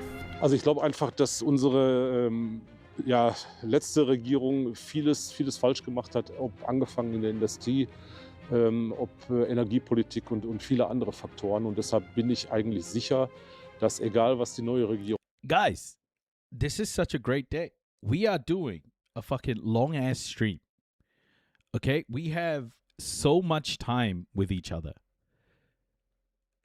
Just get hype. Get hype. We're here. We're here for the long haul tonight. There's going to be a lot of learning. Hopefully, not many paid actors in chat. But fuck, get hype. You know, we're here. This is going to be awesome. I love it. I love doing long live streams. But on the weekdays, I have to pick up my son, so I have to stop the stream and then start it again. But on the weekends, I can do this. I can do one long stream, which I really like because we can go through a lot of different narratives and, you know, you're consistently online so people can come in and blah, blah, blah. It's just stop, start, stop, start. I don't like it, but I have to pick up my son, you know. So this is really great. Like, it's a privilege to be able to do this, like one long stream. It's so much more engaging for me. Macht. Ich glaube, dass wir da wieder aus diesem Loch rauskommen können und auch wieder schaffen werden, vernünftig Arbeitsplätze, energiepolitisch natürlich auch ganz andere Themen anpacken, auch eine vernünftige Energiepolitik betreiben, die auch für die Menschen halt... No politik here! No politik here! eben bezahlbar ist, weil das ist ja auch mit ein großes Problem, dass halt eben teilweise die Energie und alleine vom Heizen, vom Strom her, von Automobilbranche und ähnliches alles ja gar nicht finanzierbar war. Und deshalb bin ich eigentlich zuversichtlich. And pensions are only one part of the battle over social spending. The government is also trying to reform unemployment support and get more people to work. The logic is straightforward. Germany needs more workers, it needs higher productivity, and it needs to prevent its public finances from becoming even more strained. But politically, that's a nightmare because these reforms are arriving when many Germans already feel economically insecure. So Berlin is effectively telling voters, accept the pain now and trust us that things will get better later. That's a difficult sell.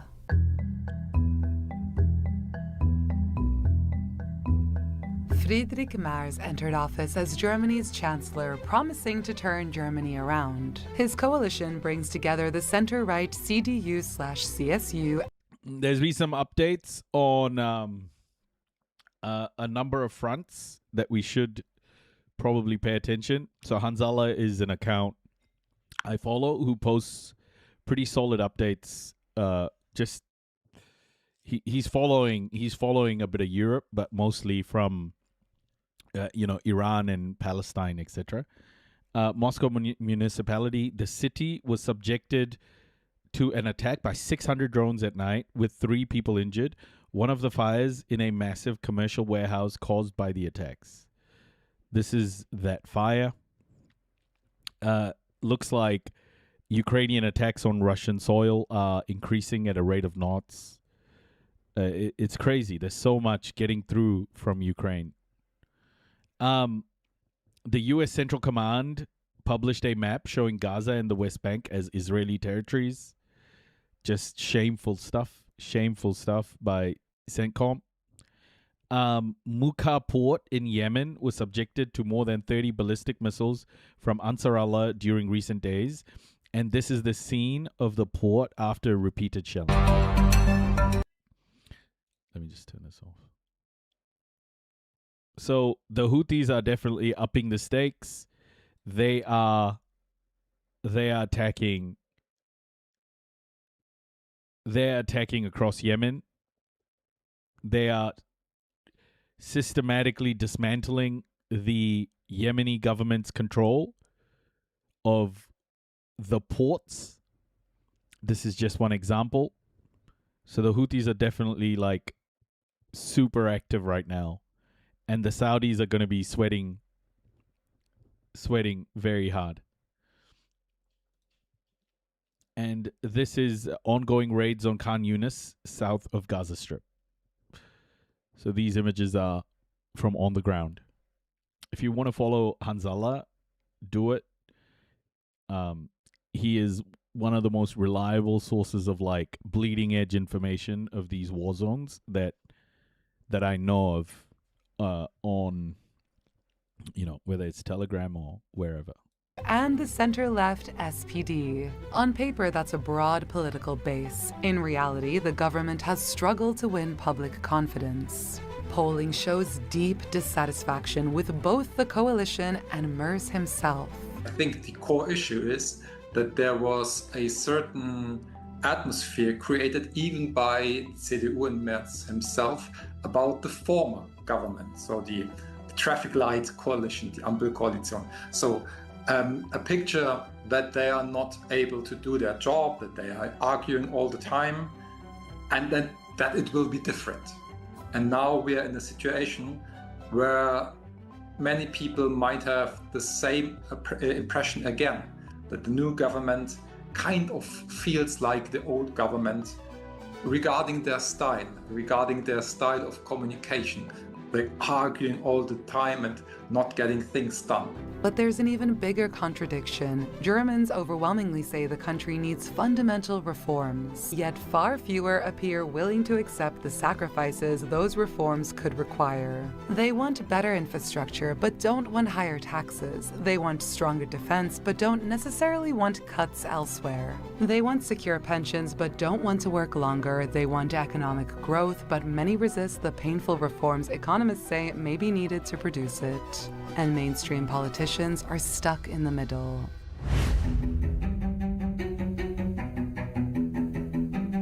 That's where the AfD has found its opportunity. The party was once treated as a political outsider. Today, it's competing for first place nationally. And its rise is even more dramatic in eastern Germany.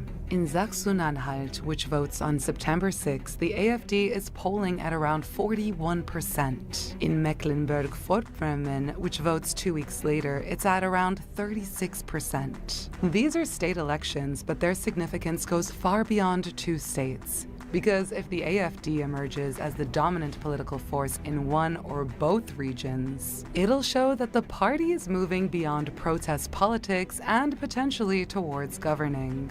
Der AfD, was es da geht, die fangen genau die Ängste der Menschen auf, die Veränderung der Welt, die passiert, die können auch die AfD nicht ändern. Besonders im Osten, die haben das nicht gelernt, durch die Diktatur innere Ressourcen anzusammeln. Germany is definitely one of those places. It just feels like the Fourth Reich is happening. The Fourth Reich, everybody. Is the Fourth Reich, has it already started with Donny Boy? Is Donald Trump the Fourth Reich, or is the Fourth Reich going to happen in Germany? What do we think? Für Problemlösungen. Das haben die nicht. Und jetzt suchen sie jemanden, der ihnen das alles wegnimmt. Und die einfache Lösung, wenn die da sind, dann wird sich alles ändern.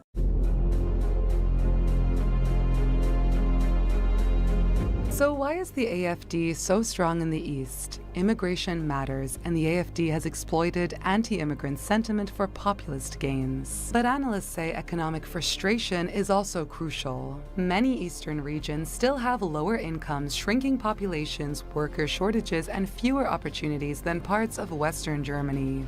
And for some voters, there's still a sense that reunification never delivered the prosperity they were promised. The AfD has turned that frustration into a simple message. The establishment failed you. The traditional parties failed you. Germany needs radical change. That message can be powerful in communities that feel left behind. But economists warn some AfD policies could actually make those problems worse. The party's hostility towards immigration could deepen Germany's worker shortage.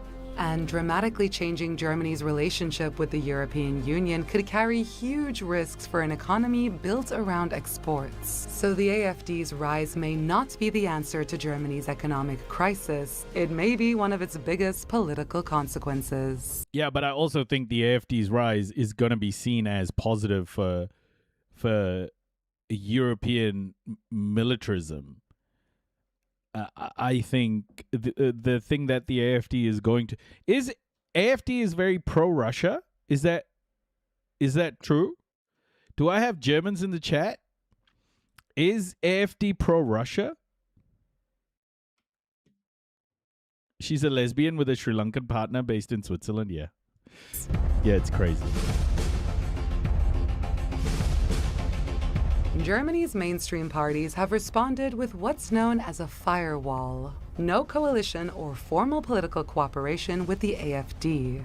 The CDU, SPD, and other mainstream parties have maintained that position at the federal level. But the stronger the AfD gets, the more difficult that firewall becomes. What happens when a party supported by 30 or 40% of voters becomes the biggest party in a state? Can everyone else simply keep governing without it? So do they want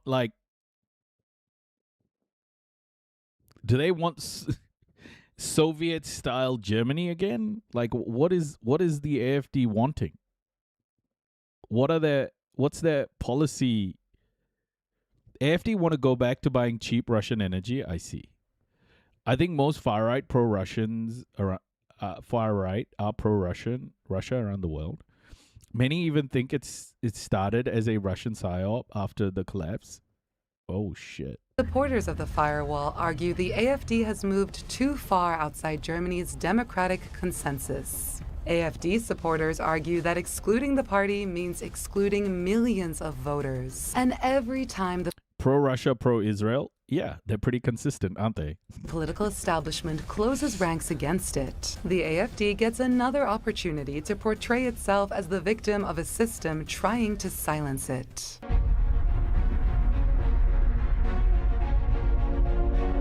And now Germany is debating something even more explosive. Could the AfD actually be banned? Like the rich Krishna white guys over here? The Hare Krishnas, you mean? Oh my gosh. Oh, we have those Hare Krishnas here as well. Jeez, man. The Hare Krishnas, everybody. If you don't know who the Hare Krishnas are, please look them up, because my goodness. And Germany's constitution allows the Federal Constitutional Court to ban parties that seek to undermine or abolish the country's free democratic order. But banning a political party is an extra. They fed you many times in college. Yeah, they do a lot of community work. They do a lot of community work, but it's a cult. Like, it is a cult at the end of the day. That threaten it. The other asks, how democratic is a system that bans a party supported by millions of voters? There isn't an easy answer.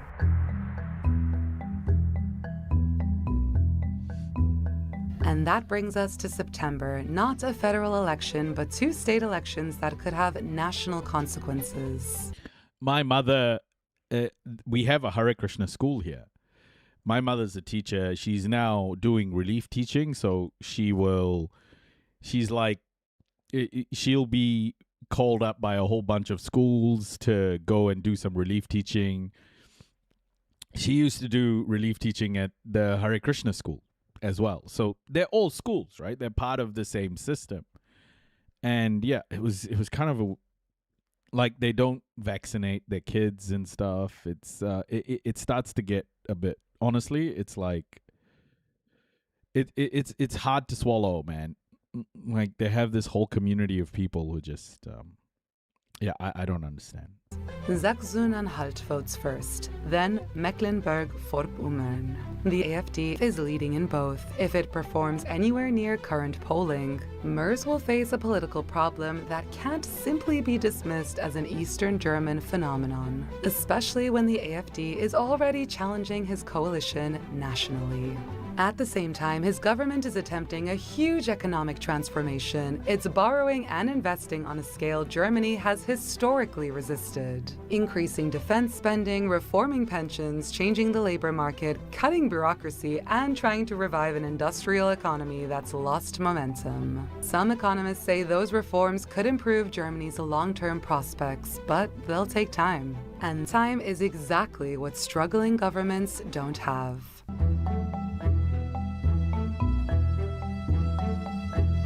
Germany built much of its modern reputation around the idea that its economy was disciplined, its institutions dependable, and its industry difficult to rival. But something fundamental changed along the way. The old German economic formula no longer guarantees prosperity, and the old political formula no longer guarantees stability.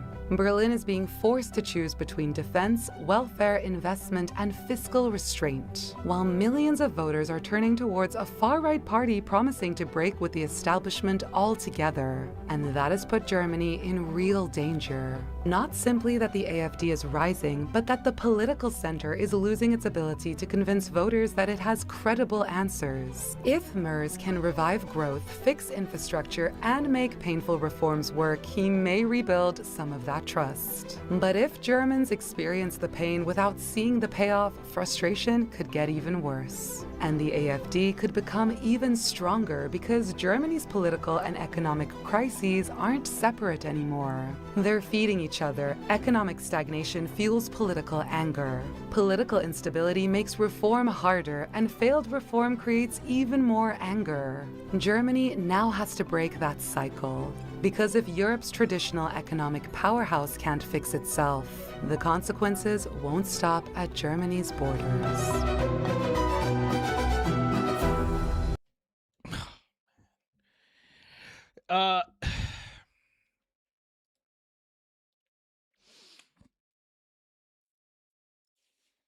I think the rise of the AfD is extremely concerning. As with, I think most people feel this way, but the rise of the AfD is fucking horrible. I hope to have the self-love to shave it all off. Oof, giving me all off. if I get that hair island like Metz. Both AfD in Germany and RN in France. Yeah, the Le Pen party, right? In France have high chances to succeed in the next round of elections. Wasn't that Turkish guy winning by a lot in Germany? When is the next presidential election in France? And when is the next election in Germany? Germany is still a while away, isn't it? Germany is still a while away. Okay, this is the next great recession isn't housing. It's far dumber. I thought was very interesting. April 2027. Fuck, it's getting close. Holy shit, it's getting close. Whew. France, like, tacking right will be interesting. The 2008 housing crisis was supposed to be a one-time event, but the exact same financial toxic waste that wrecked the economy back then has been repackaged. This time, it's in the chrome grille of a Ford F-150. Reds! By the end of 2024, reports showed that more Americans were underwater on their truck loans than at any point in history. March 2029 for Germany. Ooh, 2029 might be an interesting year. I think that's when the UK elections are too. The average owner owed $6,500 more than their vehicle was actually worth. A phantom debt bubble is ballooning up and ready to burst, and when it does, it's going to lock an entire generation out of the housing market. There's been a surge in luxury trucks everywhere, but many of them aren't being used the way trucks traditionally were. Instead of hauling equipment, working job sites, or tackling rough terrain, they're spending most of their time in the suburbs, office parking lots, or city streets. At the same time, the price of those trucks has skyrocketed. Models that sell for well over $100,000 are being used to drive to the office and back. But despite that hefty price tag, demand keeps growing. In fact, the data suggests that many buyers are stretching their finances just to own one. In 2024, sources from Edmunds reported that over 40% of large trucks now come with monthly payments exceeding $1,000. And surprisingly, many buyers don't seem to view that as a problem. In fact, videos regularly go viral featuring owners discussing their staggering monthly payments, sometimes even bragging about them. One driver got thousands of comments after she mentioned that the monthly payment for her husband's GMC Sierra 1500 AT4 pickup truck was $1,600. That is just $500 short of the median monthly mortgage payment in the US. People literally can't afford it. Documents reveal that an alarming number of truck owners now have negative equity. They owe basically more on their cars than their cars are actually worth. Car industry insiders assert that a new car can lose up to 20% of its value in the first year. It's even more for luxury cars. For buyers who don't put enough money down and end up financing over long periods, even with monthly four-figure payments, they end up in the red or underwater on their loans. As of late 2024, the negative equity crisis reached epidemic new proportions to the tune of $6,000 per average person. That's enough to buy a reliable used Honda Civic outright. Sources show that 1 in 5 vehicle trade-ins with negative equity are down by $10,000 or more. The number of people trading in cars with negative equity has also exploded, from 15.5% in 2022 to 24.2% in 2024. Their shiny new trucks are a ticking time bomb. For many drivers, that bomb has already gone off. Repossession lots filling up with $90,000 King Ranches. Data from Cox Automotive shows that repos increased by 43% between 2022 and 24. Across the U.S., around 3 million vehicles were repossessed in 2025. It's a sign that for some Americans, the cost of keeping up appearances is becoming unsustainable. But how did this problem get so bad? Did a whole lot of people just start making financially irrational decisions? Yes. The reason is more complex and sinister, not the result of individual stupidity, but a purposeful systemic failure compounded by greed. The decade from 2012 to 2020 was a time of cheap money and 0% interest rates. The Fed held interest rates low to spur an economic rebound. This translated to low rates on car loans. For many people, this basically made loans free money, with rates for most of the 2010s hovering at around 4 or 4.5% until around 2022. That's when they rocketed up to just under 8% for new cars. Reporting from Experian shows that in late 2025, the average interest rate for new car loans had reached 6.37%, while the average interest rate for used car loans reached 11.26%. We found consumers had even more horrifying experiences than that when it came to trucks and SUVs. One consumer, Melissa Dickerson, told how she ended up with an $1,100 monthly payment after her son got into an accident. Up to that point, she'd been paying roughly $400 a month for a similar car. The new loan carried an interest rate of roughly 15%. She replaced her car and got a financial burden. During the low-rate era, people stopped factoring interest rates into their purchases at all. So instead of looking at a car's total sticker price, they just checked the monthly payment. Dealerships knew it was happening, so they weaponized it. One tactic involved the four-square worksheet. It's a piece of paper divided into 4 sections: purchase price, trade-in value, down payment, and monthly payments. While it seems informative at first glance, according to former car dealers, the dealership used it to steer potential customers toward the number that will get them the sale, the monthly payment. If the customer still hesitates, the dealership can negotiate to bring it down in exchange for a much longer-term loan. The customers pay significantly more overall.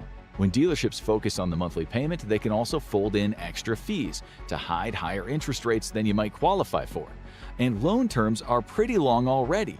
In mid-2023, 64.5% of buyers with payments over $1,000 had loans between 67 and 84 months long. That is longer than getting a bachelor's and a master's degree combined. One of the worst tricks? Taking advantage of negative equity to push you further into debt. If you trade in a car with negative equity, dealerships can offer to pay it off for you if you buy a car from them. But sometimes they'll just fold that into the customer's new loan, or take it from the down payment without making that clear in the contract.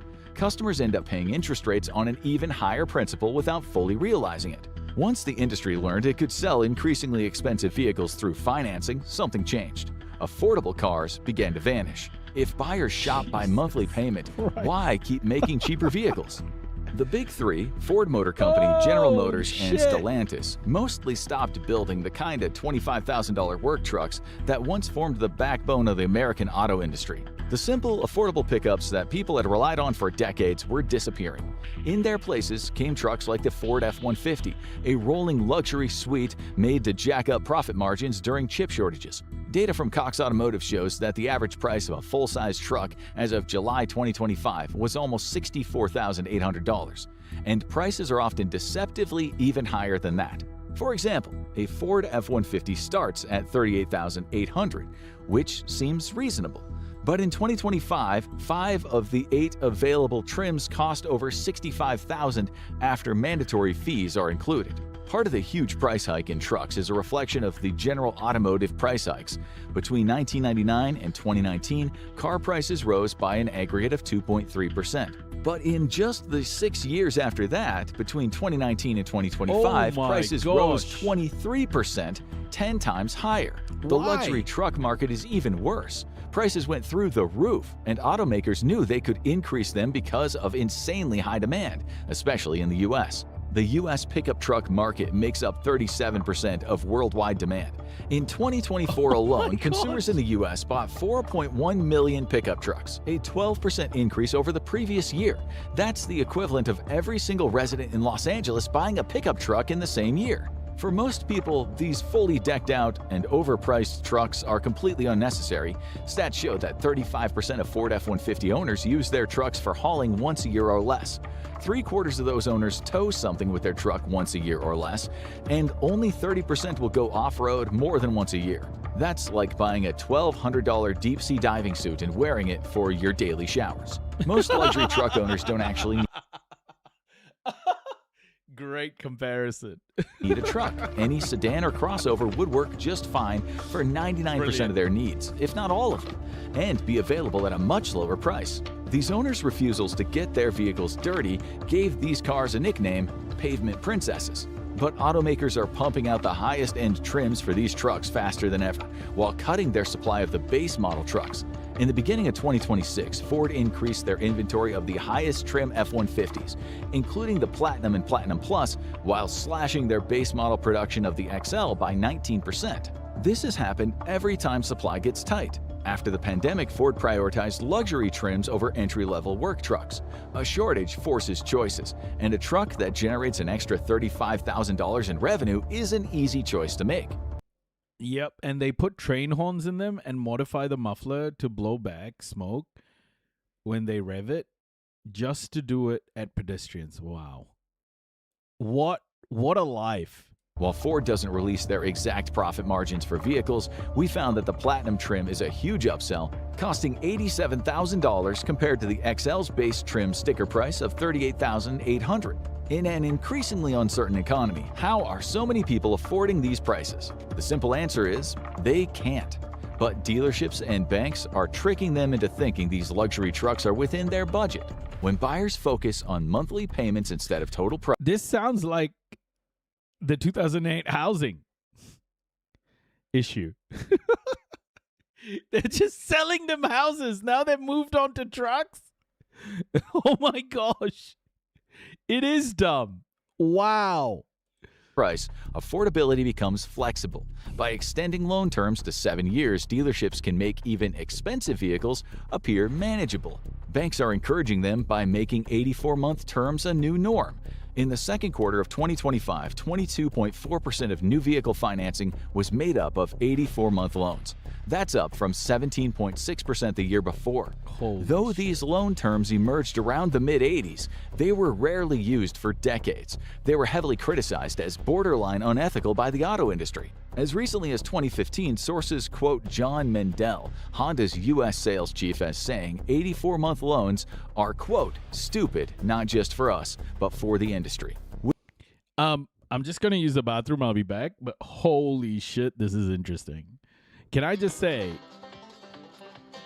that this is very Cletus coded? This purchase of like vehicles on long-term loans like this. What is happening, Burka? I need to use the bathroom, okay? I'll be back. 2 minutes. I'll be back.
I'm back.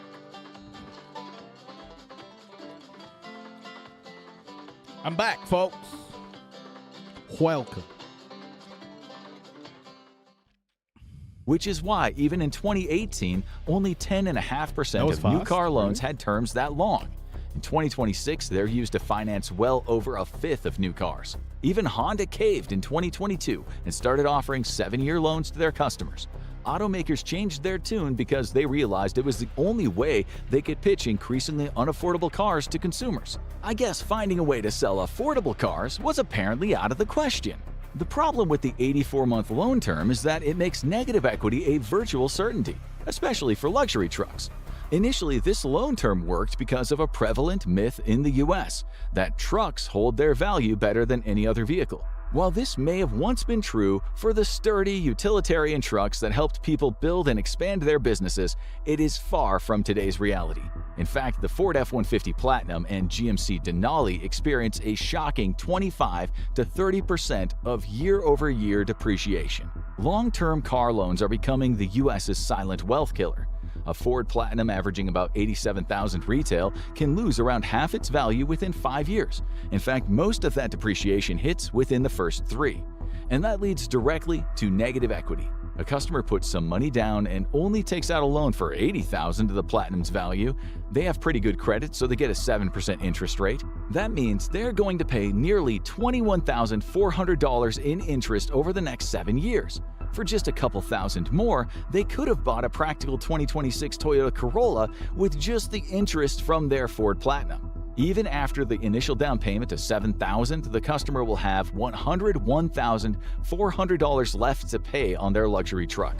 Unfortunately, 3 years later, their truck is only worth $43,500, while if you've made all your full payments on time, you still have $50,400 left to pay off, leading to almost $7,000 in negative equity. The F-150 is no exception either. From 2021 to 2026, the Chevrolet Silverado 1500 and GMC Sierra also depreciated by 42%.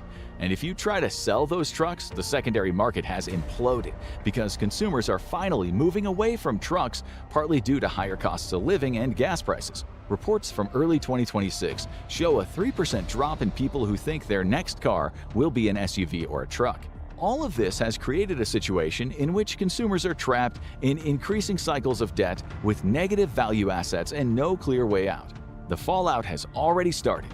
We found sources from Moody's that 30% or more of subprime auto loans are defaulting. That is just about the rate of subprime mortgage default that caused the Great Recession. So what are banks doing with all these defaults? Aren't they unhappy with the money that they're losing? Not really, because they're not really losing money at all. They created these loans to protect themselves while consumers go bankrupt. In 2025, Bloomberg reported that car loans made to consumers with bad credit backed more than $37 billion in bonds. But Wall Street found a way to profit off them. They started charging absurdly high interest rates to customers with risky credit and... Chat, if you're in America, do you or anyone you know own a vehicle like this? Do you or anyone you know own a truck? Scars, really? I have a Mitsubishi Outlander 2007 with around 130,000 miles on it. I will never sell it, and I don't have any loans. Perfect. Yes, so many. Not me. Yes, Bop and Wap. I am in America. I know 5 Americans that own trucks. Oh my, scary! How? You used to own a truck, Matt? Oh my gosh! What's going on in America? At least house values have a chance of going up. I have a little Subaru, but my friend has a very expensive truck. It's basically a Tacoma. My dad has one. He got it from a customer who didn't pay some years back. I told him to get rid of it immediately. Guess what he didn't do? Or a Hilux for you. Oh, I see. Pretty much every other car near me is an F-150. Oh my gosh. They're really... oh my gosh. So this is like... is this resonating with you guys now then? One owns a Silverado, other... they hang the little metal set of balls on the back where I live. Nope, but I know people that get new trucks all the time here in Texas. There's a lot of trafficking in Texas, so they're common. Shit. Anyone saying they work hard and have a big old truck they have to climb up into, that person does not work. Nobody that actually works would waste that much energy climbing up and down all day. So does this, is this resonating with you guys? Do you see this a lot? This truck bullshit? Oh my goodness. Spread the risk out. It's a process known as securitization. The practice was heavily regulated with mortgages after the Great Recession, thanks to new laws and the formation of the Consumer Financial Protection Bureau, or CFPB. Companies were supposed to investigate consumers' financial situation to make sure that they had a good chance of paying their loans off. But car dealerships fought hard for and won exemptions from supervision by the CFPB, arguing that cars were an absolutely necessary good for Americans. Plus, banks aren't taking on much risk at all because most auto loans are not systemically held by the same banks. They are spread out across credit unions and captive finance arms like Ford Credit. So the consumer defaults and loses everything, but the bank still wins. One example is the Drive 2019-3 Trust. Though its face value was $1.21 billion, an extra... I didn't realize this impacted so many people. Trucks are nice in the winter if you live somewhere and gets a lot of snow. Noisy Minger, you'd love the show Squidbillies. I'll check it out. What is it on, RCS3? What is it on? Sure. All of you with trucks use it for purposes unlike the rest. Oh, it's on Adult Swim. Okay. This is the housing crisis, right? This is the same thing. This is what happened. Subprime mortgages. People were just defaulting on subprime mortgages, oversold, and then shit hit the fan. My minivan holds more crap on a regular basis than these truck owners do. I see.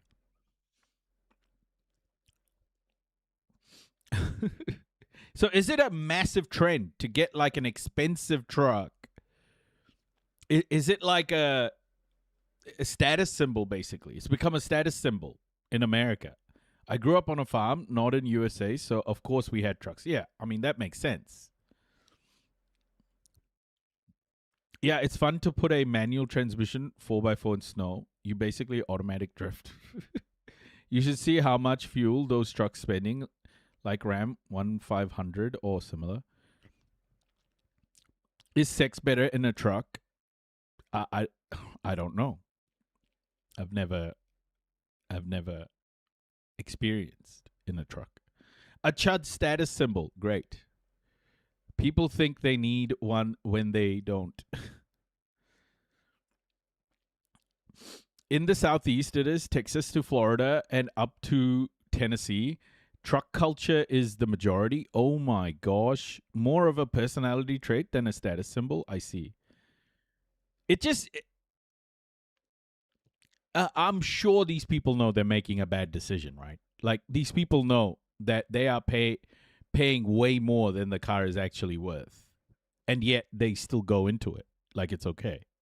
Extra $344 million in auto loans was bundled in to cushion against losses. It was handled by Santander Consumer USA, one of the country's largest subprime lenders. Santander's plan was simple and designed to produce mass amounts of profit for them.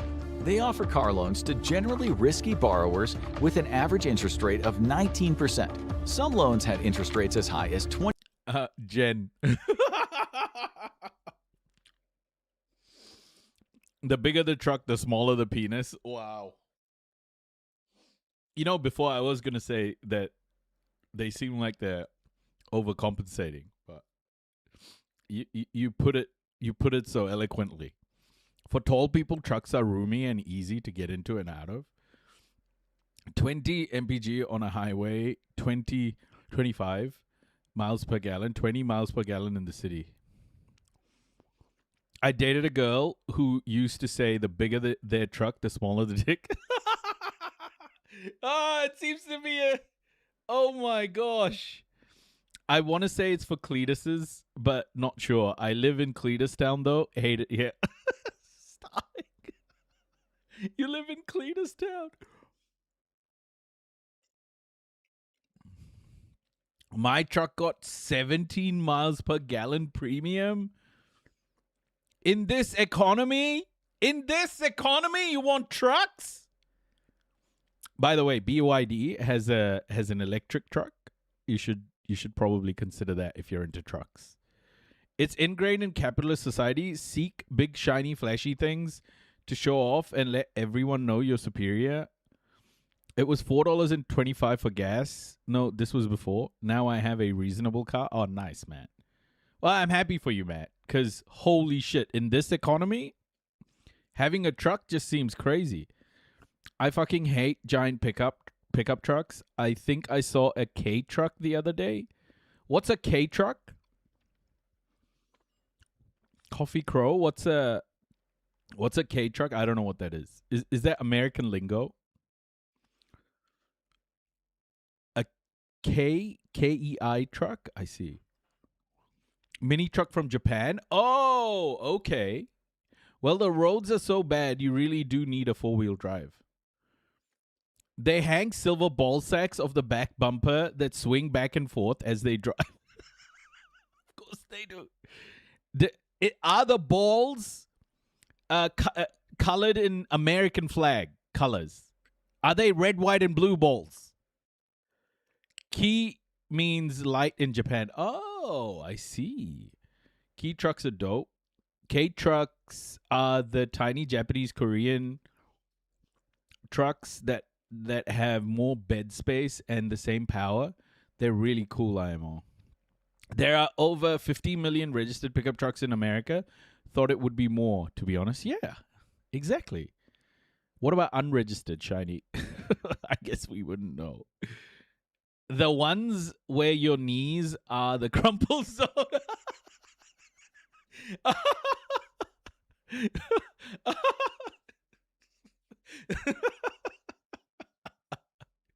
Oh my gosh.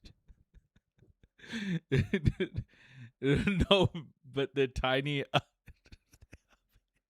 They are veiny. Oh my gosh. V8 5,700cc truck.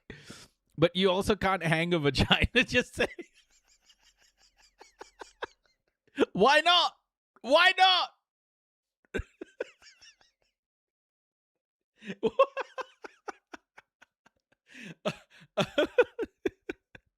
I've seen American flag truck nuts. I love you, chat. I love you, chat. Key trucks are extremely dangerous on American roads with all the big trucks. Knees as the crumple zone is crazy. Oh, man. The best use of truck nuts I saw was on a vehicle advertising vasectomy. That's nice. Yeah, that makes complete sense. Of course, it's Rump Nation. I saw big swinging bike nuts on a motorcycle in a Walmart parking lot this week. Oh, chat. Chat. Who knew we would get this many laughs out of this topic? Yeah. I've only seen silver once.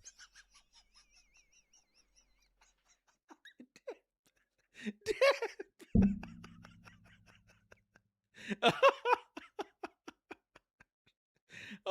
Oh my gosh.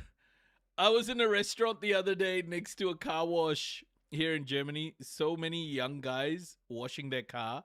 I didn't see a single electronic one. Cars are still very important in Germany, I see. America, fuck yeah.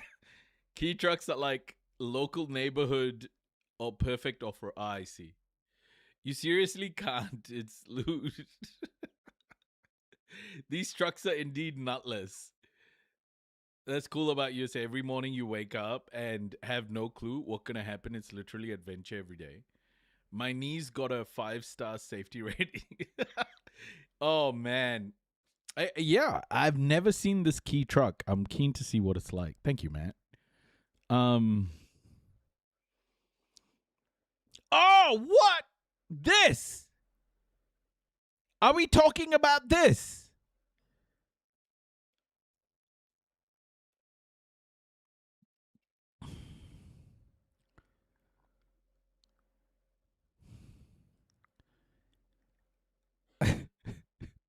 Really?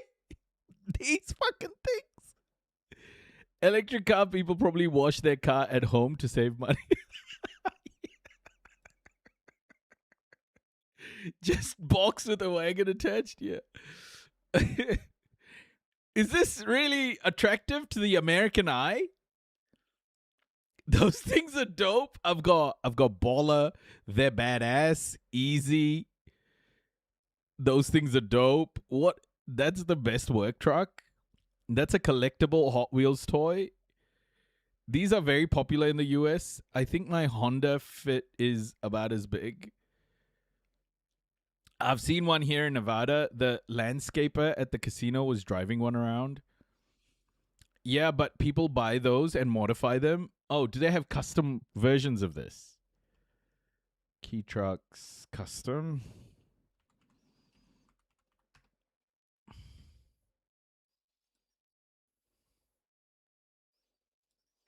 Oh my days.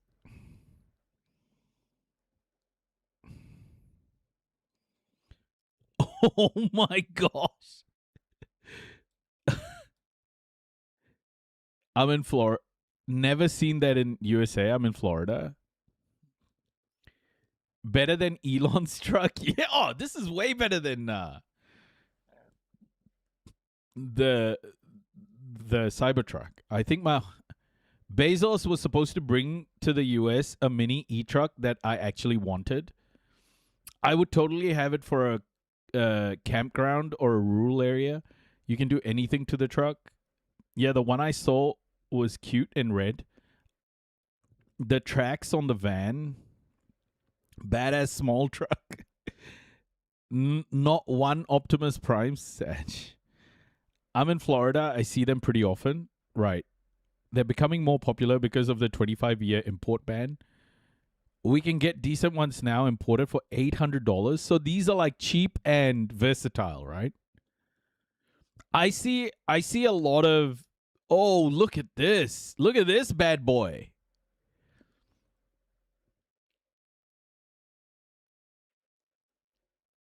You have to import it. They're closer to 3,800 to 8,000 depending on shipping though. I guess children in Cletus land coming with this one to school is going to have a hard time. I just want to say this, right? Like, I've seen a lot of people in fishing areas in Japan. They use this a lot. Like, fish markets use this a lot. I watch a guy who is... who does a lot of fishing, deep sea, like he does, what do you call it? Harpoon fishing. And he dives and he's got a vehicle like this. Japanese dude. Craziest chud things I've seen was a guy with a Cybertruck. He had the whole truck decal of the Trump getting shot in his ear. It was the whole side of the Oh, this is supposedly coming to US and I want it.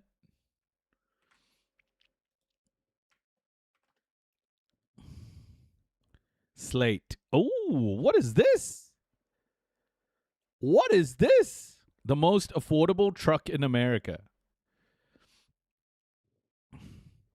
They usually have around equal power, torque, oversized force, oversized Fords and stuff. Scuba truck.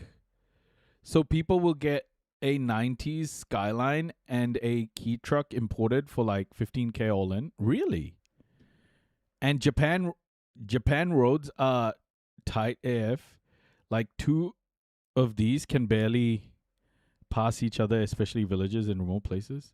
Maybe $80K for a nice Skyline. This is Bezos. You'd think an electric truck would be more streamlined. Like, what is this? Is this like...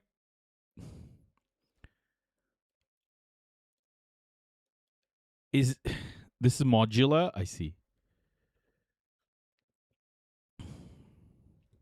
Probably made in China, right? What's the supply chain like? Let's take a look.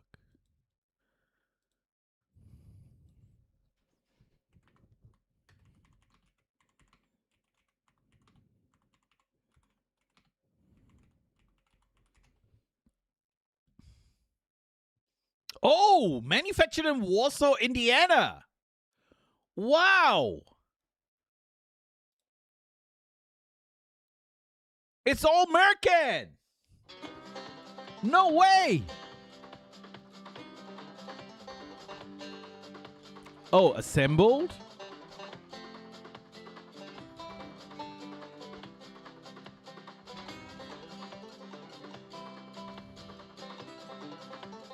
Engineering, manufacturing.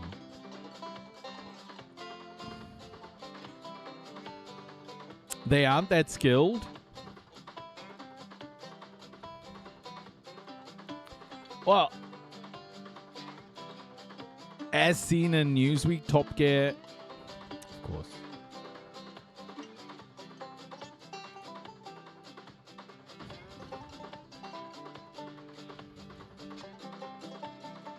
Slate. Jeff Bezos is a major financial backer of Slate Auto, an electric vehicle startup that is building an ultra-affordable, highly customizable and decidedly anti-Tesla electric pickup truck named the Slate.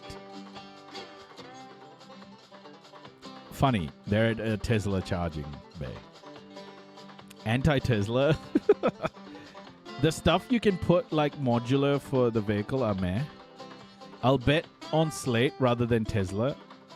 Looks good to me for $15K. Is this $15,000? What?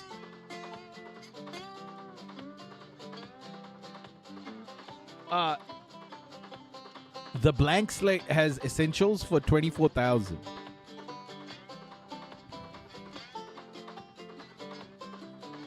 It's 25 grand. 25 grand, guys, starting. So that's like 50 grand in out there at all.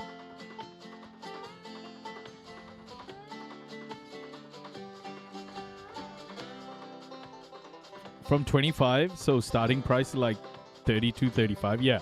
Oh, they'll make you upgrade stuff. They'll make you upgrade stuff for sure. Like, I think, what are the starter packs? All yeah, this is a nice looking truck. This is a classic truck. It's just a beautiful little truck. Black Cherry Noir. The design focus is there for sure.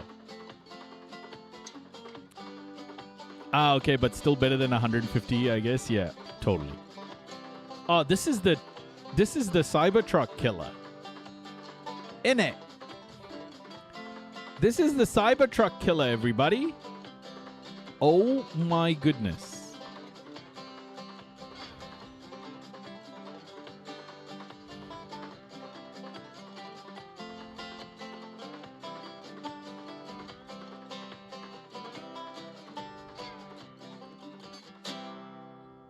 Oh shit, you can like... It's like a game.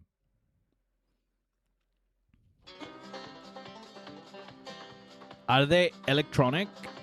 You mean are they electric vehicles? Yeah, they are. Select color.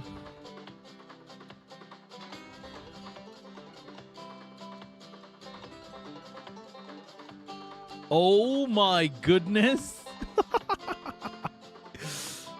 Oh, wow. God damn, what we got here, folks?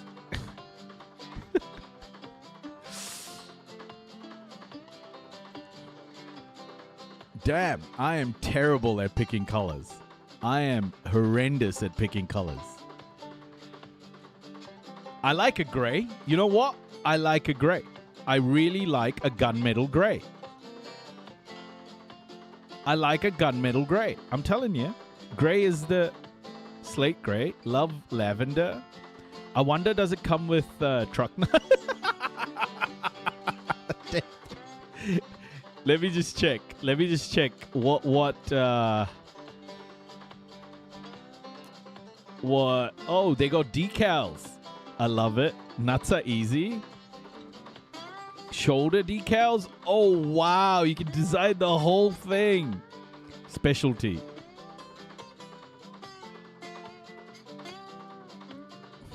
Wow! Let's go!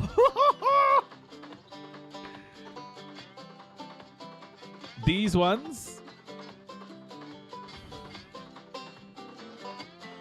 Oh, you mean... I don't know if I can show the truck nuts. Is that toss? Are truck nuts toss?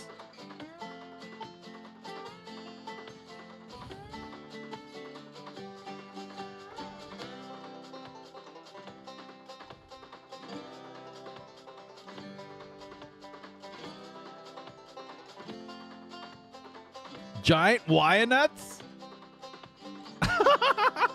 America! Just don't show yours and you'll be fine. Oh my goodness. Merc, baby. Yee yee. Where are the nuts? Oh, here we go. These are the nuts. Oh, they're veiny. What is happening? Oh my gosh. Ah! Okay, that's toss. That's got to be toss.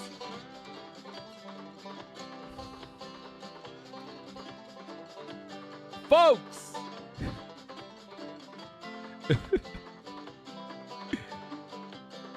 Can you show that once? These nuts! Why is it so veiny, bro? Oh my gosh! What is happening?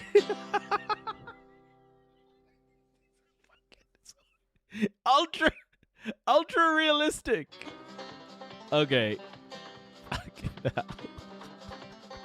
Merc baby! Are men okay? Yeah, I don't think so. I think there's something wrong.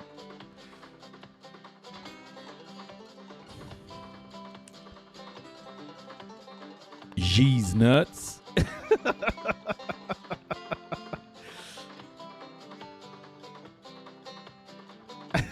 Ella, welcome.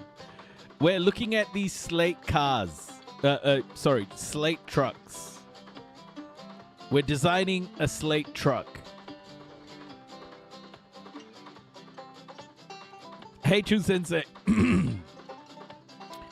Oh, look at this. Nice little pink. Hot pink. And a bit of red. Oh, I like this. Oh. Let's go. Oh, my goodness.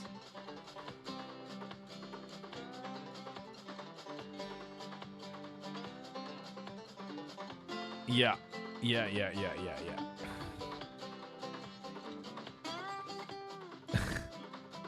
Oh, this is ridiculous. It's so easy.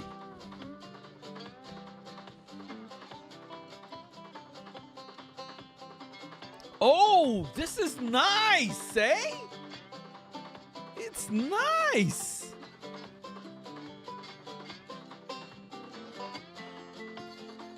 Oh, shit.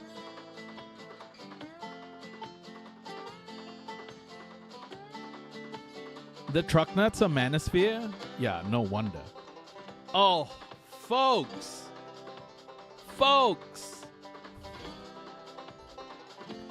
Oh my. Oh my goodness. Okay, this is like, how is Cybertruck gonna compete with this? How are Cybertrucks gonna compete with this? We have the Noisy Mobile. Lighting. Oh my gosh, you can customize everything. Nah, they're not 15K. Nah. This will be like 30K or something. Yeah, 32,000 with all the shit I've added.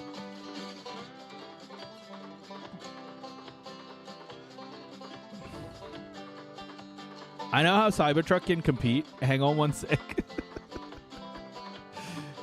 I like the yellow lights. Honestly, I love the yellow lights, but I think this suits the aesthetic a bit more. I guess that's still cheap for a truck. Yeah, it sounds like it, man. They're cute. Girls will love them. I know I do. Oh, look at the lights. It fits with the stripe. Oh. I want one of these. I want one of these.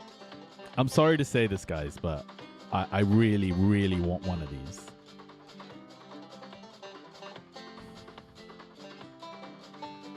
You want a new Bronco? Fuck, we're such consumers, eh? Shameless. Shameless. Shame on all of you, you consumers. The new Broncos are awesome.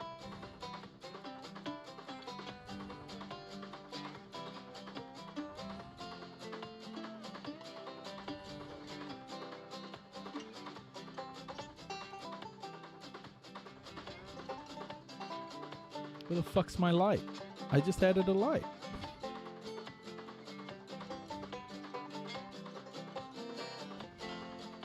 I would love an old Vita Beetle and Vita Bus. Yeah, oh, those are nice. Cybertruck can add these from AutoZone Compete.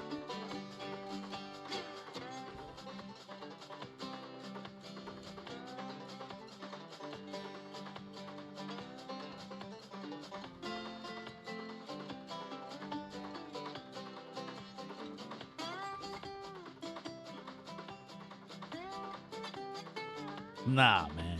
This is not what Slate is. Slate is... Look at this. This is like incredible. An air intake for an e-car? Why not?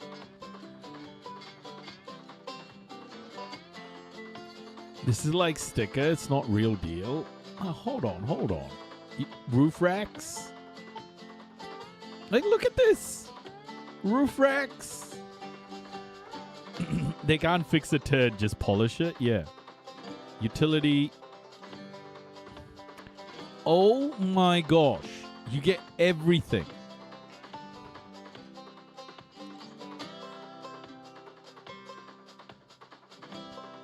Merca. AutoZone hood scoop is perfect.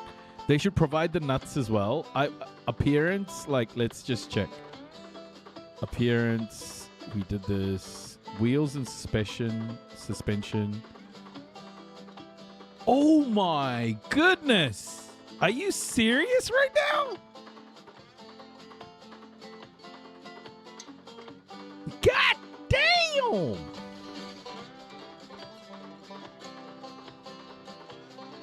Woohoo! First deliveries of the Slate supposedly start fourth quarter of this year. Oh, wow. Tire stickers.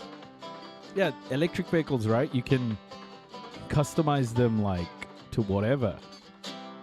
What are these off-vehicle options? Oh, no way. Off-vehicle options? Like, add to design. Where is it? Where are my chairs? I want my chairs right now.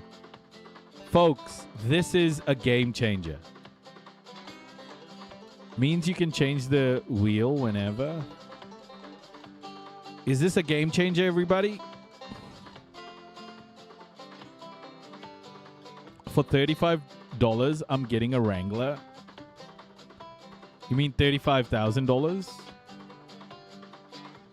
Nah, it's not.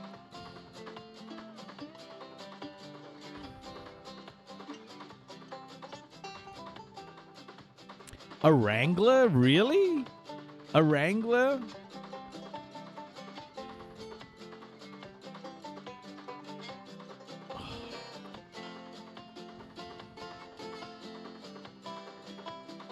I don't know, folks. This just looks really good. A RAV4 is 35. Oh, RAV4s. Don't get me started on RAV4s. This is what I have.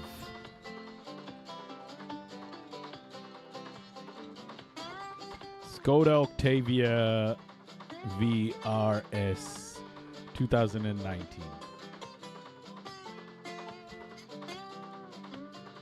I have this. I have a wagon though.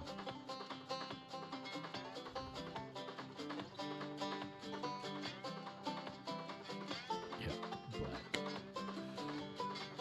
Exactly this.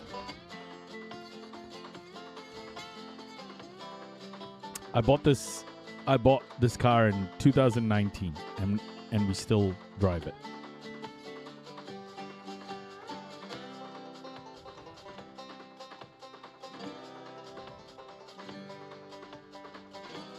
We're just throwing random cars.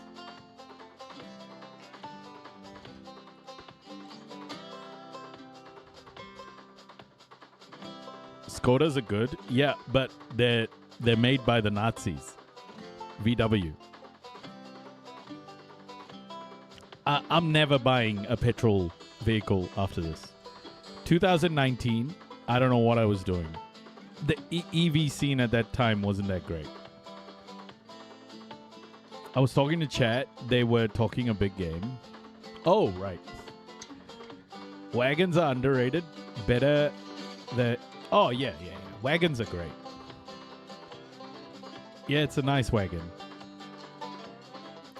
We have this exact same model. This model.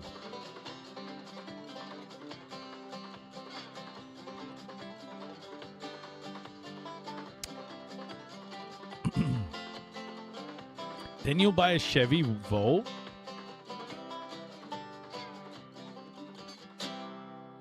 Old wagons were ugly looking. I've always liked wagons. I've always liked wagons because I used to drive a wagon very, very early on. One of my first cars. But I love wagons, man. All right, let's get back into it. 29.99. That's a wagon, yeah. 9%. But the bonds paid interest rates of 2.5% to 3.2%. The interest rates were so high, Santander predicted that even if 42% of consumers defaulted on payments, the bank would still come out ahead. Since the average default rate in 2025 reached 30%, that was a pretty good bet. To further cushion against defaults, Santander got creative when it came to Drive 2019-3's structure. Even if every single borrower defaulted, investors in the top 3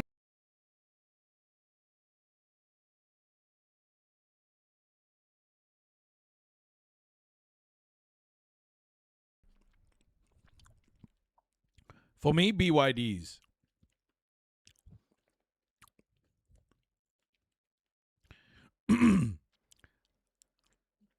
BYD's got this truck. It's really nice.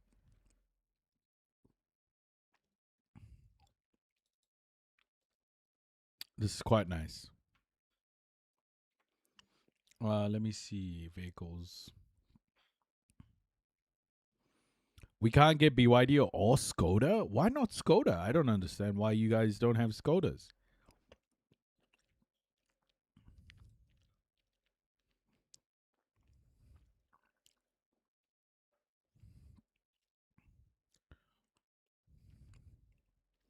Fucking expensive though. 70,000. My goodness.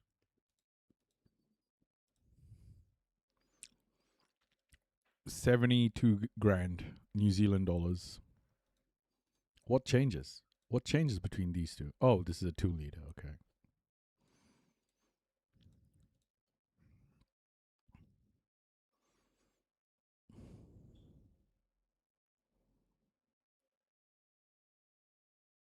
Because of Skoda in USA, people buy Skodas instead of Volkswagen.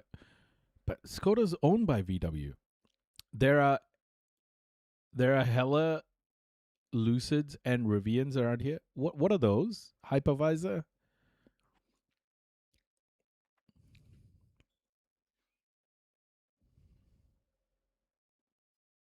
Stop bringing Skodas because of Cold War. So stupid. Yeah, Chevy Volt. A Chevy Volt. Let's check that out.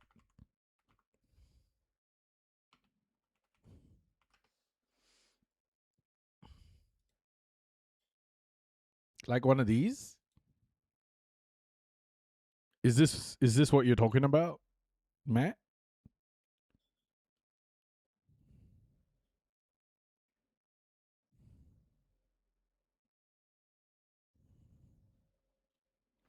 That's what Jay Leno drives? What's a Rivian?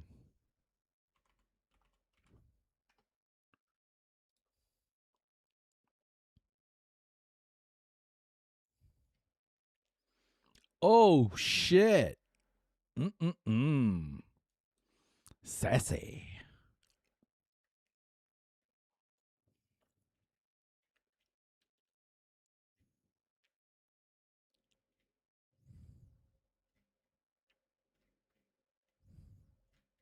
Saint Diego. Rivians are awesome and expensive. He got 9,000 miles without gas. Rivian R1T. Is this the one?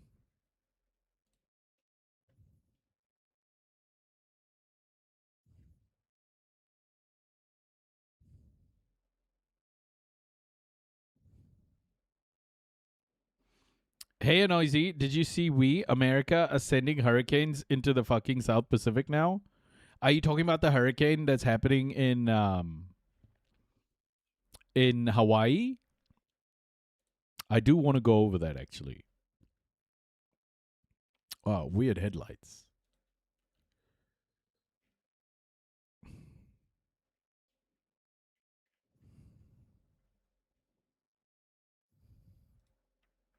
I will definitely go over that for sure. Okay, guys, let's get back into it. But honestly, this whole trucking shit you've got going in America is just it's crazy. Slate was nice though. Slate was nice. Slate was a find. So whoever suggested that, thank you. I'm going to look into that company. 3 tranches, the first to be repaid would see no so we're losses. not buying a truck The company tonight? itself No. only had to have a 5% interest in their securitization. In this case, $71 million of its own money. If there was a massive amount of excess defaults, it would be the last to get repaid. But if defaults came in at the pretty high percentages expected or under, it would get a huge share of any leftover money. In fact, reports from S&P Global Ratings showed that even if up to 60% of borrowers defaulted, every senior bondholder would get repaid. One source from a private investment bank said, you could think of it as structured like a bomb shelter against a nuclear blast. Not to mention, GPS technology and license plate tracking has made finding, repossessing, and reselling cars whose owners have defaulted on payments easier than ever. The money from those sales goes straight into the bondholders' accounts. Statements from the National Automotive Finance Association say that these subprime loans are intended to help consumers. Otherwise, people without good credit wouldn't be able to get transportation in a heavily car-dependent country like the US. Industry experts disagree. One law professor and former member of the CFPB said, "This market is structured to make money even though it may be preying on borrowers." Which is exactly what happened with Drive 2019-3. When it wound down, 25% of the loan money had not been paid back. Since Santander was expecting a default rate of 42%, this led to a windfall of profits for the group. We investigated SEC filings and found that in addition to roughly $121 million Santander received in servicing fees, it also collected at least $155 million. Why have a huge EV truck? Electricity is still made by coal and atomics. Yeah. My view of vehicles, no matter how automated they get, like cars and trucks and stuff, they're still cars and trucks, you know? The problem is the cars and the trucks and the space that needs to be made for them. We can't use We can't use spaces in our cities effectively. Cars and trucks just fuck things up. They just use so much space. Roads use a lot of space. So my ideal scenario would be a complete rethink of how people are transported. Yeah, invest in trains, public transport, and even individual transports. If you want to get yourself somewhere, should be rethought. Cars aren't cars and stuff. Teleporting only. Cars are just so inefficient, and cities are usually built around having cars. But imagine if you could design a city differently, right? You ride a one wheel everywhere? What's a one wheel? That sounds dangerous as.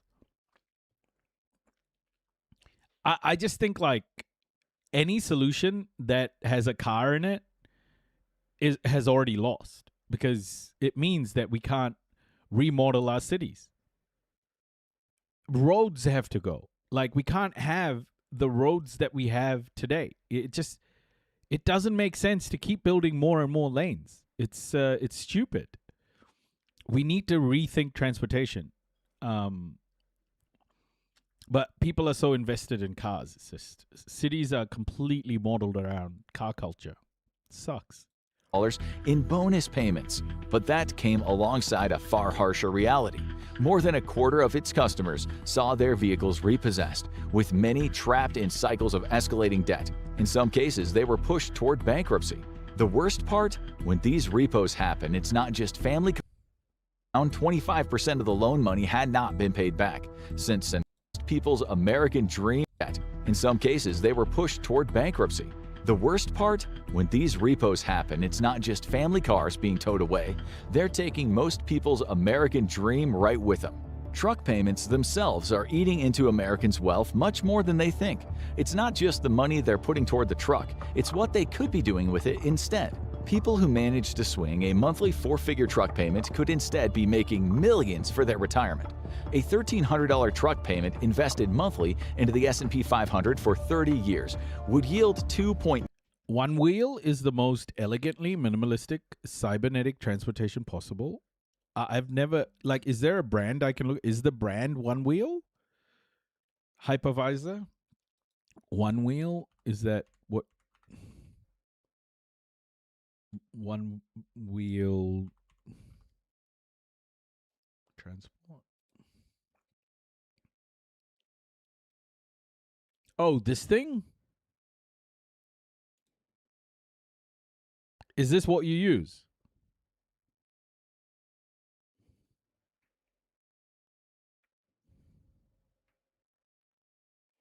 Oh my goodness.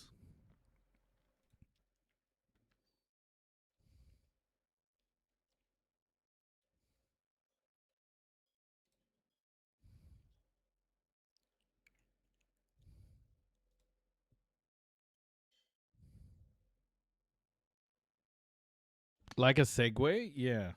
Seems lacking in control. I don't know. I think when you get used to it, you get pretty proficient at it. Why are they so expensive? They'll have heaps of safety features. I mean, it's £2,000. Is that just an e-scooter or e-bike at that point?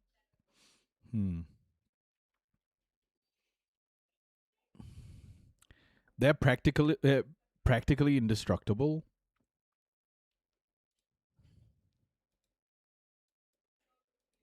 How fast can they go? What's top speed? Oh, 20 miles. Here we go. Max speed is 32 kilometers an hour. What about are they safe to ride around when it rains? Are they safe? Like, is the battery protected? All of that?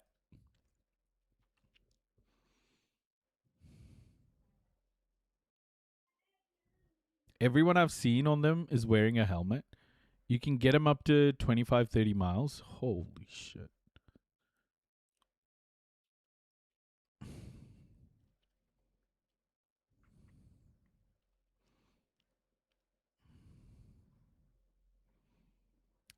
You would not go 30 miles. Yeah, this is this feels like a niche product, right? Like,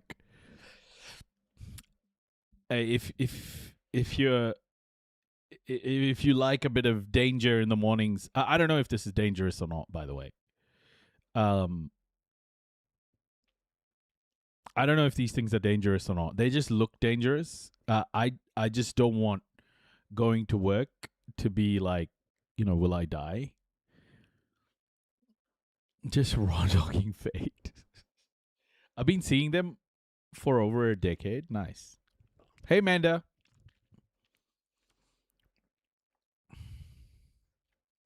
I'm open to getting like an electric bike or something. But I don't think those one-wheelers, the one-wheelers... $97 million. That just looks dangerous, honestly. That's not only enough for a very... I'm 40 years old, right? Like, I ain't riding in one of those. Does it have RGB? cushy retirement, but also 3 luxury homes or an entire private island to enjoy in your older years. That's how these payments become an invisible wealth transfer. They're destroying household income and weakening people's ability. Imagine that one-wheeler on like Indian roads, Roshan. Oh my gosh. People will just like disappear into sinkholes. To save for a home. Someone making $75,000 a year while making $1,200 monthly payments, factoring in the loan terms and rapidly depreciating vehicles, is eroding their buying power by $165,000. NZ is using kilometers per hour. We use kilometers per hour. We're normal. To me, it's just like the elegance of it. It's literally got one button you turn on, you stand on it, and lean.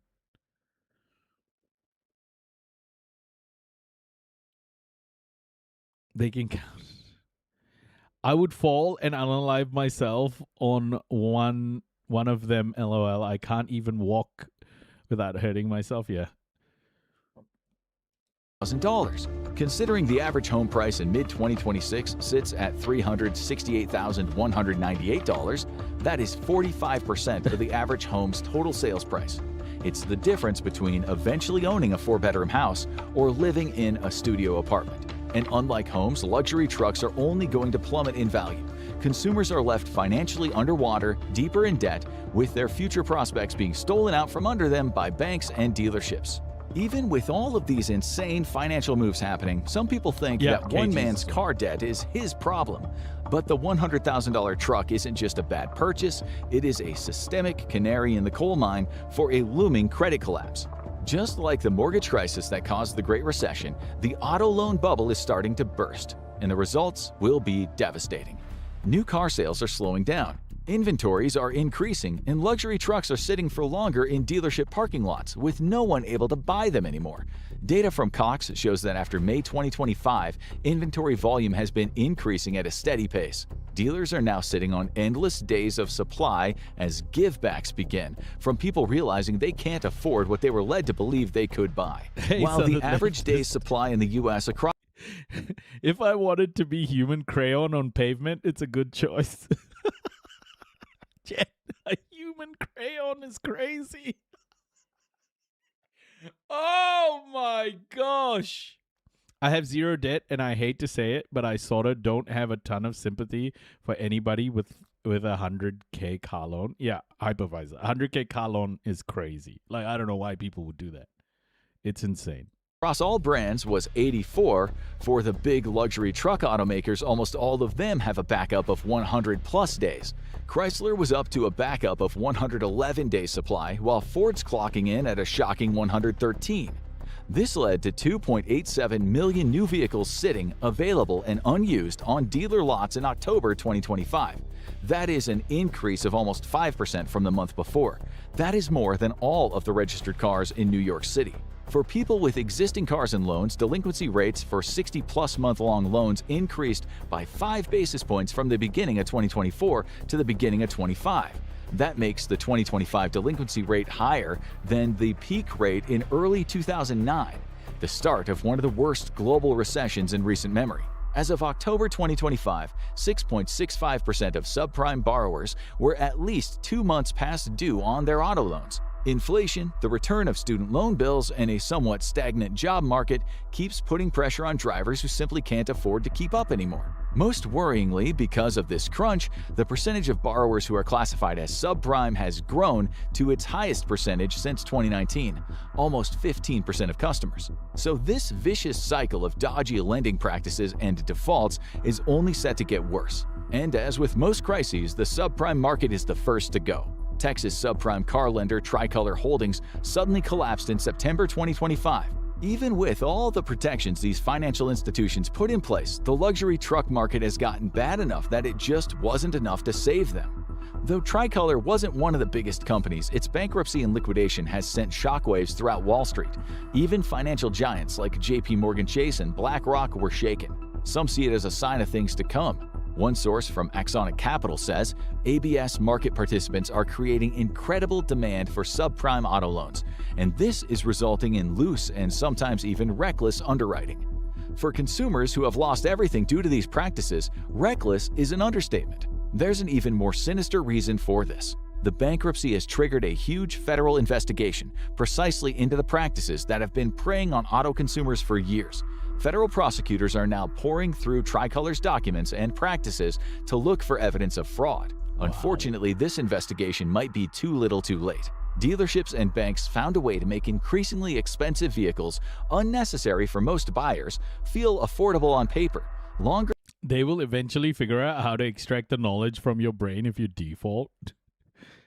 Yeah, it's like getting into this sort of debt just seems crazy. We just, we have a home loan. We're selling this house now. But you do get,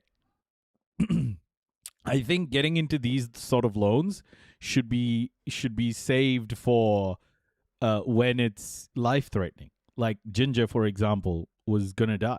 We had to save his life. So we went $30,000 into debt, even more debt, So like, I see that as something that I'm okay to get into like debt for, but like we don't even have a credit card. That's just the type of people we've been. We don't take that sort of stuff, but I know we haven't always had like I haven't had a big salary always, my salary after I became 30 became bigger because I became an exec. But before then, we lived on less than 80 to 90K was my salary. And Amber, we're talking about New Zealand dollars here, so 45,000 American dollars. And then slowly but surely work my way up to like a larger amount. But we never had like credit cards and stuff, so we've been pretty privileged in that way. But now with all of this stuff happening, you just never know, man. Like if Aaron falls over, breaks something, or if Ginger breaks his leg or something, like where's the money coming from, If we buy one of these vehicles, we're fucked. Like instantly, we have nothing to. We're just living this like insanely, I don't know, like risky ass existence where someone getting hurt or something happening could just fuck everything up. How can people prioritize this stuff? Like $100,000 for a truck. I can't even imagine that, man. Not anymore. Loans and lower monthly payments. Like even when I was like doing my exec work, we bought the Skoda. When I bought the Skoda, that was like 45,000 New Zealand dollars. 45,000 New Zealand dollars. So it would have been, about 22,500 US dollars, like half. Even when I was probably making the most money I was buying cars like Skoda. I just don't understand this. Like this just feels like shooting yourself in the foot, or as I say, punching yourself in the balls repeatedly. Payments pulled consumers into debt they didn't fully see, while profits climbed on the other side. What was once a reliable, affordable work vehicle for the middle class has become something else entirely. It's less a tool for labor. I agree, Ducky. I totally agree. And more a tool for financial extraction. Maybe that is what it really represents, an era where the appearance of success is easy to buy, but financial freedom is not. In the end, it wasn't the trucks that changed who we are. It was the debt we took on to own them. The rise in expensive trucks and increased monthly payments. Yeah, it's so crazy.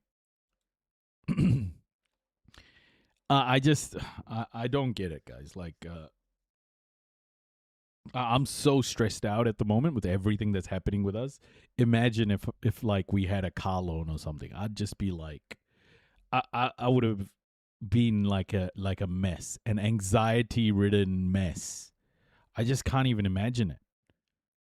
I don't know how people do it. You know, like just get so over leveraged on assets that don't even appreciate. It's like, it's scary, man. Yeah, it was rough for me originally, paying off my student loan. Kind of wrecked my credit before I paid them off, and then just never went around credit cards or anything after that. On the one hand, I guess I have no debt. On the other, I can't really get a loan at any kind of favorable rates. Yeah. It's crazy to me that people would put themselves in these sorts of situations voluntarily. Because there are situations that can happen, like you have to make a life or death decision, and you have to bear those consequences through like a loan.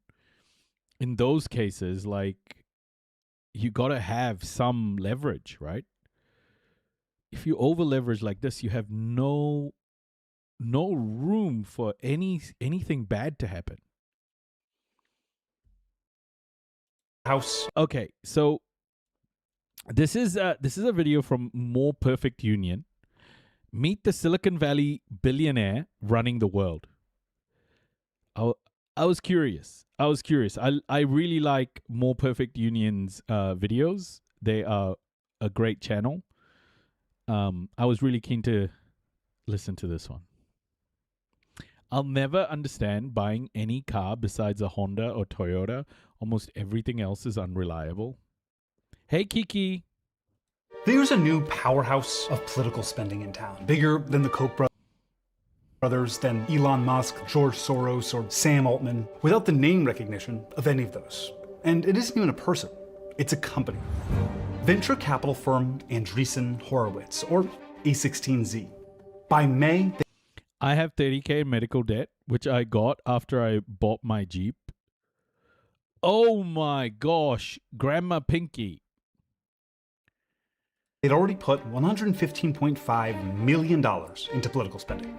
A16Z is led by Ben Horowitz and this guy, Mark Andreessen. You don't have any levels of introspection. Yes, zero, as little as possible. Andreessen is an investor, so we should examine his political spending like an investor. What does he hope to get as a return on this investment? Because his ideal future is a bit concerning. Lay out your vision for the best possible scenario trajectory for America. The Roaring 20s. The Roaring 20s! The Roaring... Lay out the best outcome. The Roaring 20s, everybody. Which is, of course, a period immediately followed by... Deb, my school loans are $250,000 and will go to my death owing. Oh my goodness, Deb. A decade of economic depression and destitution. And he told us how he wants to build it in a now pretty famous blog post manifesto that lays out his bad guys, his good guys, and the ideal world he says he wants to build. His very own happy ending. Almost like a fairy tale. It's called the Techno-Optimist Manifesto, and it promises a future of abundance spurred by technology. And like any great fairy tale, it involves a battle between good and evil. Heroes and enemies. Really, there's literally a section called The Enemy. Those enemies include sustainability, stakeholder capitalism. That's when companies take into consideration everyone they affect, not just shareholders. Risk management, ethics, the limits of growth, collectivism. That's just when society works together and you care about other people. Social responsibility and safety. Andreessen says these enemies are ideas, not people. But they're all pro-people ideas, right? And we'll get to that. But then there are some enemies that we can all agree on. Corruption, regulatory capture, monopolies, cartels, playing God with everyone else's lives with total insulation from the consequences, speech control and thought control. I'm totally on board. That's big bad wolf stuff we can all agree should be vanquished by a knight in shining armor. But is Andreessen and the plan he outlines in this little fairy tale the knight we need? Can someone deeply linked to the modern privatized surveillance state really have a problem with using 1984 as an instruction manual? So let's start this fairy tale at the end. Oh, hi. Didn't see you there. Today, Marc Andreessen is a multi-billionaire with an immense amount of power beyond his wealth. He was just appointed to the Department of War's Defense Policy Board, a civilian committee intended to provide the DoW with recommendations on defense policy and national security issues. And it could be very profitable for him. His investment firm has a whole division called American Dynamism, dedicated largely to privatized war tech, what they call supporting the national interest. They invest in Hadrian, an AI-driven defense manufacturing company that automates American jobs, Anduril, an AI killing machine and surveillance company, SpaceX, Skydio, another surveillance drone company, and even everyone's favorite AI surveillance company, Flock.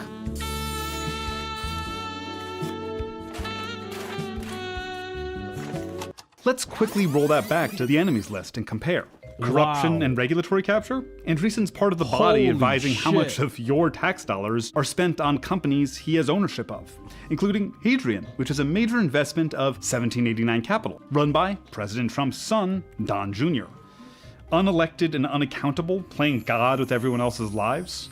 Andreessen is an unelected member of the government in a role where only the administration can fire him, while he privately invests in technology companies that are constantly trying to find ways into your life. Love to have 50 to 60,000 units deployed, which puts us on almost every single street corner in America. Perhaps this man that Andreessen funds is who Andreessen was talking about when he said the increasing use in plain sight of George Orwell's 1984 as instruction manual. How'd he get here? Let's flip back to the beginning of this fairy tale. The driving hero of Andreessen's... Holy shit, are those Flock cameras in that many places? Oh my gosh, America, you have become the West Bank. Fairy tale is technology. And he kind of has a point. The advancement of technology has made the world a better place. Irrigation, medicine, electricity, everything. And how do we build technology? According to Andreessen, it's only with unregulated free markets. Free markets are the most effective way to organize a technological economy. Market economy is a discovery machine. In Andreessen's fairy tale, the villain is government control, and the hero is technology. The innocent villagers are being kept down by the government while tech wants to swoop in and help them. So how true is that in Andreessen's own backstory? His first big tech project was building something called Mosaic in the 1990s. Mosaic became the first internet browser as we know them today. Mosaic was built at the National Center for Supercomputing Applications, a set of supercomputers funded by the federal government. The federal government just dropped in a ton of money to basically buy state-of-the-art computers. In 2000, Andreessen raved to a reporter about the government intervention. If it had been left to private industry, it wouldn't have happened. But of course, Andreessen went immediately to private industry. He started a company called Netscape, and it did the same thing he'd already figured out how to do with government funding, basically surf the web. Netscape's official narrative says they use no code for Mosaic, but the team was built primarily with other Mosaic developers, and the early product even had Mosaic in the name. But there was a big bad wolf. Hello, I'm Bill Gates, chairman of Microsoft. Windows was the dominant operating system, so when Microsoft launched their own native web browser, Netscape was in big trouble. But luckily, there was a hero. The FTC and antitrust legislation. The federal government determined that Microsoft had unfair business practices, which was a major win for Netscape. Netscape was saved by the big anti-free market wolf that Andreessen says is stopping us from enjoying our happily ever after. But Netscape got there happily ever after. It sold to AOL, and Andreessen walked away with a huge payout.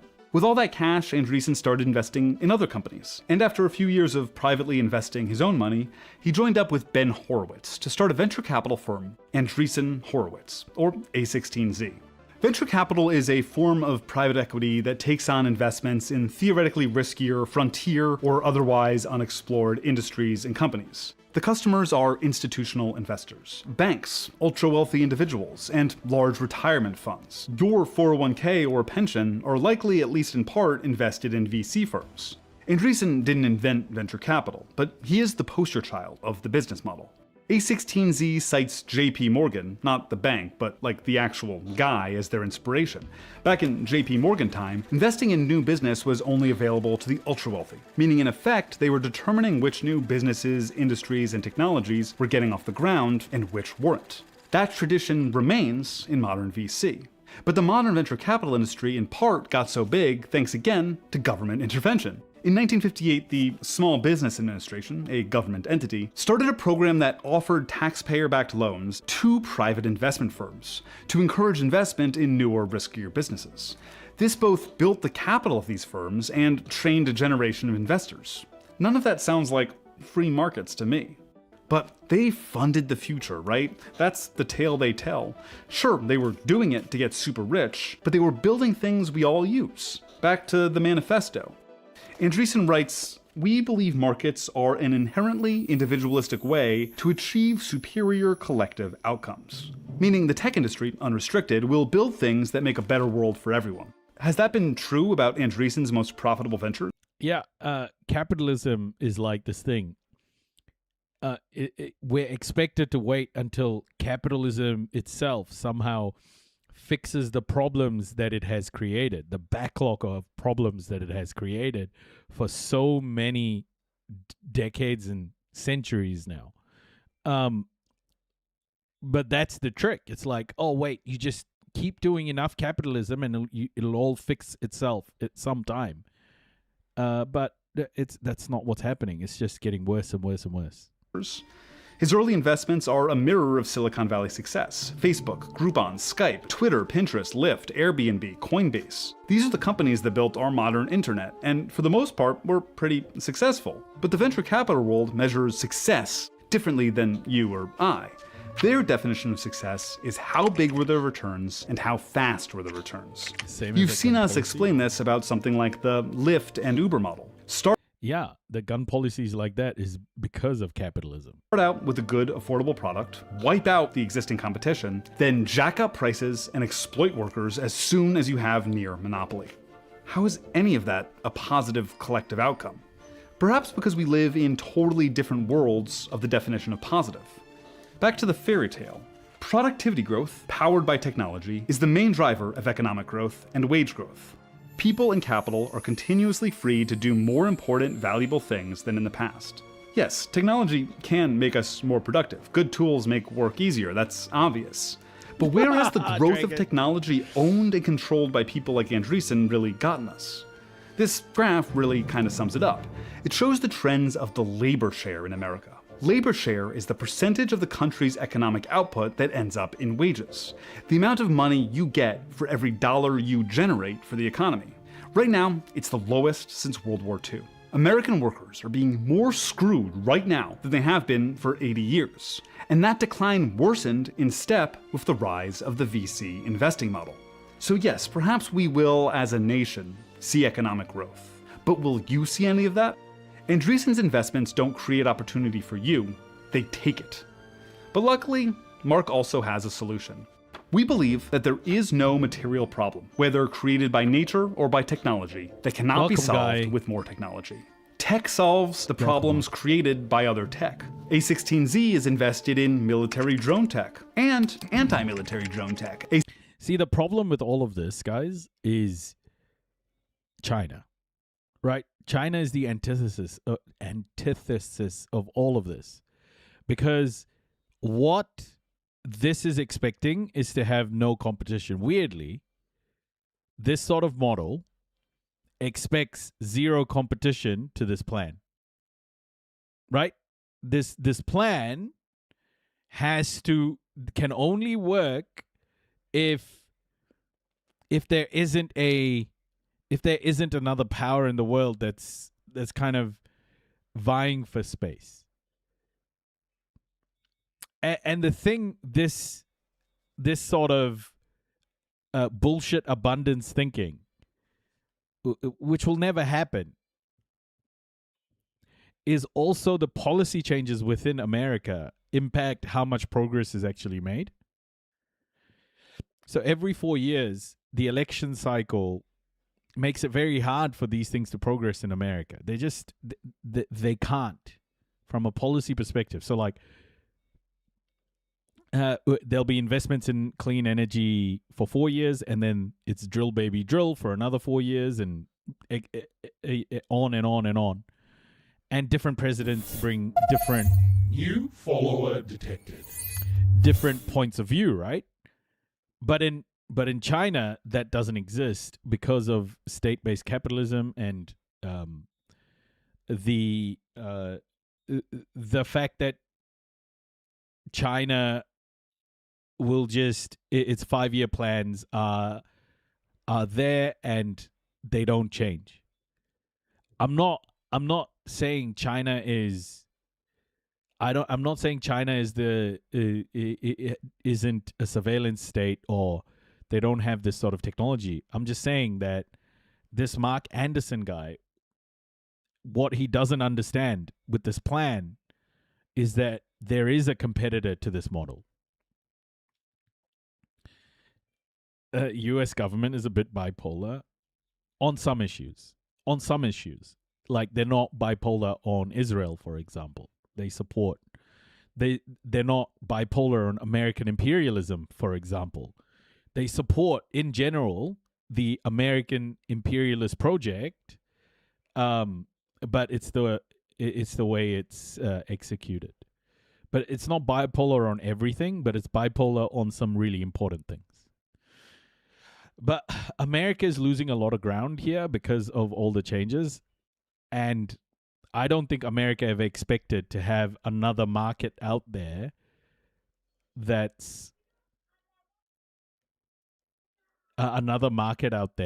competing and giving the globe another option.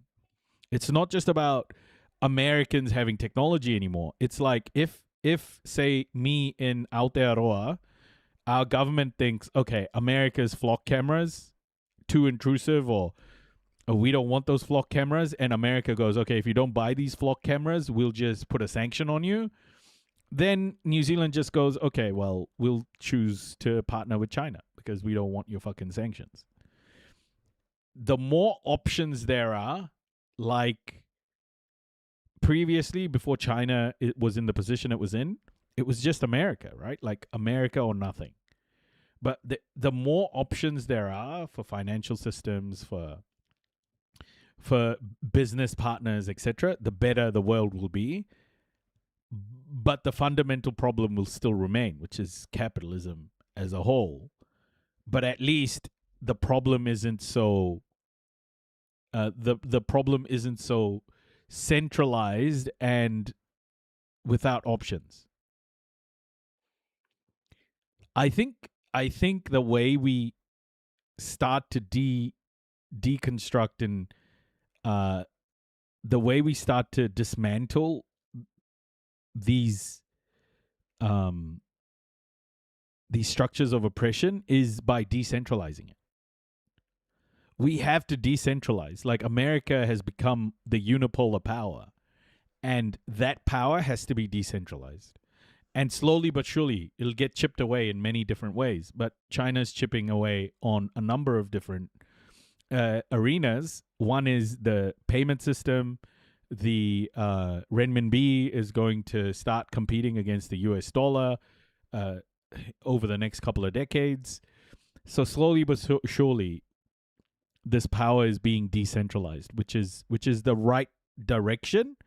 Although we've got to be very watchful and aware that it doesn't turn into another larger system of oppression that just fucks everything up again. Capitalism is fine in some aspects, just depends on what it is. If it's a commodity, that's an issue. See, the problem, guys, I don't think people truly understand what capitalism is. It's more than those things, right? Capitalism is literally European colonization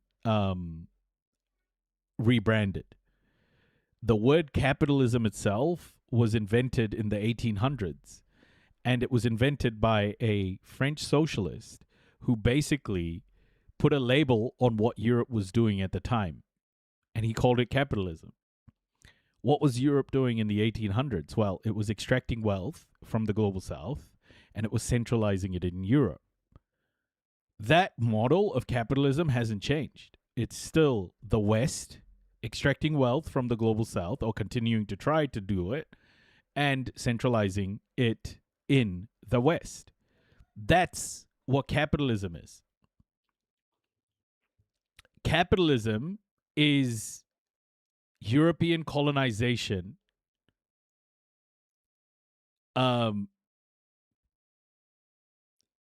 capitalism is European colonization rebranded. Often what people do is people conflate capitalism and commerce. Capitalism and commerce are often conflated. And we are going to have commerce. We had commerce before capitalism, and we will have commerce after capitalism. That is making goods to sell. We're going to have that. People are going to have jobs after capitalism. You got to understand, capitalism is a specific thing that is a rebrand of European colonization that is embedded in white supremacy. European colonization rebranded itself as capitalism, and that's what we have today. The best place to understand how this has manifested in our world today is to look at the IMF's view of the world. I'll show you this. You're a new chatter, so I'll show you this. This is a very important thing. Investigations? Is it investigations? Not.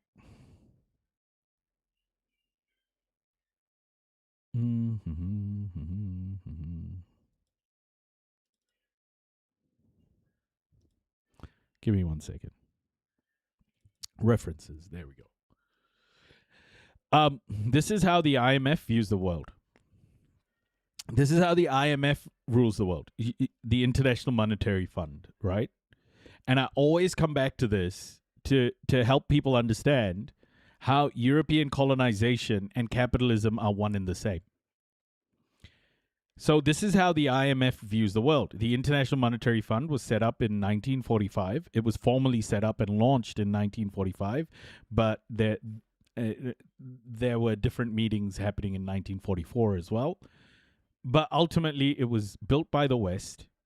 The IMF, the World Bank were all built together. And it was about the West funding, or the West providing loans to countries in the Global South to rebuild themselves, Global South and in Europe, to rebuild themselves after the war. Okay? And that was the system set up then, and it just kept going and growing. And it's still alive today. The IMF is still a real institution today, and the World Bank is as well. The World Bank has just sponsored or provided the DRC a loan to build a bridge, for example.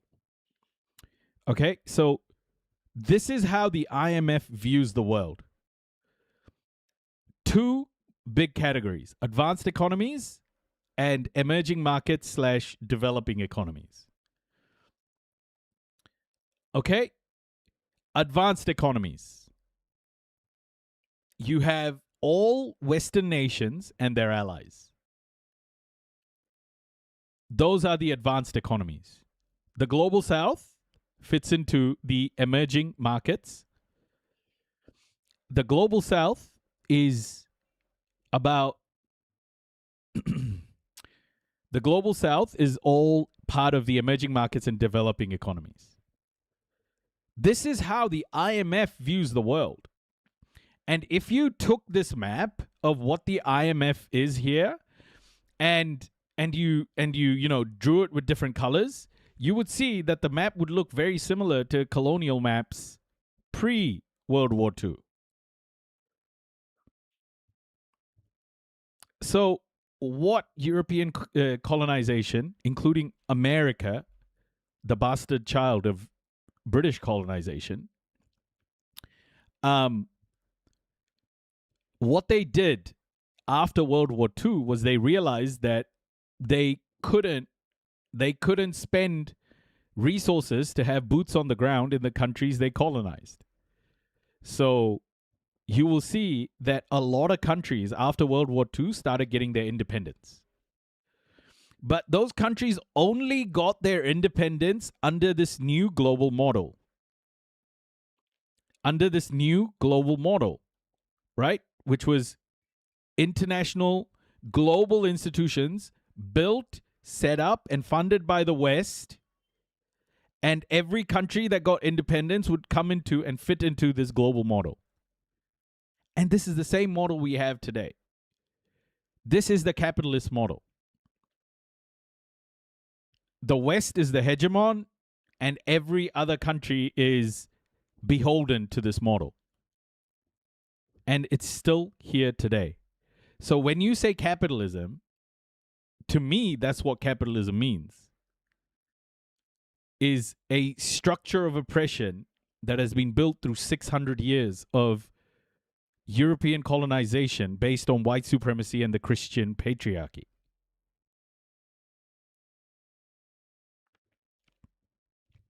Yeah? And that is very much embedded in modern capitalism, in today's capitalism.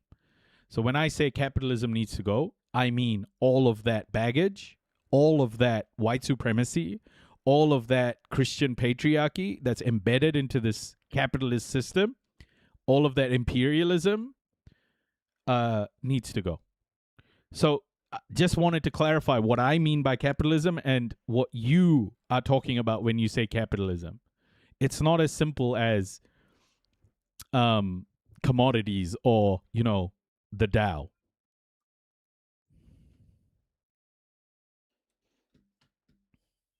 A16Z is invested in AI that can create deepfakes and other scams, and identity verification and anti-deepfake tech.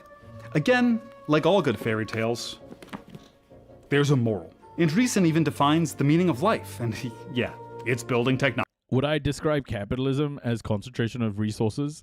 Yes, in Europe. In Europe.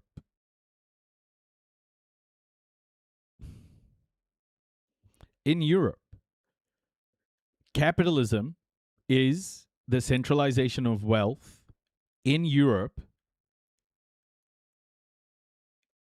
dictated by white supremacy and the Christian patriarchy.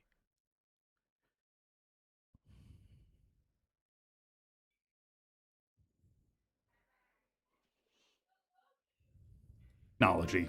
He says that while tech may remove choice from our lives as machines make decisions for us, it is made even by the freedom to create our lives that flows from the material abundance created. And China is challenging that system. China and Asia as a whole is starting to challenge that system. BRICS is challenging that system. CIPS or CHIPS, whatever you want to call it, China's payment platform is challenging that system. China's domination of the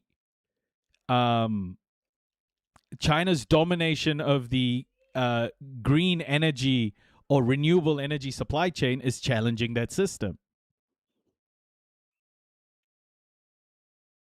Like, you got to understand, when after World War II, it wasn't just the IMF and World Bank, it was the UN. And then after that, the World Trade Organization, the International Energy Agency, the International Association of, the IAEA, the International Atomic Energy Agency. All of these global institutions that we have today are Western-built, Western-funded institutions that very much benefit the West.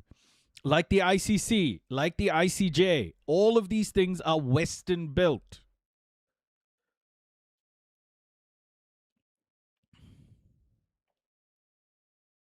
Okay? So that is the world we live in today. That's the world we live in today. And China right now is challenging that system. And that's why the wars are happening right now. Because for the first time in a very long time, the Western hegemony is being challenged. And Western hegemony starts with the control of oil and gas. And if the world is looking at an energy transition from oil and gas to renewable energy, then that's threatening Western hegemony. Right? So whatever unrest you're seeing in the world today is because of that tension between the USA, the West, and the growth of the global South. The West doesn't unilaterally dominate the world anymore. Gated by our use of machines. But realistically, where will that material abundance go? Andreessen wants you to think it's you, but it's not. We've seen that already. The abundance will only flow upward. The freedom is created by profiting off the tech. That's an opportunity you don't have. They say there will be choices, but they want to make them for you. And that's why Andreessen's political spending is so important. He's seizing even more influence than just being super rich affords. He, his firm, and their portfolio companies have been pouring money into Trump and RNC super PACs, crypto lobbying groups, and think tanks that work to influence policy covertly. And while we were producing this video, he was named to a task force in the Federal Reserve guiding jobs and productivity policy. The real moral of Andreessen's fairy tale is, give him everything you have or will have. It's the only way to get to Wonderland. This is about where our resources should go. Your tax dollars, your labor, your land, your surroundings, your future, and your government's efforts. So pay attention. Look at the races Andreessen is investing in, the politicians he's supporting, the legislation that he and the companies he invests. To be really honest, this model of this Andreessen guy, I bet you never had in their thought process. Never had in their thought process what's happening in the Strait of Hormuz right now, and the fact that the ability for China to just shut off rare earth minerals to the world. This Andreessen guy didn't think about those things. That there would be some pushback against American expansionism, American imperialism. And that's what's happening right now. That pushback is coming in the way of the Strait of Hormuz. Reopening the Strait of Hormuz. And China's ability to reverse sanction America through rare earth mineral restrictions. Jeez nuts. It's quite a tough time for America, guys. For the first time, they're feeling pushback, and it's not insignificant. It's pretty big. Invests in or lobbying for, and ask, who is this for? And who really is going to live happily ever after? Thank you so much for watching. Please don't forget. Right. The secret reason oil prices didn't spiral after the Iran war. And I think a really important thing to note, we caught a little bit of it before, but this is really important on why the oil prices did not and have not spiraled yet. Not long after the Strait of Hormuz was closed at the start of the Middle East war, China went on a crude oil crash diet. Initially, China increased its purchases of crude oil. But around a month after the war started, Beijing switched tack. Between April and June, China cut its crude oil imports by a massive 40%. Crude prices did not spiral, and Beijing's actions acted as a shock absorber for the global economy. China's policy-led adjustments to domestic demand helped keep the market stable and probably averted a global recession. A bold statement that China is an oil fortress capable of reshaping the global order. The really interesting part is that the main strategy that China deployed was actually managing demand. So, in other words, China reduce the amount of energy going into its actual economy? And there are a couple of different factors here. So part of this is through electrification. And China now puts massive amounts of electric vehicles on the roads. Over half of passenger vehicles sold are now electric, and about a quarter of trucks as well. I think also increase in coal. The second piece was a policy response where China basically banned exports of refined products, including gasoline, jet fuel, diesel. And these are products that are coming from some of the state-owned refineries. So through that, China was basically able to slash the amount that those refineries were running and the amount of oil that they needed. But third, as part of that, China probably also cut the amount of refined products going into its domestic economy. So we can see that demand destruction was key. China managed demand by putting masses of e-vehicles on the road, banning exports of gasoline and diesel, and cutting the amount of refined products going into its domestic economy. Following the Strait's closure in March, China drew down oil from pre-war stockpiles that were double the combined size of US and Japanese stockpiles. In fact, there were more than the US, Japan, Saudi Arabia, and South Korea put together. An oil colossus. The story of how China amassed reserves big enough to change the global energy market is one of patience and ingenuity. Like, this is comparing what China to Tesla or China to Ford, right? Like, what does that mean, Guy? Over the years, it became clear that China was consistently importing more oil than it actually refined and consumed when oil prices were low.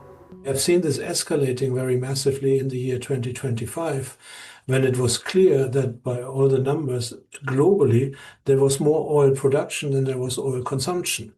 And therefore, many analysts expected prices to come under pressure and to fall much more than they actually did.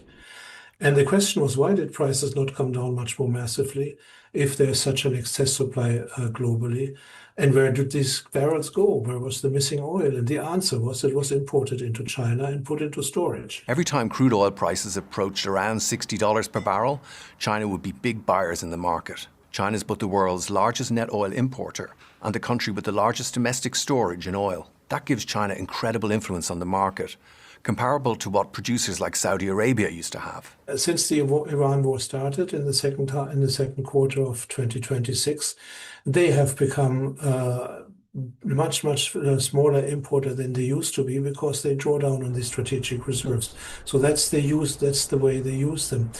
Going forward, of course, the implication is that you can do all sorts of things with such a powerful position. So now, spread across China, there are big tank farms, conventional tank farms in particular, in areas where along the coast where the refineries are. Increasingly, they're also stored in caverns. The scale of the slowdown in demand, which caught many traders and analysts off guard, turned out to be a critical factor that allowed the global economy to absorb the loss of over 13 million barrels per day of Middle Eastern exports. They're just comparing China's oil demand or oil acquisition to the rest of the world. China buys a specific amount of barrels every year or every month, and they stopped buying that amount during the first phase of the US and Israel's illegal war on Iran.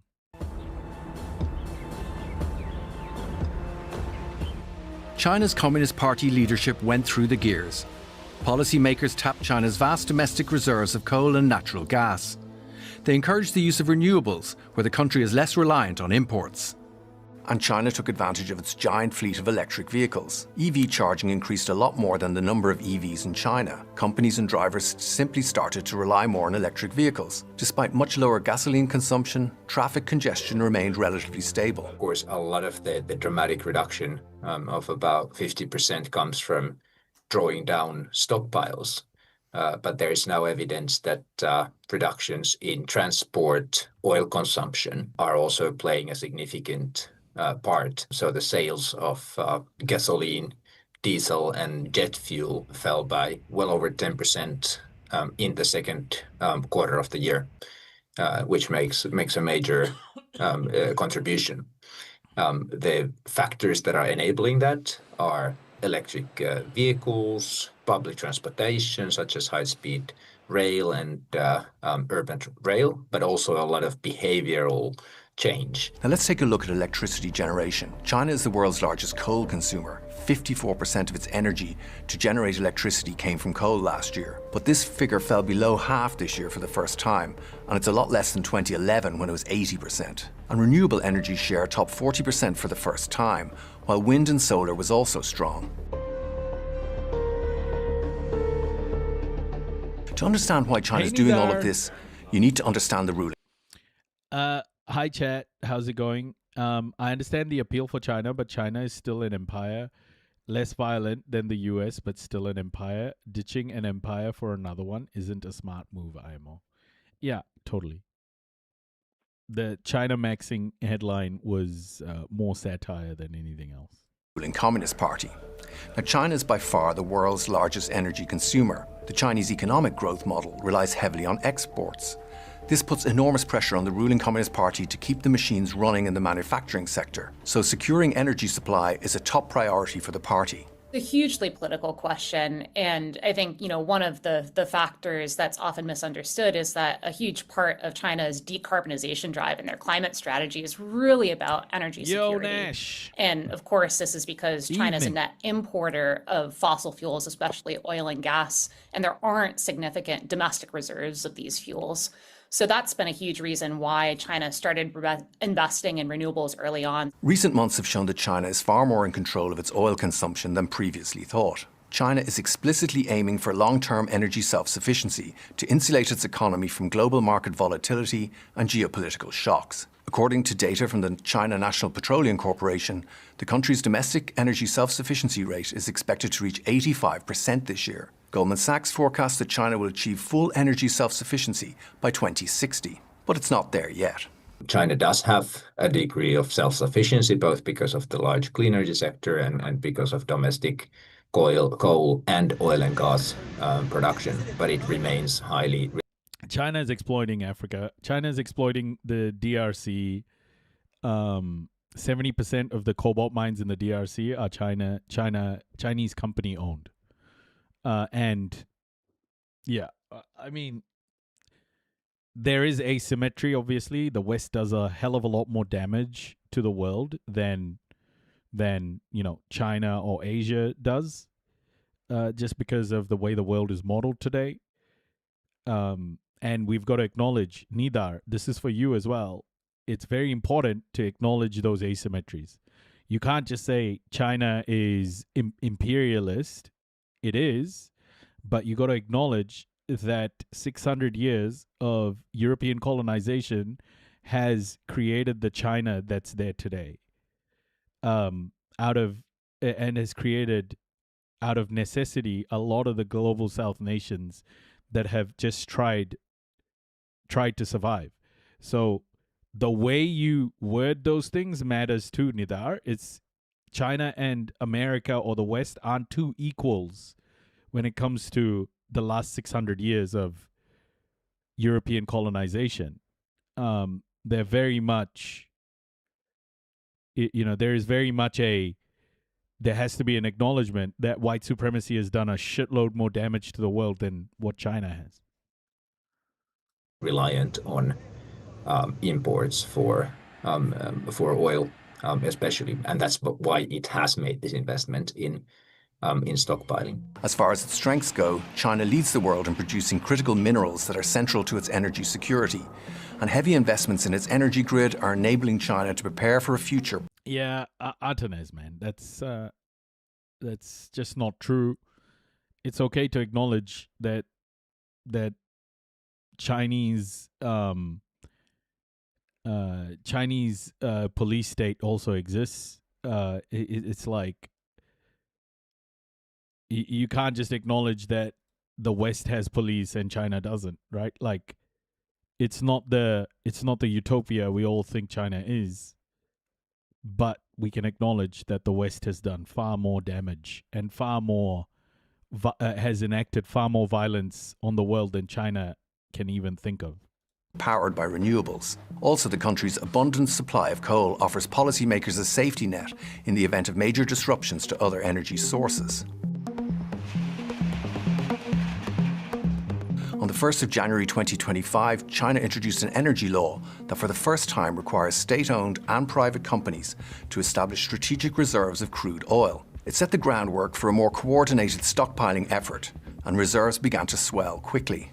Another major driver boosting oil security is China's need to hedge against sanctions. In a world where the US is levying sanctions and tariffs constantly, it seems like a prudent move. Before the Iran war, China bought at least 20% of its oil from countries under US sanctions, chiefly Iran, Russia, and Venezuela. That figure is probably considerably higher as there is no official data on Russian oil imports, and many Iranian and Venezuelan barrels that arrive in China are rebranded as Malaysian. In 2025, China imported well over twice as much crude oil branded as Malaysian than Malaysia produces. It is also, I think, a big motivator to blunt the sanctions weapon, which caused China to ratchet up its reserve so much, especially in the year 2025, in the very recent past, when it became clear that sanctions would multiply and that it has become an instrument of policy. I mean, this is unthinkable 10 years ago, the way in which sanctions are now handed out by the US government. And it's not surprising that other countries will react to that. And in China's situation, the most straightforward and prudent action they could take is to insulate themselves from the direct effect of sanctions. If you calculate the strategic reserve in China, it probably means that they have easily 150 days or more forward cover. Can you tell my friend Ethan happy birthday? Are you talking about Ethan Klein? Because if you are, fuck that guy. The Iran war has exposed how much of China's oil demand has been driven by stockpiling rather than consumption. While inventory buying could return as Middle Eastern supplies recover, analysts reckon that demand lost to electrification is unlikely to come back, potentially leaving China less able to absorb your friend Ethan? Okay, sweet. Surplus barrels. Happy So birthday, what does that Ethan. mean for global oil markets? Just wanted to make sure, it could guys. mean that oil prices eventually have a lower floor. There's a much smaller market that OPEC is gearing toward, and so will impact their behavior. Of course, implications for the No, it's okay.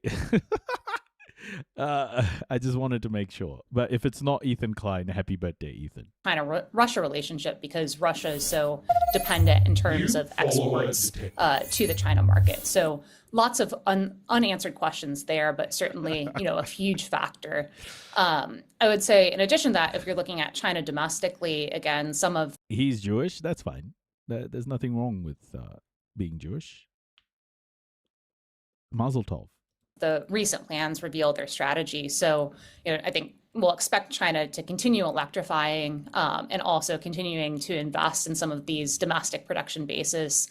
At the same time, they're also investing in basically turning coal into liquid fuels. This is something that if those investments come online and ramp up significantly, it could have massive implications for climate because it's a very emissions-intensive process, basically, to turn coal into synthetic fuels that replace oil and gas. So when we think of Beijing's oil fortress, are we seeing a reshaping of the global order? For some, it's a chiseling away at the existing global situation as countries move to ensure stability in areas where the US has withdrawn. What does seem clear is that China is unlikely to go back to the way things were. We've witnessed demand destruction, the permanent loss of fossil fuel consumption driven by the oil colossus's rapid structural shift towards green technology and electrification. Ahmed Aziz, this is like your third account or something that you're following me with. What's happening, bro? Like, it's very hard, Ahmed Aziz. I know I'm not on TikTok anymore, but this is like the third account you've created. I don't know what to think about all of these accounts. I don't know what's happening. Like, I appreciate that you're coming here. It's very hard to tell whether you're legit or anything, man. Hey, Chris. Welcome. This is... You've had multiple accounts here, Ahmed Aziz. And it just bothers me.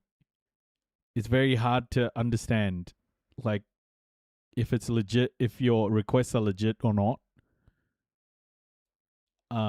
And I have just been banned from my TikTok account, so I can't tell.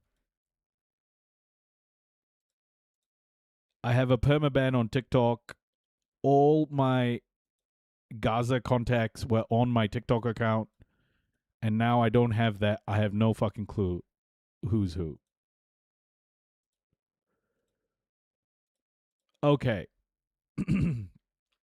Let's talk climate, everybody. Let's talk climate. Lots happening. Lots happening right now. A lot of fires. Shit's just burning down everywhere. Oh my goodness. Yeah, it's hot as fuck, isn't it? It's hot as fuck. It's all burning down. Hopefully you have AC. If you don't, sweat it out. If you don't have AC and you're in Europe, don't you wish you had a little bit more melanin? Apologies. Shit joke. But here we go. We'll start with the UK. Loads of blazes. And yeah, houses burning down. It's a sad situation. I knew that TikTok was about to go dark side. Yeah. Very good morning to you. Millions of people across the UK were sent an emergency alert last night with a warning not to light anything that could spark a wildfire.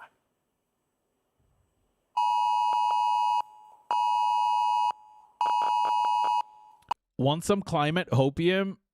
Yeah, we'd love some climate hopium. It's pretty cold here in Waikato. Just sent to see the new Spider-Man. Just went to see new Spider-Man movie with my daughter. Oh, nice. Central Europe is supposed to calm down heat-wise. I see. A lot of people were caught off guard by the alert. It lasted 10 seconds, making that loud siren noise, even on phones that were set to silent. The alert warned against any sort of activity that could start a fire, using things like disposable barbecues. It was sent to people across the UK, including Wales, but initially only in Welsh there, which meant some people didn't know what was going on for several minutes. Well, that rather loud warning came as firefighters continue to deal with several fires across England and Wales.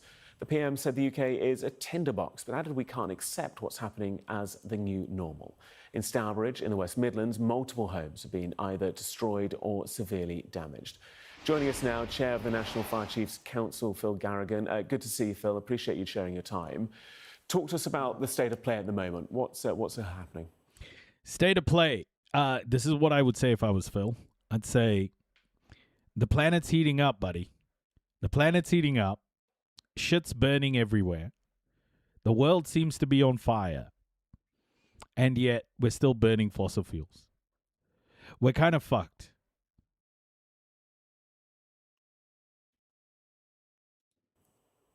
Yeah, look, we've still got 3 major incidents declared across the UK. So 1 in Wales, 1 in Hampshire, and 1 in Stourbridge, 1 in the West Midlands. So we've still got crews deployed into those areas, both at a local level, a regional level, and a national level.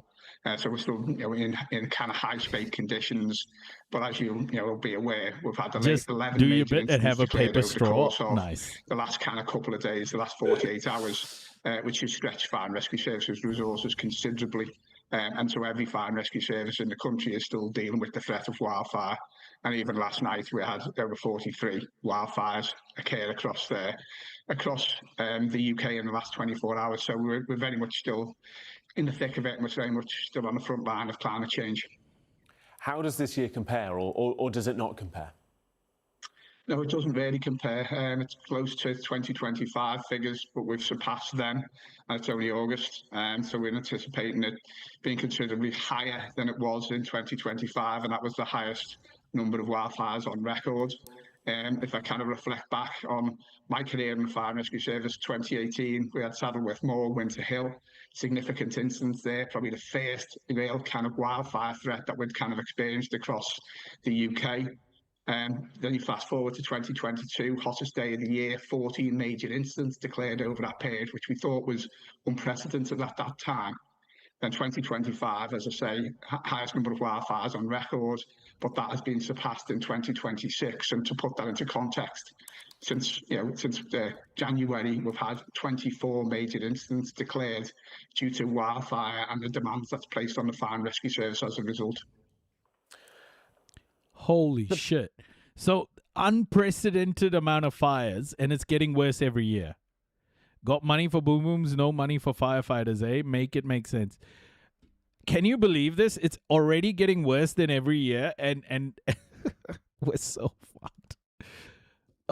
They're all saying it, you know? Every expert, everyone on the front lines is like, yep, this is the worst. This is the worst. This is the worst. And still, there are chuds on fucking social media going, it's just summer. It's hot. Get over it. Idiots. The Prime Minister is pledging to make sure you have the resources you need, and has kind of acknowledged that perhaps at the moment we don't have all the resources we need. What do you make of the comments that have been made by Andy Burnham in recent hours and recent days?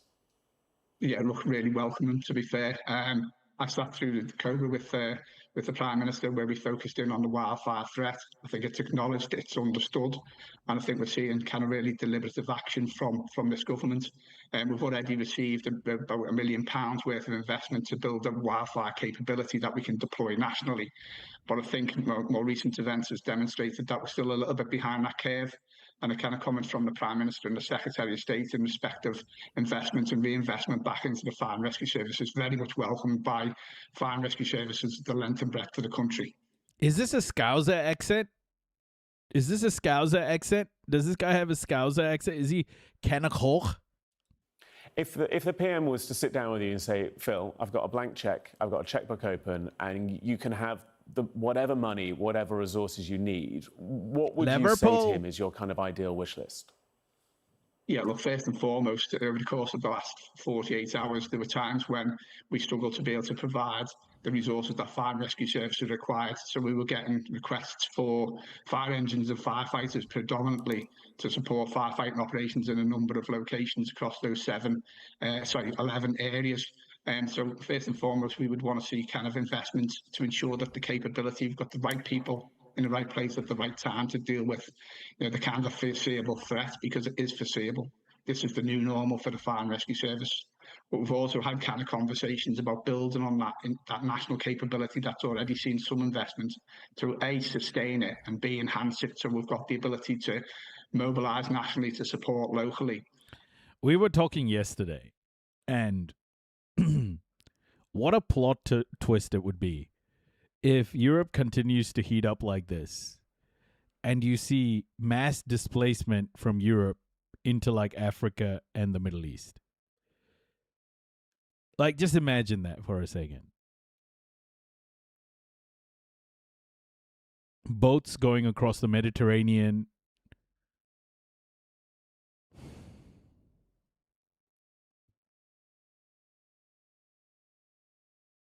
Just imagine that for a second. Yeah, and we are also having kind of conversations and clear indication from governments that we'll start to explore the potential for an aerial firefighting capability to be able to be utilised across the UK to kind of be directed by fire and rescue services to support firefighting operations.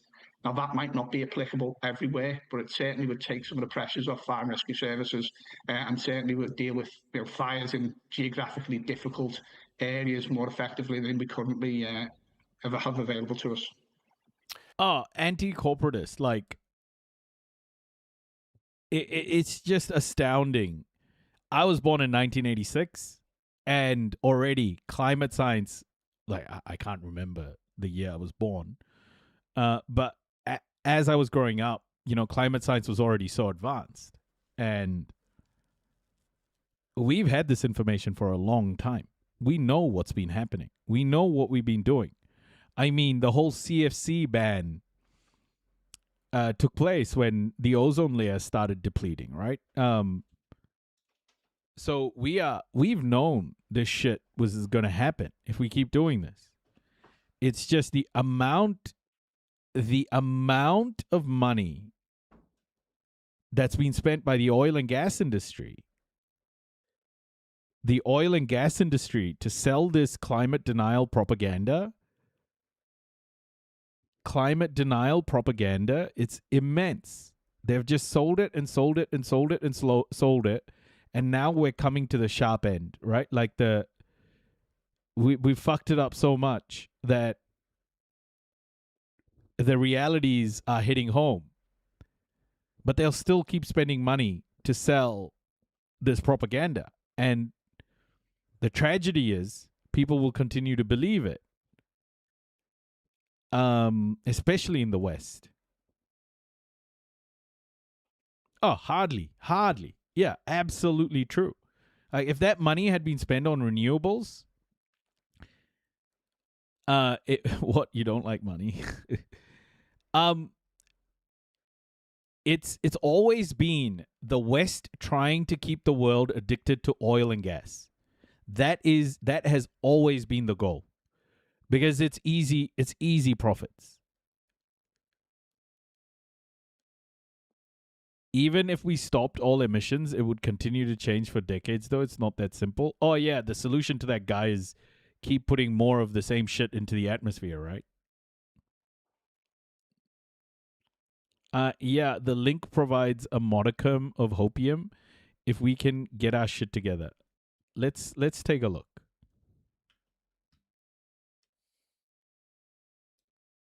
About this is that it's inherently moral. We don't grow so much food and we don't have so much crop waste. It's measured in a few gigatons. It is not enough to, in and of itself, compensate for all the oil that's burned, nor is it enough that it can be expanded. In other words, depending on how you measure it, society right now is putting 6 to 10 billion tons of CO2 into the air each year. The amount that can be done with this sequestration method with crops begins to top out in the 3 to 4 gigaton range. But it's the most practical, safe, affordable, doable with current technology. So in other words, fully deployed over a 20-year period, we could be in the 1 to 2 gigaton range.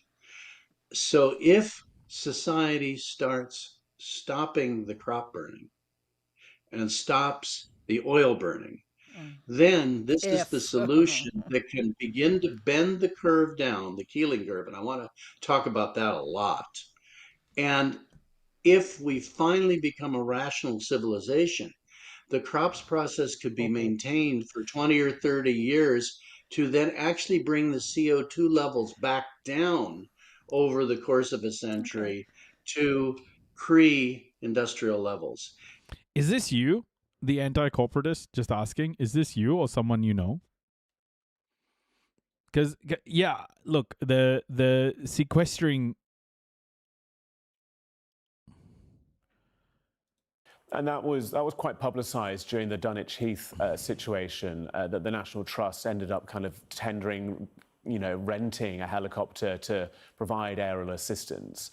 From that respect, what would you like to see? Is this helicopter provision? Is this aircraft? Is this a mixture of the two? And how much support is there from government to give you that resource? Yeah, look, we've had very positive indications from government, and we need to kind of explore what is the most appropriate aerial firefighting capability for the UK. To recognise that the UK is not similar, that similar in respect of the kind of the landscape to the likes of Greece, arguably even France and Spain. So we need to ensure that we are bringing in the right aerial capability to deal with fires. But we are exploring whether that would be, in the first instance, an ability to direct a helicopter provision with firefighting capability. Well, but that may well expand and it may shift and it may change based on some of the kind of the work that we need to do to ensure that we've got the right kit and capability to reflect the risk in the UK. How important has kind of inter-agency relationships been in recent weeks and even beyond state agencies to people like... I agree with you, Guy. Like, I think we're going to get to a place where basically we can't go outside or even like we'll have to hide in bunkers because fuck, the climate is just too dangerous. And then we may see some change happening, but we're so fucked.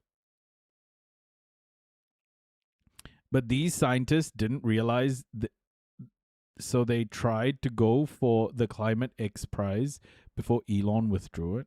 I see. Farmers, for example, land managers and rural communities who have often turned up, you kind of talk about accessibility, who've turned up with tractors and bowsers and trailers and kind of supported you guys in your work. Look at how important is those relationships and where can they be furthered?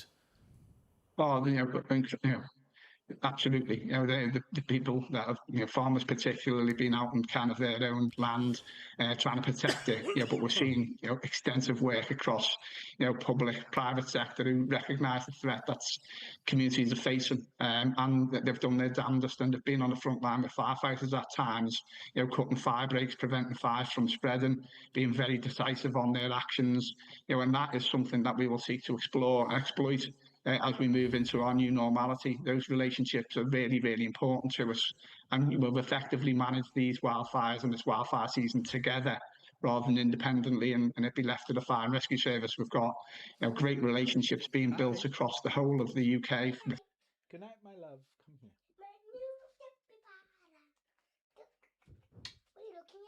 here. We're just watching some environmental disasters. You mean like fires? Yeah, like climate change stuff. What climate thing? Climate change? Yeah. It's happening. Now? Yeah. In a massive way. It's all happening. It's really bad, Aaron. Are you experiencing climate change? What does that mean? Yeah. I'll tell you one day. Take care, my love. Take care. I love ya. With landowners, with farmers, with governmental departments, we recognise the threat now, and we know that we need to put our shoulder to that to kind of ensure that we are protecting the people and the communities. And TLDR, they figured out that if instead of burning it and plowing most of it back into the soil, they could bake up the crop waste, primarily corn stalks, and dump them into the deep ocean where it's really, really cold and there's no oxygen. They would take over 1,000 years to decompose. Oh, shit. COVID time showed that the world can recover pretty fast, but I don't see a political will at all. Yeah. The animals on this planet deserve much better than for humans to be fucking up their planet beyond repair. Everyone deserves a better planet. Everyone. I'd also, seen some of the images that are being shown on the screen at this moment in time. We know what the challenge is when the fire spread from the rural environment to the urban environment.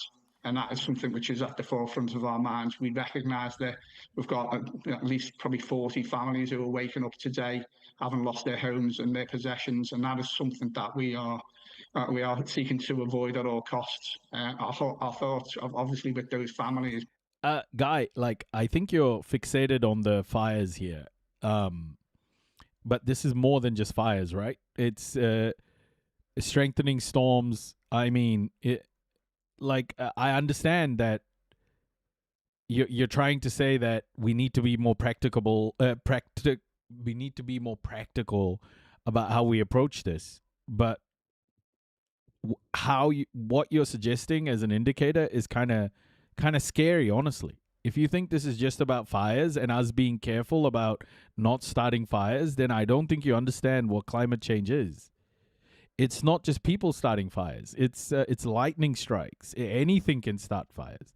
When you've got a tinderbox, it's not just that there's a guy who's doing a barbecue who throws the coal in the fucking on the ground to start a fire. It can be anything. Like if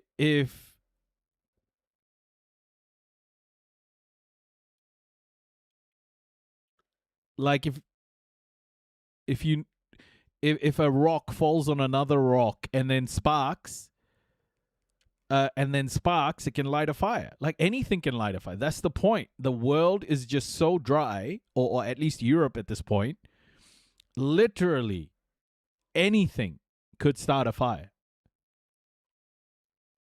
Anything that's like friction or whatever. But that's not the point, though, guy. That's not the point. It's not just fires, right? It's more rain. It's more storms. It's more everything. Like the global south has been experiencing insane storms. Look at Indonesia, Philippines, the floods there, how many people that killed. Like insane. Land is being lost to the ocean.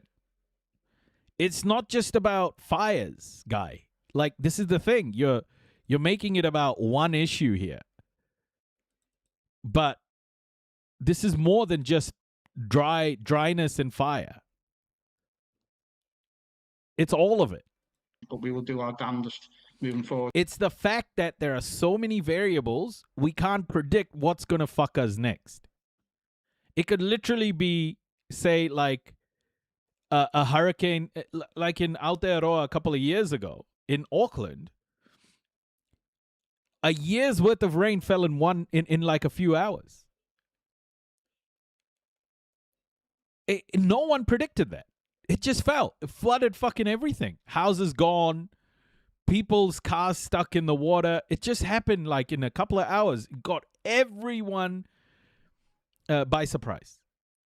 So what this isn't like a wildfire or two, or the number of wildfires, or counting the cost of the wildfires. It's everything. We just don't know how this is going to impact. I had to go to the airport the next day. Carpet was still wet. Fluid Pandas, welcome. Yeah, a lot of people think it's just things getting generally warmer, but it's so much more. Like the amok is break. Yeah, it's just insane, guys. Like it won't be one or two things. The climate is so hard to predict because there are so many variables.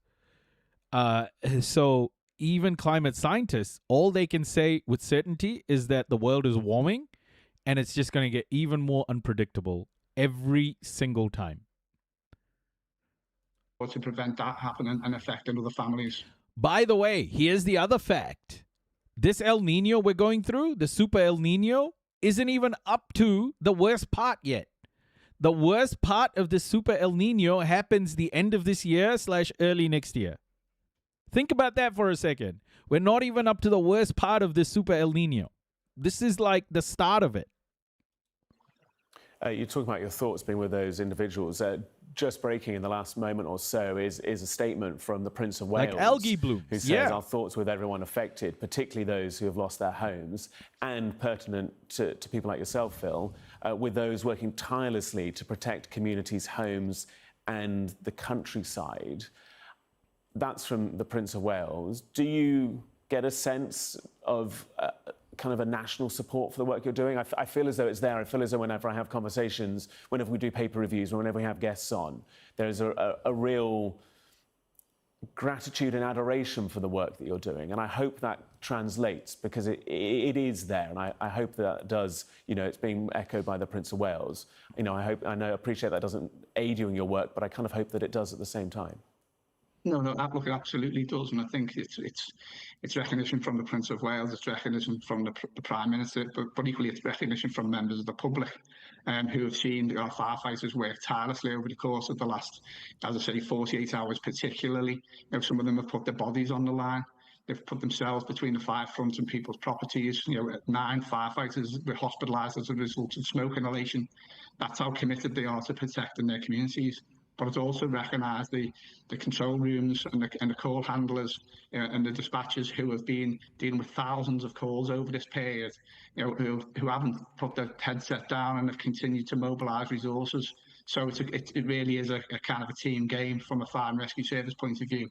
But that acknowledgement at every level is really important, but particularly at a public level, and we've seen that. We've seen that in Starbridge and West Midlands, where the public have been so grateful for the firefighters and their attempts to prevent the fire spreading and effectively managing those scenes. So, as I say, it's a combination of firefighters, farmers, landowners. We are all in this together. Climate change is not going away. This is our new normality, and we need to work together to resolve these. And we need to have the capabilities and the capacities to do that effectively. And government recognise that. Interesting. And this is British Columbia, everybody. Still fucked. Hundreds of wildfire evacuees in BC have been given the go-ahead to return home this weekend. It comes with both relief and apprehension for residents. For most, it's the first time seeing what the fires have damaged and what's been spared now that some evacuation orders are being lifted. In Clinton and surrounding areas, the evacuation order has been downgraded to an alert. The entire village of about 600 people was evacuated on July 24th, so it's been a long haul for evacuees. Some evacuation orders do remain in place for properties west of the town as the massive Pear Lake wildfire continues to burn. Clinton's mayor says at least 100 homes have been destroyed, and officials want residents to be prepared for that reality as they return to the community. It's important. Fashion in Europe will be like head covering and to protect from the sun. Basically, they'll be wearing keffiyehs. Important to prepare yourself for the fact that you will be witnessing damage to the natural and built environments, and this can be very distressing to witness and to see. It's definitely important to note that the environment has changed and it doesn't look the same coming into town. So if you get an opportunity to just make sure that that you're giving yourself kind of the space you need to be able to process that. Meanwhile, in the Okanagan... Fuck, that's a scary message, eh? The guy's literally like, guys, it's fucked. If you're coming here, just know that it's so fucked that it's going to be... It's going to make you feel like shit. Far out, man. That sucks. In August, some of Summerland's 12,000 evacuees are being allowed to return home after the Bald Range wildfire tore through the municipality about a week ago. Now, an evacuation order affecting roughly 400 properties in the area east of Highway 97 has been downgraded to an alert. Summerland's mayor says they are doing a staged re-entry, starting with the least affected neighborhoods. He also says officials are still assessing the full extent of the damage. We know quite a few homes have been damaged, and a lot more, farm buildings, barns and sheds, and all those kind of outbuildings were damaged. Those ones were kind of just left to burn because it was more important to put our resources onto saving people's homes. So we don't have a final tally yet of all the buildings that were burnt down, but we should know soon. He says a boil water advisory will remain in place for a while, but he hopes now that one neighborhood has reopened, more people can return tomorrow and the days that follow. He says the gradual re-entry is to make sure infrastructure is back up and running and can support those who are returning. As of Saturday afternoon, the BC Wildfire Service says the Bald Range fire is about 200 square kilometers in size and is burning away from the community into more forested areas. Highway 97 through Summerland has reopened with limited hours. Vehicles are not allowed to stop at any time or exit into the community unless they have a temporary access permit. In the Lower Mainland, Metro Vancouver says smoke from wildfires has led to very poor air quality in the eastern Fraser Valley. That includes Chilliwack, Agassiz, and Hope. People there are being told to avoid all outdoor activities. And of course, the interior health region is also being hit with heavy smoke. The province says N95 masks can be picked up for free in many communities across that region. BC wildfire crews reminding people to remain vigilant. They say when the smoke clears out, fire behavior can increase. Oh my gosh. Okay, man. This was the earthquake in Indonesia. It's killed dozens of people. 7.7. 7.7. Huge. Bigger than the one in Colombia. Bigger than the one in Venezuela. My goodness. At least 47 people have been killed after several earthquakes struck off the eastern Indonesian island of Flores. Rescue teams are struggling to reach the region closest to the epicentre, with road access cut by landslides. At least 235 aftershocks have been felt since the magnitude 7.8 earthquake. 235 aftershocks? What? Quake. Oh, the trauma is overwhelming. When I was a kid, I felt the 92 quake and then the 2002 quake, and now this. So the fear is there, the trauma is there. Even worse is we have small children at home. We're now evacuating with a baby in tow. Search and rescue crews, along with the Indonesian military, are continuing the search for survivors in remote areas. Indonesia correspondent Tim Swanston reports. The death toll is rising from this powerful earthquake which struck off the coast of the eastern Indonesian island of Flores in the province of East Nusa Tenggara. It struck early yesterday morning. People had to flee from their homes and they searched for higher ground when they felt this very powerful shaking. Indonesia's disaster management agency said that there'd been damage to homes, to health facilities and ports. Vision from the town of Maumere on Flores showed people frantically running as the earthquake destroyed a large building at the harbour. People were flung into the water from a gangplank. Residents described powerful shaking that lasted a minute. This earthquake was felt as far as South Sulawesi. Several powerful aftershocks were also recorded. Some places in the region recorded waves of more than 1.5 metres. A tsunami warning was issued but was cancelled then 3 hours later. Indonesia's armed forces has been deployed along with the National Search and Rescue Agency to search for survivors and for bodies. Landslides have cut roads and communication and electricity has also been hit hard in some areas. Boats and aircraft are also being sent to assist in this relief effort. Disaster management. I'm telling you guys, climate is going to be such a huge focus on my channel now, on this channel. It's just every day there's something happening at the moment. I don't think I don't think I've seen this much climate news on at the same time, like climate related disasters. It just feels like there's a lot, but it could be because I'm paying attention to it more. I don't know, but right now it just feels like a lot happening at the same time. I've never felt like this in a long time. It's just all concentrated. Officials say that thousands have been left without homes. Tents and food are being sent from neighbouring regencies as well as Jakarta. There's a lot of concern over these types of events in Flores. A powerful earthquake and tsunami killed more than 2,500 people. Plate tectonics can be impacted by climate shifts. It can be impacted in several different ways. I'll tell you exactly.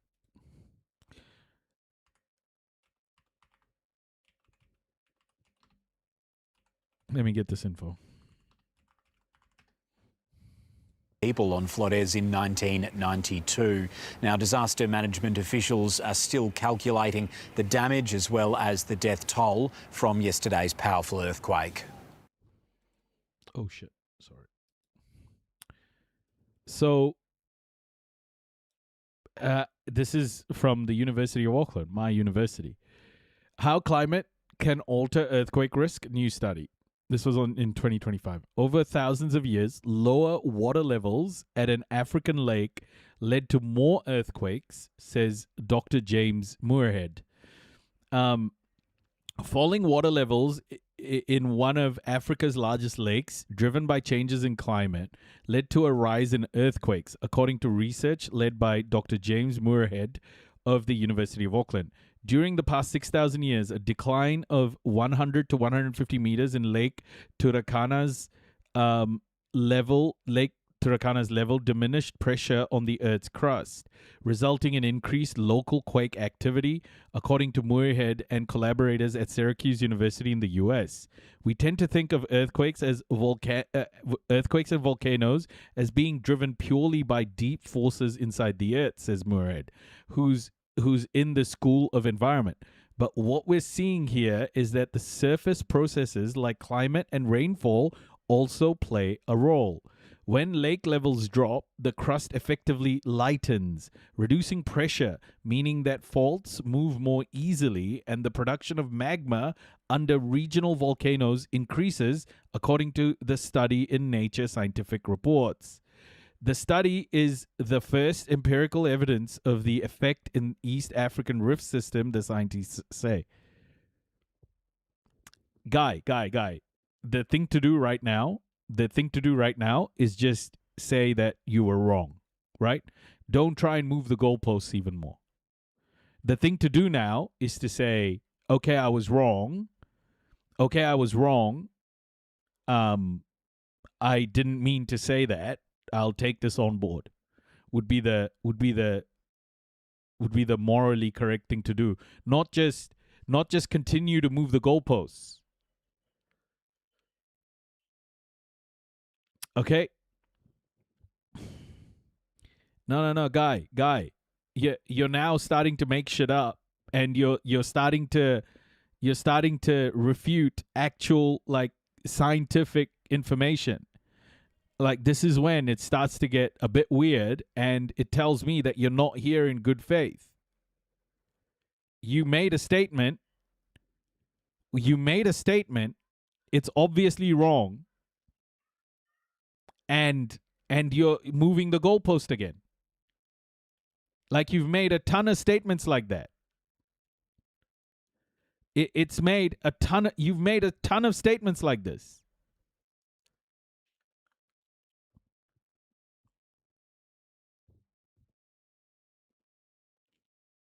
Buddy, you said that climate change doesn't impact. Let me tell you what you said exactly.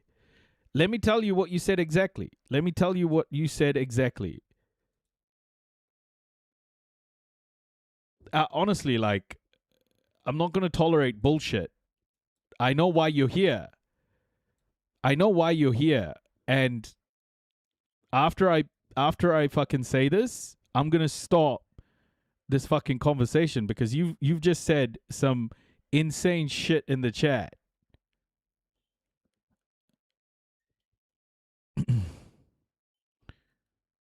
Well, haha. Hold on. Where is this? Where is this stupid ass fucking statement you made?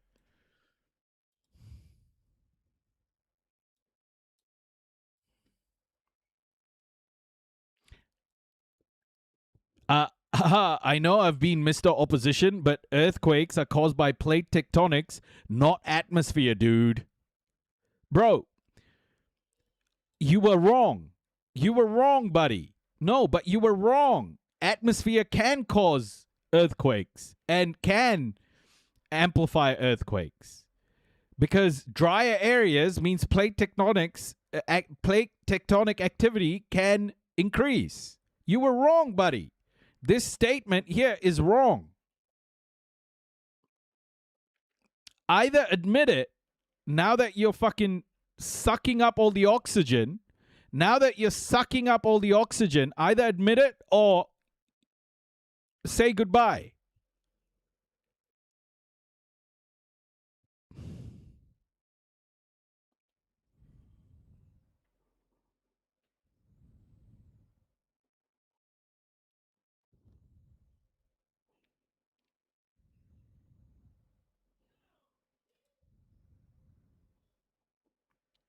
Yeah. Just, I think it's enough. Fuck that guy. This is what I mean. Like, people will just make fucking statements and then just, it's stupidity.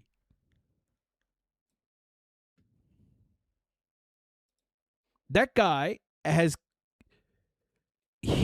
made statement after statement, sucking up the energy of this fucking chat again and again and again today.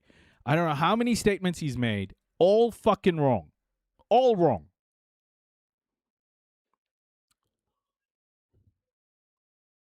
It's not the wrong part. It's like, it's the insistence on being right when they are absolutely fucking wrong. I don't mind when people are wrong. Even when I'm wrong, call me the fuck out. But to just do it repeatedly and then defending your position no matter how much information is there is kind of fucking just insufferable. That guy asked so many questions, and I've spoken to him after, like, again and again, and just making the silliest fucking statements.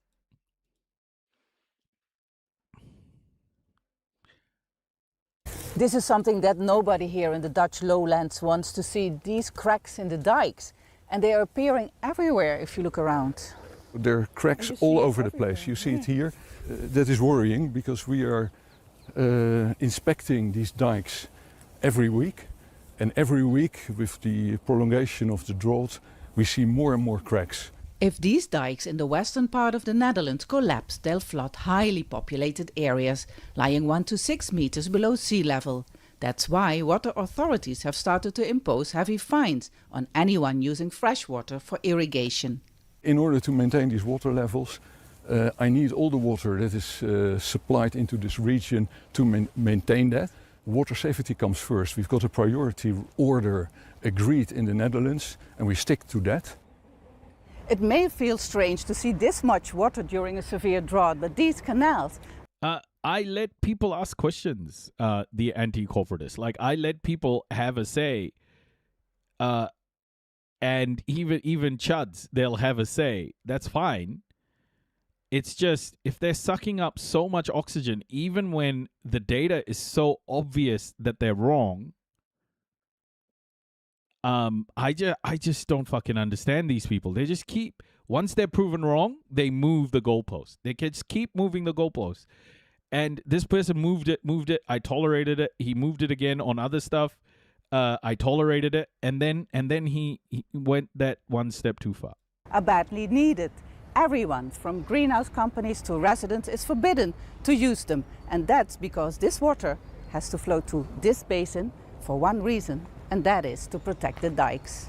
The ban has created panic in the Westland, home to the world's largest greenhouse industry. Hundreds of growers risk losing their vegetables or flowers if they cannot secure enough water, potentially costing the industry millions of dollars. There's no water. I'm just saying where I've gotten to. I figure bots won't do ban appeals very well. Yeah. I don't mind having these conversations. I don't mind having it. I mean, today there's been a couple of people who've just lost their shit. And when I ask a question, they get angry. It's just like, bro, either come here and discuss in good faith, or it's like there are some people who are waiting for you to say something wrong so that they can point it out. And you can always sense people like that. You can always sense when people like that are around. They're just waiting for that moment to say, you fucked up. Nearly no water. No, there's really no water. I really try to arrange everything to get water to here. And the trouble is only that I'm not the only one. How much water do you still have for how many days? We think about 8 days or something. And then? The greenhouse industry, which is really large here, is very much complaining because they're worried that their products will go dry and rotten. But this is, we need to accept, this is climate change. Some of these things we know that this would happen. The experts are saying they are also sometimes a bit surprised that the severity with which it happens is even occurring faster than envisaged. Yeah, so therefore this is not business as usual. During the ban, water authorities have managed to collect fresh water as a backup in case the drought continues. But they fear even this will run dry. If it does, even harsher measures may need to be taken, such as using treated sewage water. Stepfasten, Al Jazeera, near The Hague. Treated sewage water? I guess it's water. It's treated, so it should be all right. At least they have options. Oh, Hawaii, everybody. Okay, we'll come to Hawaii in a second. We'll come to Hawaii and Indianapolis in a second, okay? I just want you guys to see some of these views from Croatia. This is the wildfire currently in Croatia. It's so huge.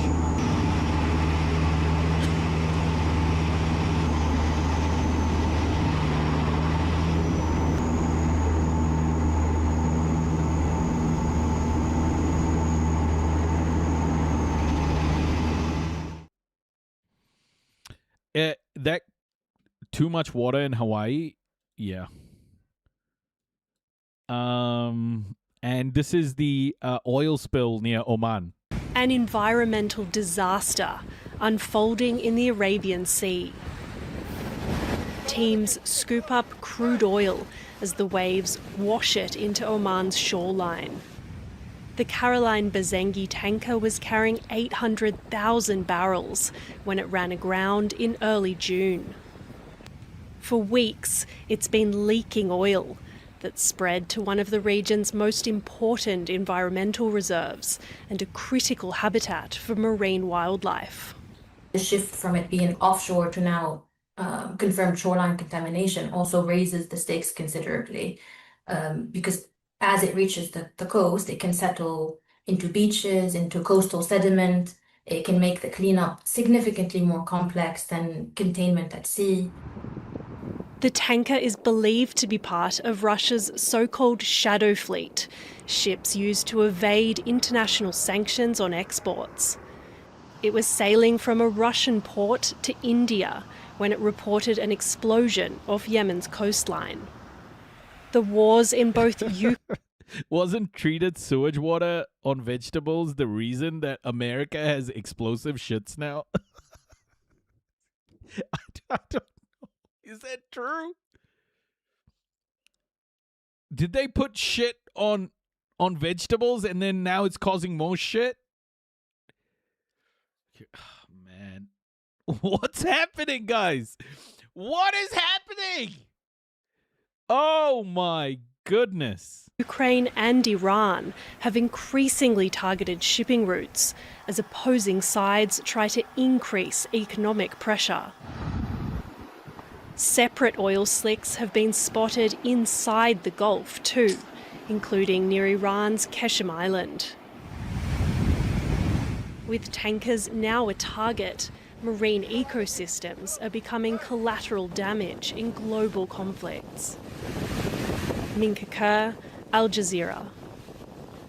Allegedly, the lettuce was from Mexico. This is part in... This is that part in the timeline of every sci-fi universe where we go to war over water. Like Waterworld? Wait, no. Yeah, Waterworld. Oh my, do you guys remember that movie Waterworld? What a classic. What an absolute classic. I don't know, but properly targeted gray reclaimed water can be used for irrigation. Oh yeah, totally. Maybe they cut costs in the reclaiming process. I love you. Come here, give me a kiss. I love you. Love you. Please sleep well. Okay? Stay chill. I'm here, okay? Okay, Dad, when are you going to finish your life? I'm going to finish soon, okay? How much more minutes? I don't know. Soon, but you go sleep. You have school.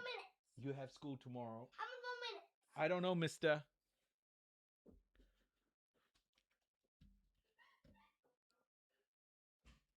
Okay. Let's look at Hawaii. Oh dear. Tonight, Lala striking Hawaii's Big Island, unleashing damaging winds and drenching rains. The storm's outer bands already turning rivers into powerful torrent, and a frightening sign of what's to come. The urgent message goes out to Hawaii Island: do not travel if you can help it. The storm now starting a dangerous march across the Hawaiian Islands, where hurricanes are rare. This is a very serious storm. We have not had a hurricane make landfall in quite some time, so none of us really have experienced this in the last couple decades. Landfall or not, authorities stress Lala's proximity is close enough to cause major issues. Storm surge remains a serious concern here on the Big Island, but with Lala... Don't want the fish getting boners from residual Viagra. I don't know what Viagra would do to fish, honestly. Like, it would probably just kill them. Like, they'd probably, like, their penises would just explode or something. The biggest threat is a potentially devastating amount of rain. Some areas forecast to get as much as 25 inches. Multiple Kona low storms struck the state this spring, and officials say lessons learned from them, helping everyone prepare. We learned from the extreme weather that we experienced in the spring, and we went to go and adjust. By the way, free Hawaii. Those streams specifically that were giving us the most problems. Tonight, the National Hurricane Center warning of the potential for life-threatening flooding and mudslides and large and dangerous waves. A lot of times that, we don't get hit, but it just takes that one time that you're not prepared for stuff to go wrong. And then you're out of luck. Like you're scrambling. Alicia Starr has called the Big Island home for more than 20 years and feels prepared. What's your biggest concern with this one? The power going out, honestly. Yeah, like if meth and shit starts getting into the water system, oh my goodness. Tonight, travelers now scrambling to make it off the island. We're just hoping we can get back to our families, and not be stuck here. And Morgan joins us live from Hilo. Morgan, the Big Island is clearly taking the brunt of it right now. What's expected to happen as Lala moves west?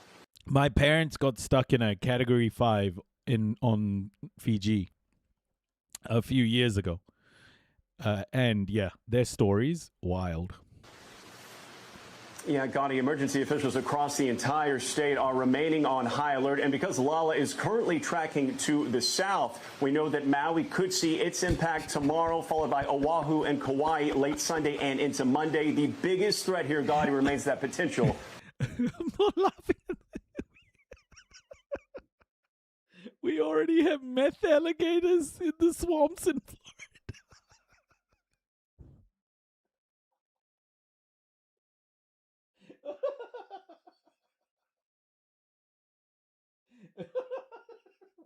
I know it sounds.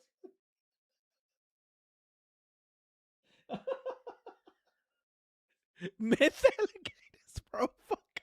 As if alligators weren't already fucking terrifying. Now you have meth alligators. Oh, I can't. America, what the fuck?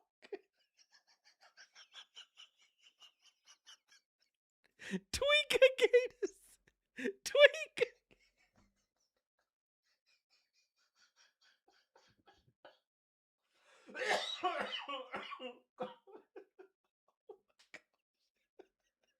Is that really what you call them? Oh my gosh. I'm seeing stars. I'm seeing stars. Oh, blood rushed to my head. Meth alligators is so crazy, bro. What are they? Are they more violent? Like, what happens to them? They'll kill you and try to sell you stolen time.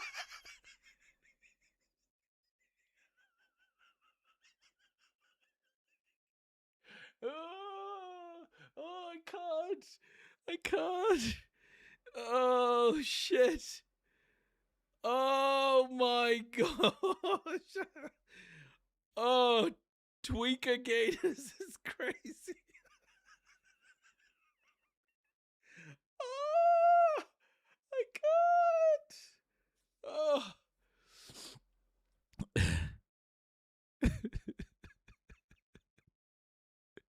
Oh my god.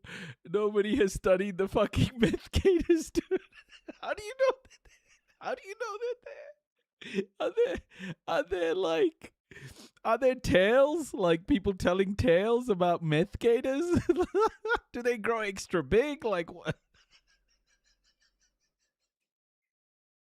Only in fucking America. Only in America, bro. Oh my gosh.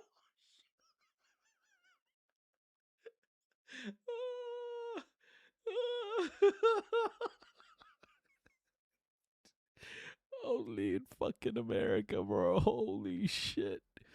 What about the pythons? Do you get meth pythons? Because you got a lot of shit in that water that you've just imported. This is Indiana. Some residents in Ravenswood resorting to kayaks to evacuate, others trying to truck through. People living in the Northside neighborhood were asked to leave their homes behind as the city experiences the most severe flooding it's seen in more than 30 years.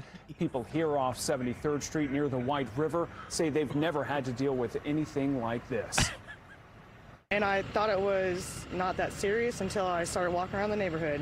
It's kind of crazy, to be honest. I think it's sad. I hope a lot of people get out. I hope a lot of people's homes don't get affected, but obviously with all the water, I really don't know what else to say.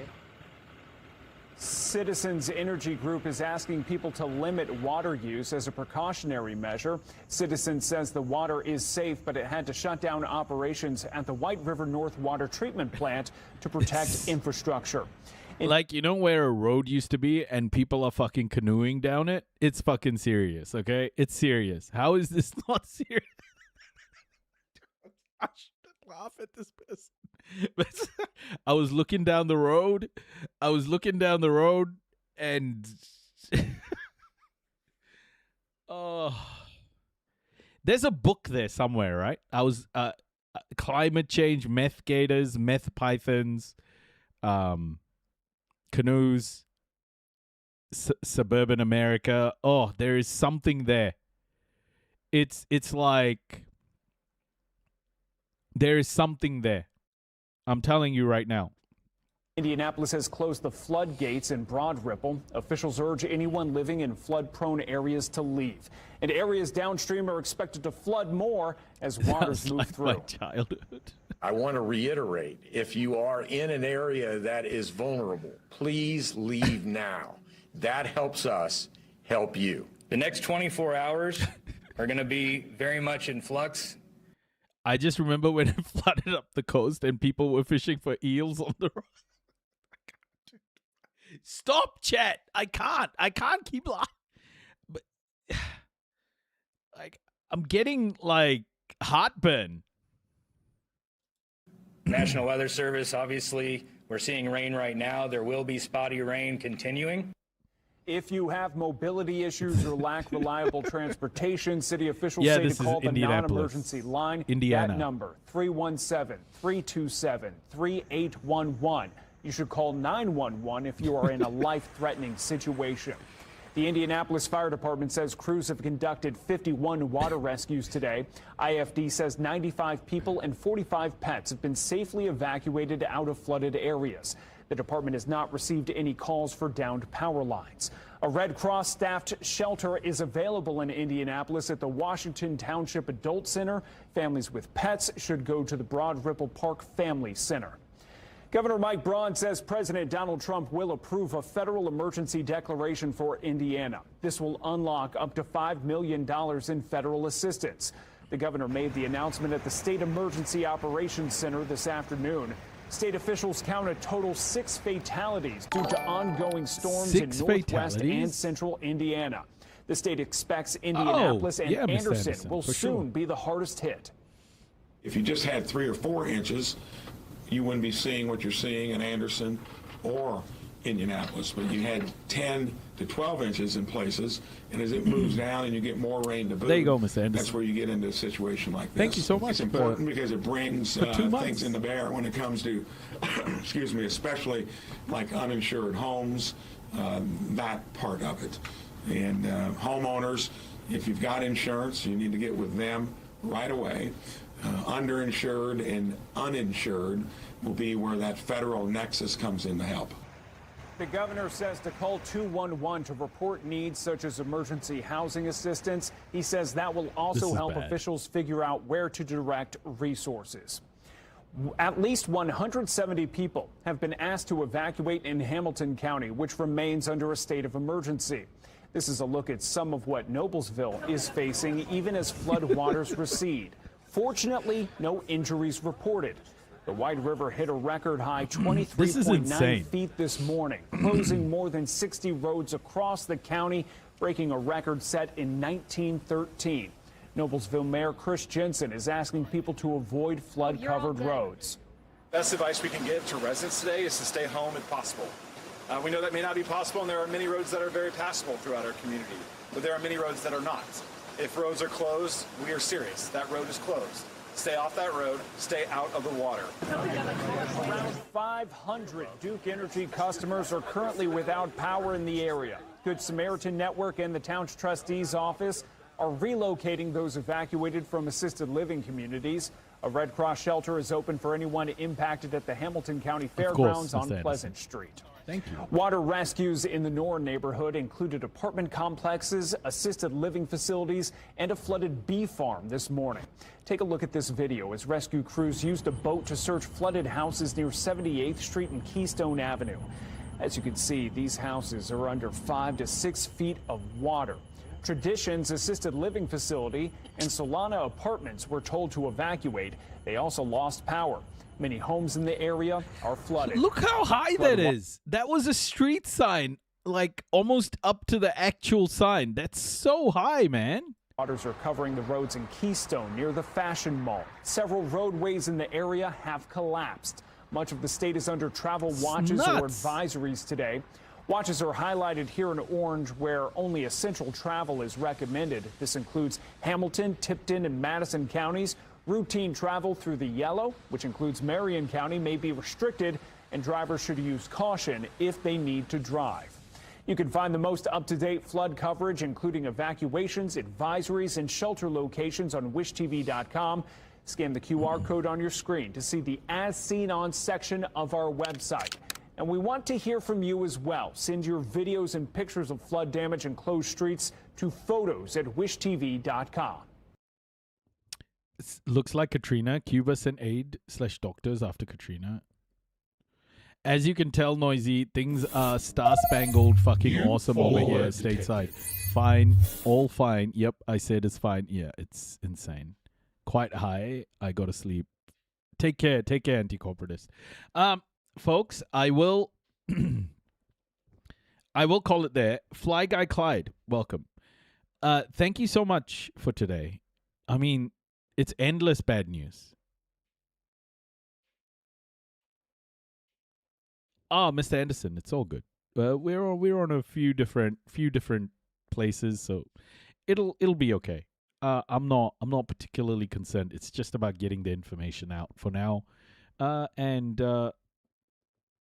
hopefully people find it interesting. It's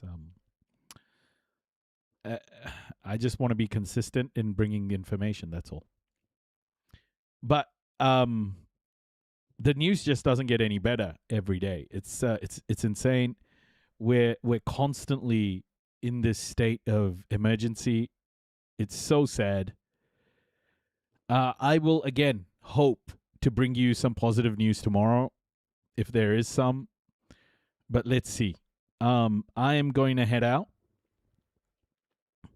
and get some sleep. That guy DM'd you? Oh my gosh, the anti-corporatist. That guy DM'd you. Oh shit. Oh shit. Who are we gonna raid, everybody? We need a raid target. We've got a few people here today, so we can show the love. Nothingness. Thank you. And take care, all. I will catch you all very, very soon. Any suggestions for a nice little raid? A nice little raid? Oh, Shy Thembo! Shall we raid Shy? With proof you're lying? Brilliant.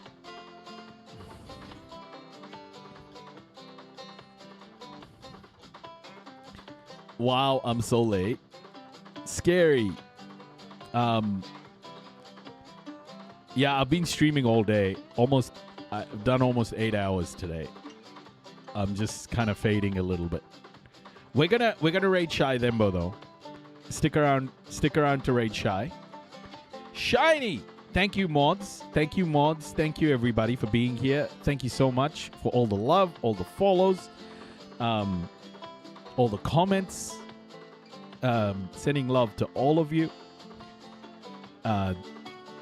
Meth alligators was like a highlight. Thank you for that, Dragon.